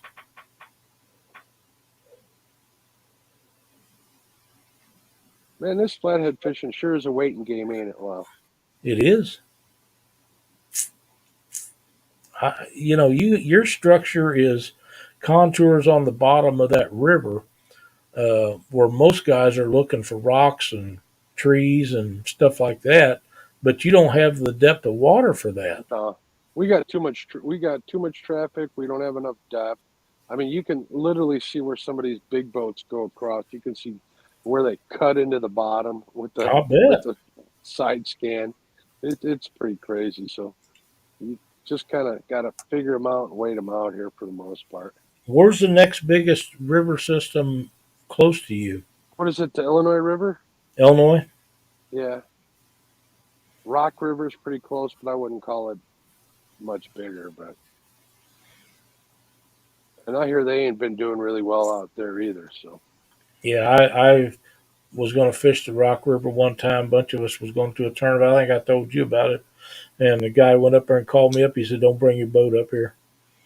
yeah, right outside of Dixon's pretty much all you can fish, to be honest with you. Yeah, you couldn't go but like 2 miles one direction, a half mile the other direction from the boat ramp. I said, I ain't wasting my time doing that. But the Illinois River's got a lot of water in it, or used to have. We used to Got fish it in Mendoza. a lot of gar in there too, from my understanding. There is a lot of gar. There's a lot of channel cat in it. I've bank fished the Illinois, but that's about it. Caught some. That was the first place I ever caught a flathead on cut bait was on the Illinois River in a night tournament. Cindy and I was over there. We caught 7 flatheads that night on cut bait first, and I haven't caught one on cut bait since. I'll Just catch them here on cut bait too. That could be what I'm doing wrong. Maybe I need to switch over to cut bait. we I've never caught one on cut bait before then, and I've never caught one since. But we caught 7 that night, and we had a good weigh in. It just was out of the money, and that was over by Peoria. They got blues out that way too, don't they? Yeah, they don't get very big, but they're out there.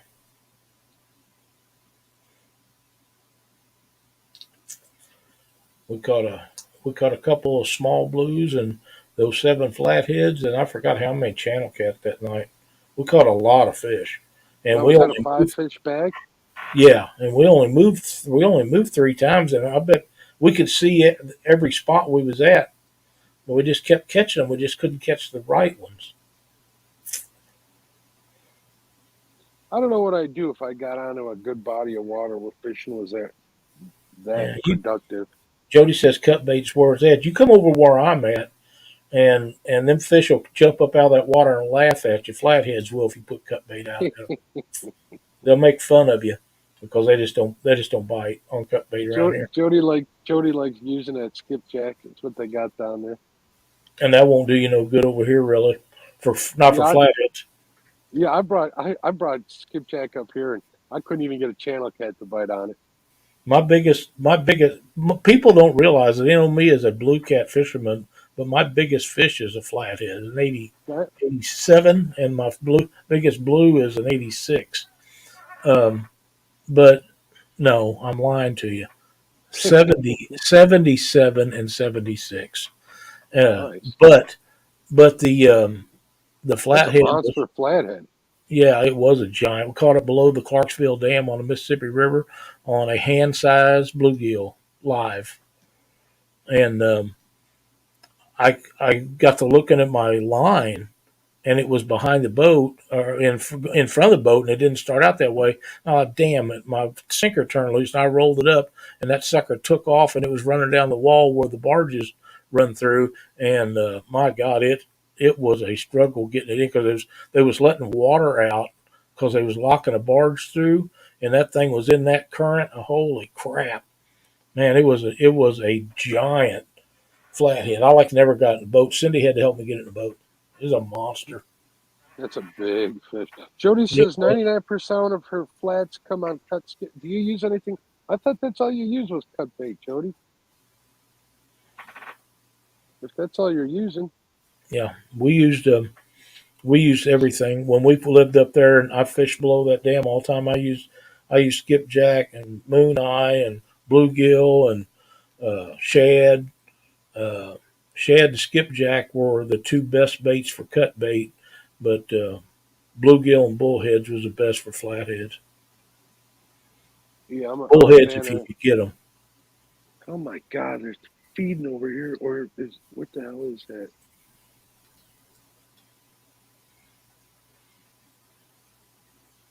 It Something's was a feeding huge over here. I flathead. think. It was. It was. I used to have pictures of it, but the computer that we kept it on crashed, and I give that computer to my grandson and lost all the pictures of that fish. It was a giant though. Its head was just amazing. It was a huge fish. Weighed it on digital scale, so I know that it was fairly close. And the same scales weighed the other fish too. How much time were you spending on the water back then? Oh, we fished. That was in the summertime. I caught that. We would go out at 8, 9, 10 o'clock at night and fish till 8 or 9 in the morning, and we'd go home and go to bed. But it was like every weekend you guys were doing that, right? Always doing it through the week, Yeah. Oh yeah. 4 or 5 days a week. Yeah, There you go. That's how you get the big fish. yeah, yeah. And nobody was down there. I mean, it was just Cindy and I. Till I caught that flathead. Then the next night, my brother was sitting right there where I told him I caught it. He was in my spot, and he caught a 60. He caught a 65-pound blue there, and he Uh, called me up. I went to another spot and let him have it that night. And he called me up and he said, "Hey, do you have the scales and a camera with you?" I said, "Yeah, don't you?" And he said, "No." He said, "Did you come up and weigh this fish?" And I got up there and it was 65 pounds. And of course, he has severe lung problems, did even back then. And he said, "I'm done for the night. I'm going to sit here and let Carolyn and my grandson catch the rest of the fish." I said, "Well, hurry up and get done and get out of my damn spot." uh, I had to But park yeah, up right next to him and shared that spot. Something with a bite. Jody, I fish structure mostly. Travel routes below the dam. For me, that's between the locks. There's between each lock there's like a place that you can call, and that and fish go up and down right there. And if you find the right one, you can do really well. The other place I like to fish on the big rivers is channel swings, where it swings on a corner going from one side to Yes, the other, sir. because they just use that as a highway.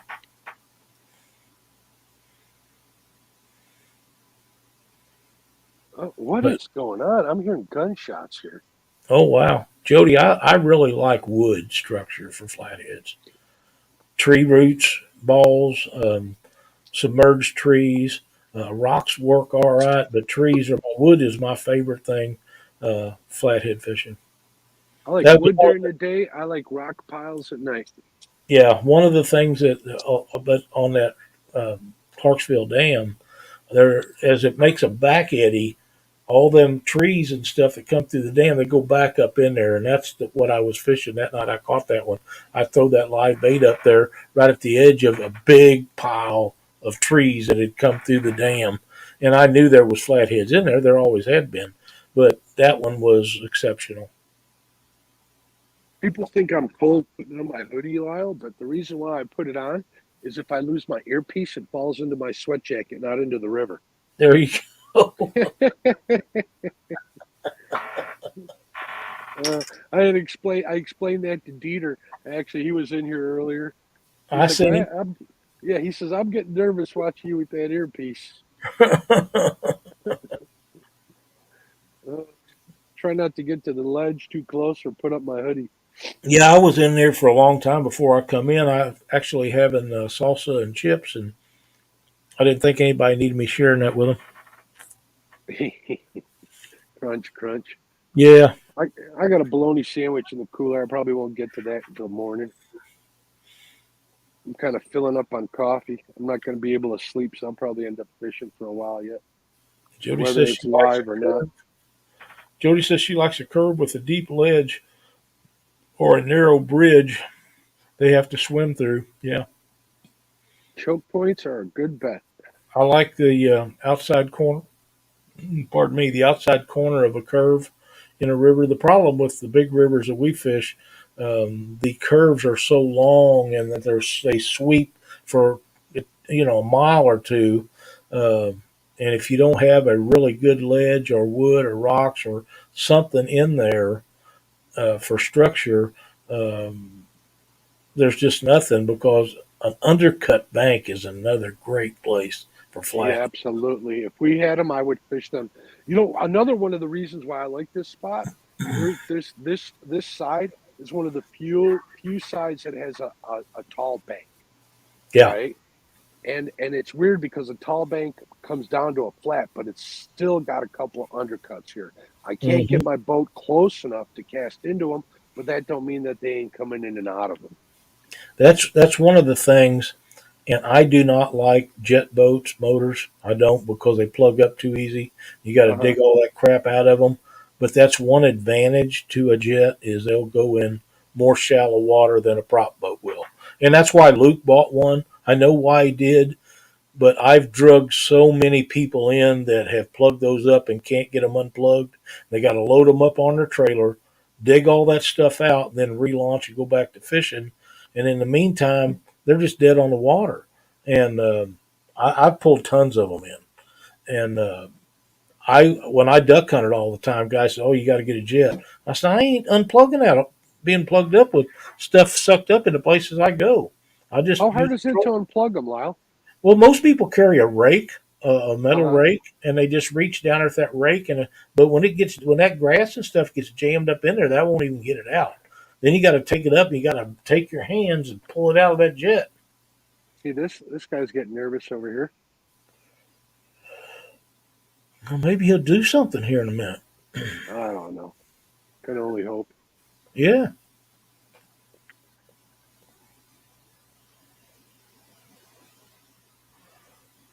all good, Melissa. Them are all good spots. But channel swings is one of my favorite on small rivers. It's hard to find channel swings on the big rivers. And when I say big river, I'm talking Mississippi and Missouri because a lot of places were half, 3/4 mile wide. Um, it's hard to find a channel swing, something like that.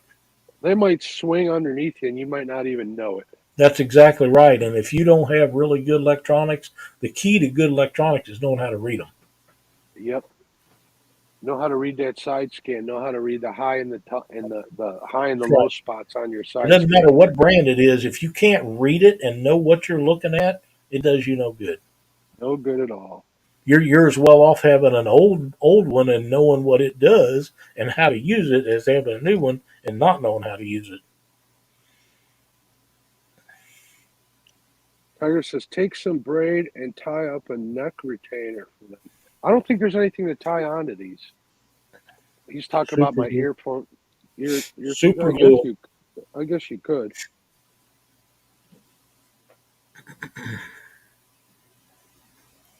Yeah, I don't know how much they cost, but I wouldn't want to lose them, buy them every day. No, you guys quit jinxing me. I ain't lost them yet. I did. Okay, I'm gonna have to rephrase that. I've lost them before, but it's always laying in bed under the pillows or in the covers somewhere. I can't wear anything like at the bed. I listen to something every night before I go to bed. It helps me put me to sleep. Yeah, I can do too. It's usually somebody live on YouTube. Oh yeah.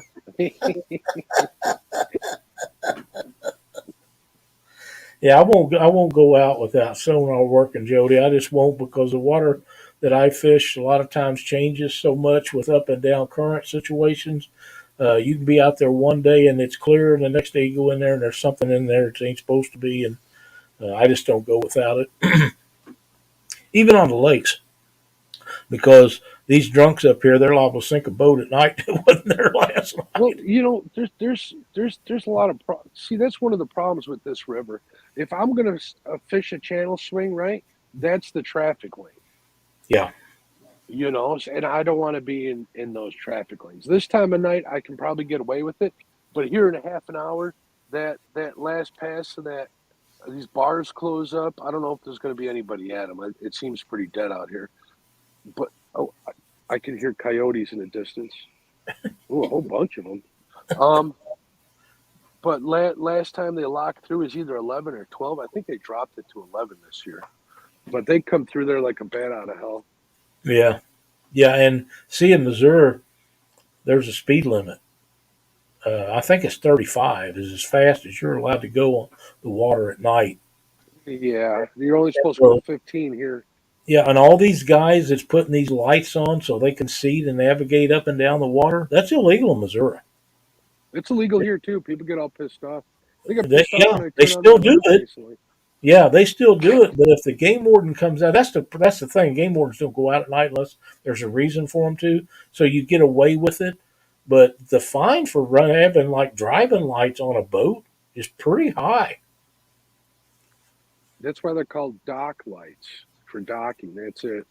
Yeah, well, I just use if I'm out at night, which I haven't been in a while, but if I am, I have lights on a 12-foot paint pole, two of them, and I just turn them around because them are fishing lights. That's all they're for, and I have four of them total, and they're you can read a book, film off of them, whatever you want to do, and I mean it's real powerful lights, but um, I was they, thinking they about replace. I got like a 1400 lume spotlight here that I use like when I'm on a fish. I'll turn it on. See, it lights it up pretty good, mm-hmm. and I can direct it and stuff. But I'm thinking of picking up one of them Compex lights to put on top of there They because say whenever I they're go to really good. yeah, whenever I go to film or anything, that light just kind of washes me out. So Yeah. it's not the best light for filming.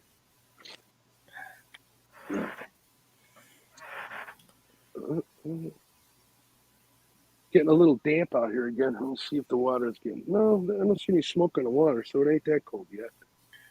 Any um, wind? No, nothing. It's dead calm. It was windy a little while ago, but it's calm now.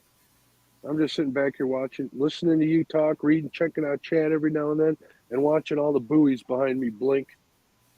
That's another thing they need to change on this river. They need to speed up the how fast these things blink because I can come up on one before the next blink happens. Yeah. Do they move them buoys when they get out of where they're supposed to be? No, they pick them up at the beginning of the end of the year and put them back in at the beginning. Yeah, and the over here, of course, these rivers get flooded so bad, and what they'll do is they got a barge that picks the buoys up and moves them when the buoys that are for channel markers. A lot Uh of huh. times they'll be quite a ways from where they should be after a flood, and that barge goes down there. And once they do that, when they put them back where they're supposed to be, they're using some kind of GPS because my Right. GPS on my fish finders, them buoys are almost dead on where they're supposed to be once they Oh, they move. actually. They actually show them on the maps. That's pretty cool. Yeah, it does on mine. Shows right where they're supposed to be, and once they move them back, they're really, really accurate. Yeah, they unless one breaks away, and that happens once in a while. Some idiot hits them or something. They don't come us. They got a barge, like a smaller one, with like a two outboards on it that they stack them up on there where they drop them off and pick them up. But other than that, We was over at Peoria at that tournament one time, and the barge drivers go down through there, and they hit them buoys on purpose. They just run over them. hmm, And I asked Tommy Walsh, I said, "Man, do them guys know they're hitting them?" He said, "Yeah, they just use that to see how accurate they are with driving. They just you're use it for kidding. as a game for them to run over them buoys." And I said, "Man, I'm surprised they get away with that." He said, "What are they going to do? Nobody's going to sit out there and watch them." How you And gonna just stop them either? yeah, they just go down through there, whack them all the time. Yeah, remember that video that we saw a couple of weeks ago about that barge that hit them guys in a boat? Yeah. They had to have died. Somebody had to die in that. Well, see, there was a guy a few years ago down by St. Louis that a barge run over him. He fell asleep, and they found him several miles. They found the boat several miles down, up between two of the barge things, and it was in there. And they finally got it just stopped, and they never did find him. His family, they Maybe got I a lot don't of want to. money. They Maybe got I a lot don't of want to money for cotton that. my. Maybe I don't want to cotton my boat if I'm fishing the bigger rivers. Well, he had just made a post like 30 minutes before then online about catching a fish, and Huh, he had a nice Alumacraft boat too. I breaks my forgot heart. somebody I knew bought that boat. I don't remember who it was, but yeah, that was a big lawsuit over that deal. I knew the guy. Oof.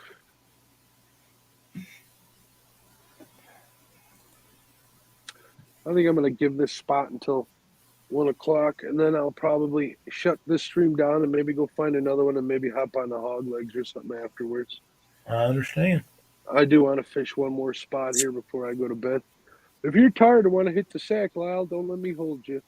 I'm getting ready to get off of here. I've enjoyed being on here with you guys and visiting with everybody, but it's about time for me to go to bed. I'm going to have another snack before I do, and Good then I'm going to idea. go to bed, and hopefully I can get some sleep. And the problem is, right now I'm wide awake.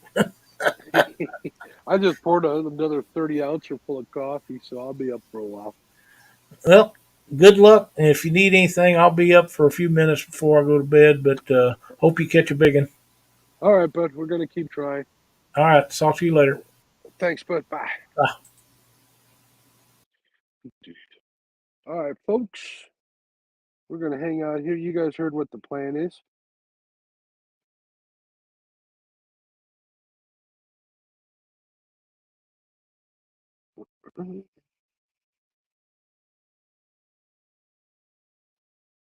Thank you, Melissa. I enjoyed talking with Lyle. I learned a lot talking to him. It's on Kenneth's again tonight. So bring the boat on over, Takedown's channel. If he'll have me, of course. I'm going to move. We're going to see how I feel. I got a bologna sandwich with my name on it, so I'm going to crack that sucker open here in a minute, at least half of it. I think I'm going to fish probably closer to the boat launch because there's a choke point there. I'll give that spot one last chance. It's either that or this other spot that I want to fish that's loaded with wood and makes sense there'd be fish there. I haven't caught any there yet. So, all right, David, thanks for hanging out. I appreciate it. Appreciate everybody hung out. I really do. More than you'll know. I got my water Crocs on. Gonna come to a time where I'm gonna have to switch over from these to my muck boots.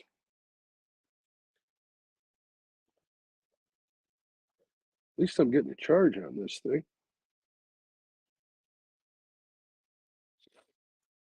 Melissa's been going strong. How are you gonna stay up all night on Kenneth's channel, Melissa, after spending all this time here?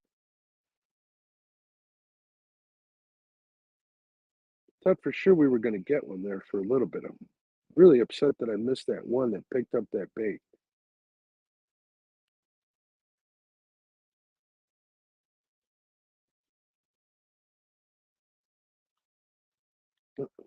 But not all our opportunities get taken advantage of.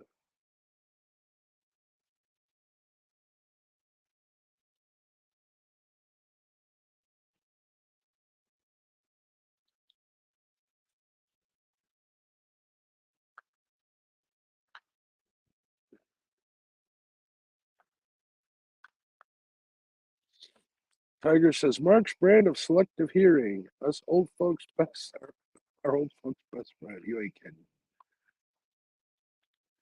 Jody says she's stuck going to the same holes that she knows. The water depths too. It is hard to figure out the ledges. I just drop lines till I figure them out. It's a good way of doing it.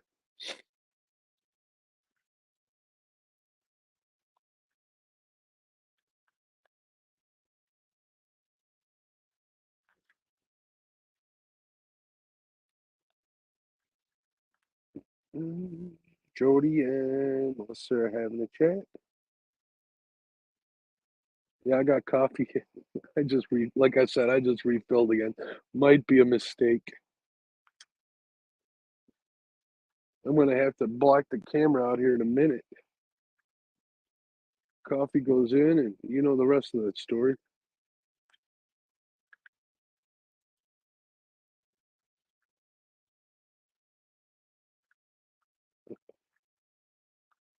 Yeah, I think I'm gonna move to a choke point after this. Hopefully I got enough current. I got 4 lines out there. We're gonna get us a flathead tonight. There ain't no traffic. I feel pretty safe.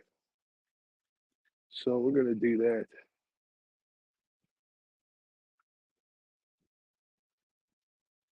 Jacob, what's going on? And time. Welcome, man. All right, I'm gonna black the camera out here for a few minutes. Please hold.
I am back. Sorry about that, folks. Thanks for your patience.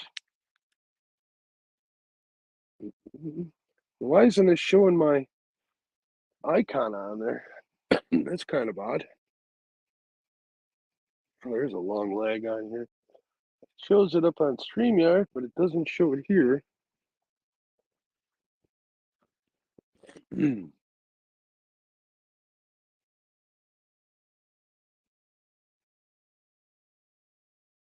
Look at this. Bounce, bounce, bounce.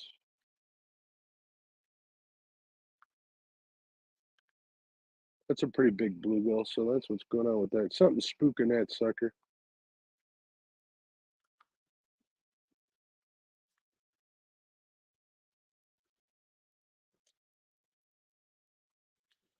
Come to Papa.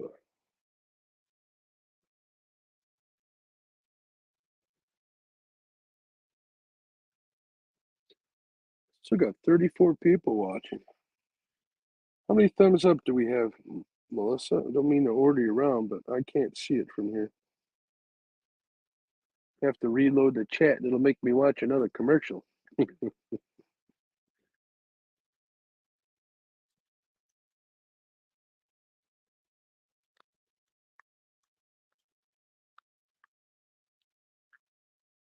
I really didn't want to give up on this spot. Really thought we'd get a fish, especially after that one picked up that bait, moved it so far.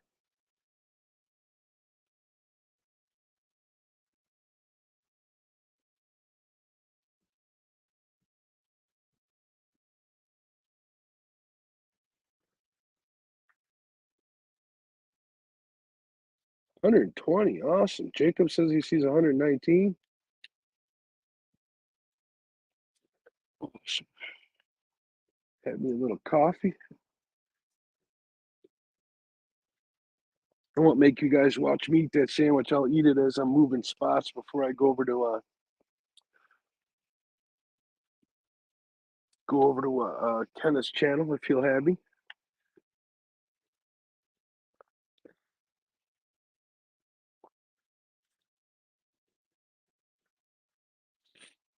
I've been talking all night. It'll be nice to have people talking to me like it was with Lyle.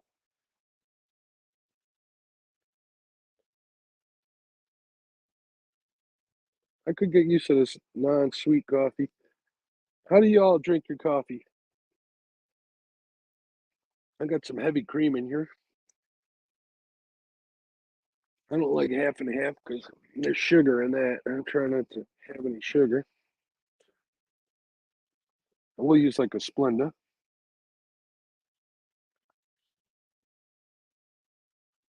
Cool. Thank you, Hog Leg. No sugar and heavy cream. That's how I'm drinking it. Not too bad. It's a little bitter still.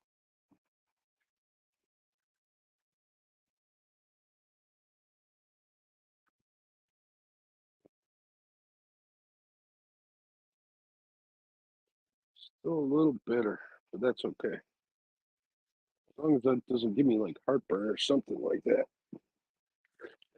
Yeah, my wife was feeling under the weather today. She stayed home. Oh, there we go. There we go. That's one.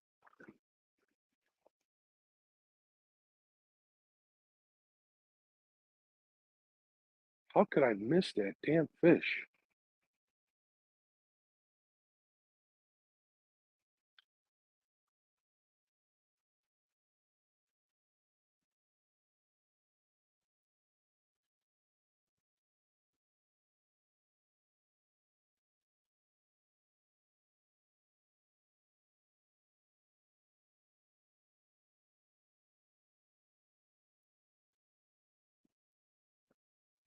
Very quiet. Yeah, quiet. Did I just say that?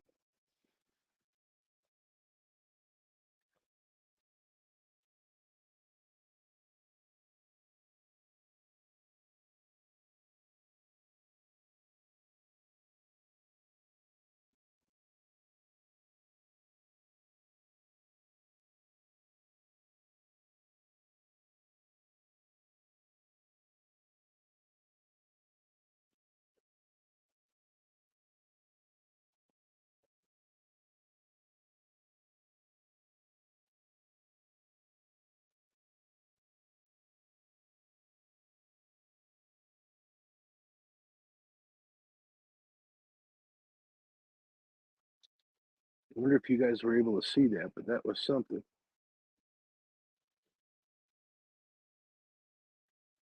wasn't a channel cat either.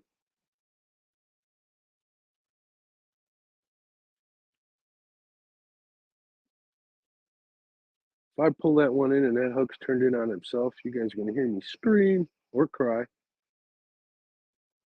But we'll let it sit for a little bit.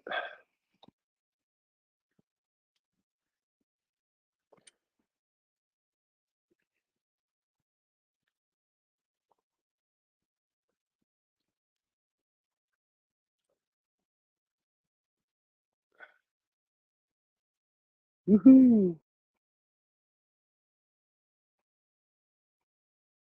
I call my grandma coffee because I use so much cream change. I don't use that much cream though, but I do use cream. Just enough to change the color usually. Well, at least there's signs of life.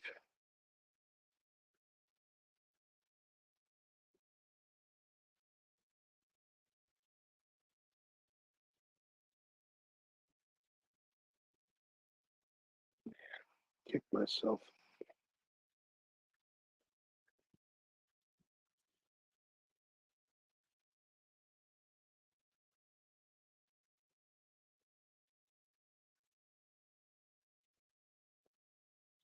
Did you guys even see that? Or am I seeing things? Because I've seen things in my time. Oh, Melissa, I almost banned you on accident. Hey, Michelle.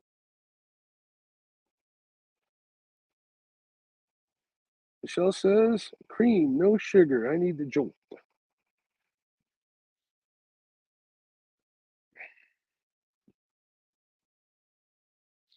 Let's see, what time is it? 12:49. Yeah, we're going to give this spot 10 minutes before I pack up. Then I'll move spots before I go over to Kenny's channel.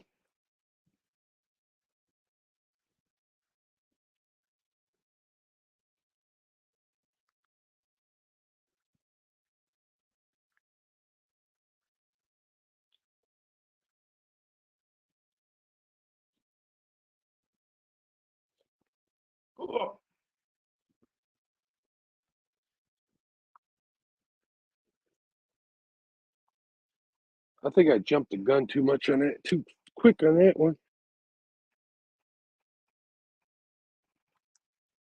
I got all excited.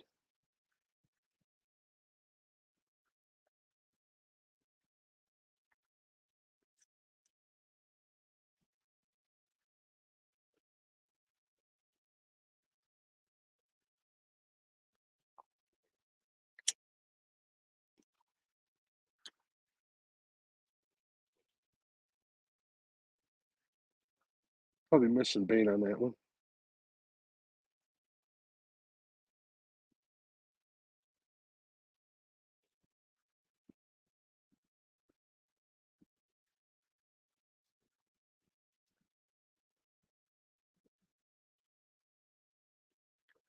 Maybe I'll let you guys pick my next spot.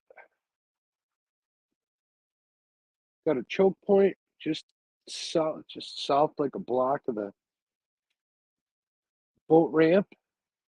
About a mile south of the boat ramp, there's another spot with an inlet that's littered with wood. It's a little deeper. Seem to be getting all my bites in the channel and the deeper water. But that choke point's deeper too, so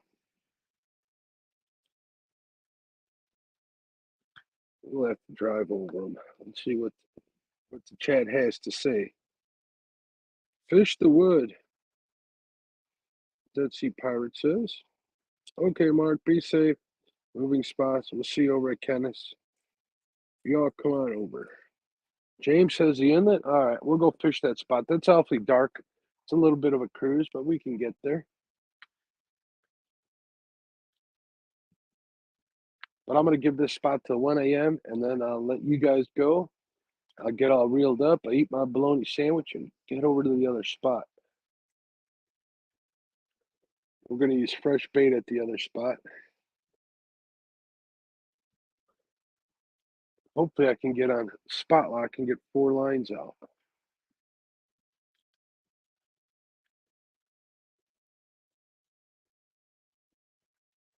Unless I see something interesting on the way there, guys. So that's my promise to you.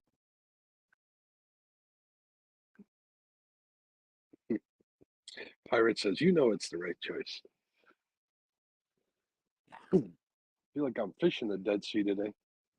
It could be worse. I've sat out in spots and not gotten a bite all night too. Sat out all night and gotten one bite too and caught a fish.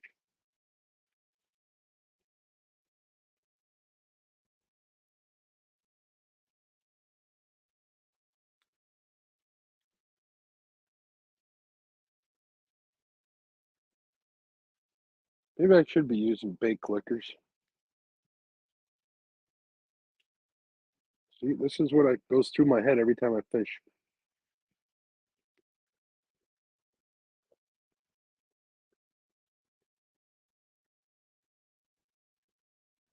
All right, so I had 14 baits, burnt one with the channel cats, one pass.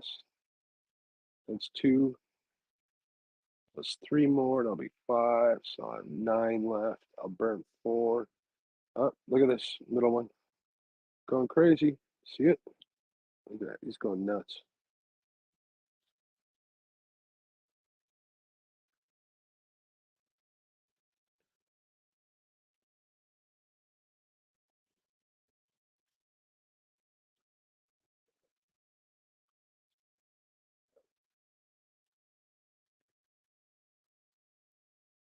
Come on, fish. Take it. Eat it. Eat it.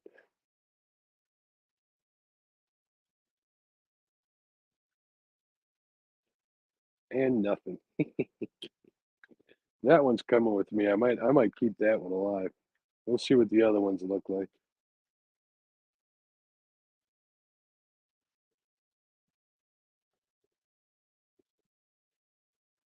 I'm gonna keep this stream going until I pull these baits out of the water, because I know as soon as I end the stream, I'm gonna get something. It's the way it always happens.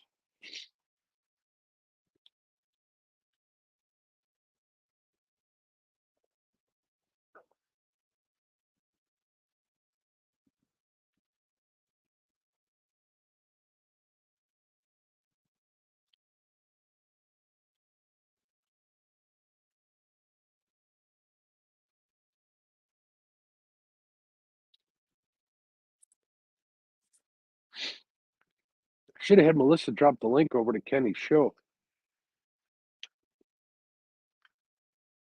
Take down catfish in 3 words, I believe. If you're still here, Melissa, drop that link.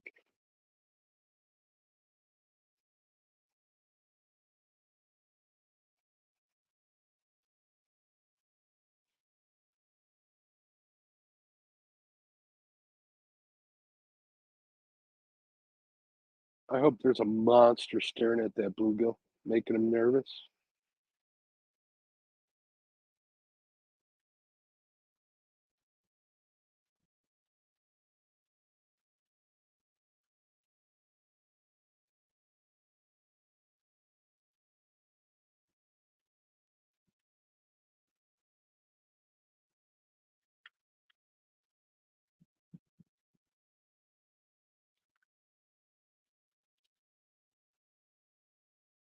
All right, I've been at this spot since 7:30. Wow, I spent a lot of time at this spot.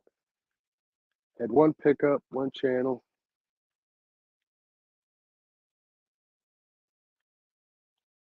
I think I've pretty much fished it thoroughly.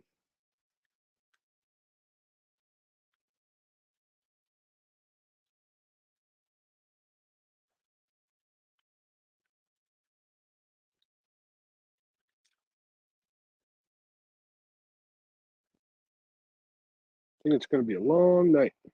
Long night. Oh, thanks for dropping the link, James, Melissa. We'll see you guys there. What time is it? 3 more minutes. We're going to give it 3 more minutes. I'm going to reel these up, and then we'll shut the stream down. Head over to Kenny's channel. Hang out there. But I will move. I'm going to eat my bologna sandwich and move, and then I'm going to head over there. I'll get set up before I log in.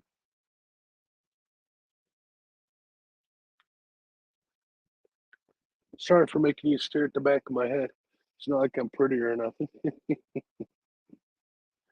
Not at all.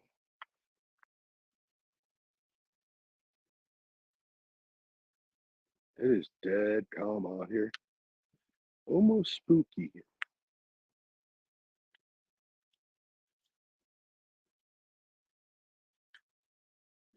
All right, let's reel these baits in, fellas. Ladies, gentlemen.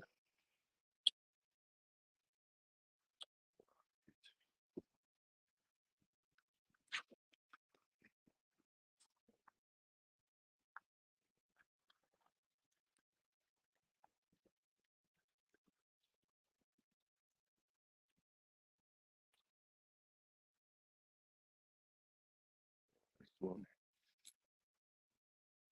going over the side. I like to inspect them after I bring them in, see if anything, especially this one. Yeah, this one had something.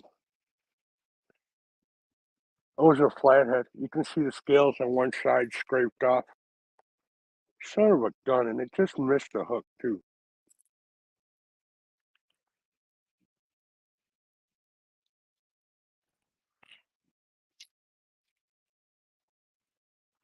Water flatheads, pain in the butt. Bring this one in next.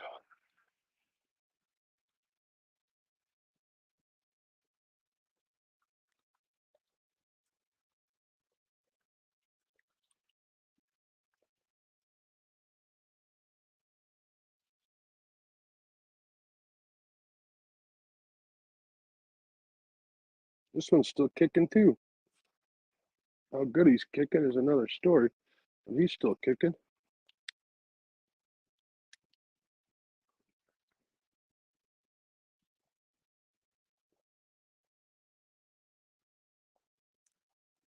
Save this one for the next spot.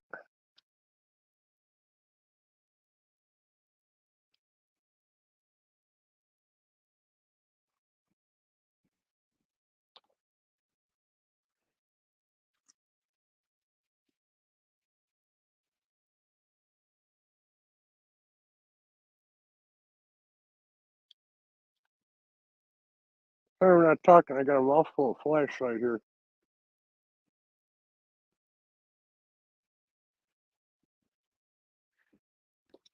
All right, let's get this big one in here.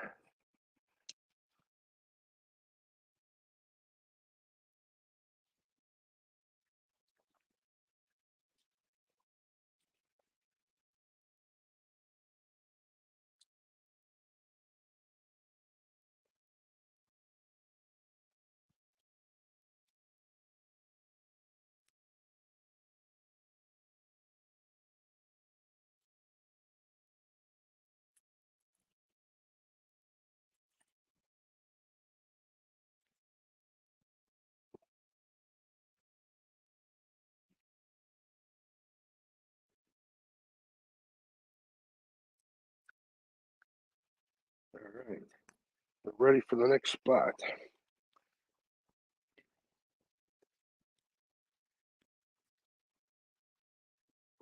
All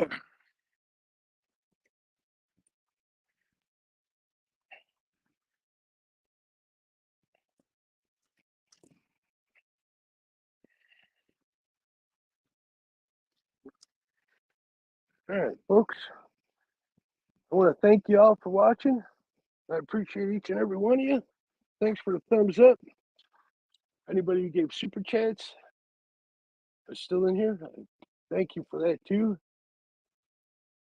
Yeah, old wood is definitely the key. Problem is it's so heavily populated here, pirates, that there's old wood, but it's in the shallows where the boats don't go. If there's a place where there's old wood or was old wood where boats can go, people move it. That's the problem. So we make do with what we got. All right, folks. Thank you very much. We'll see you over on Kevin's channel. See you in a little bit. Bye.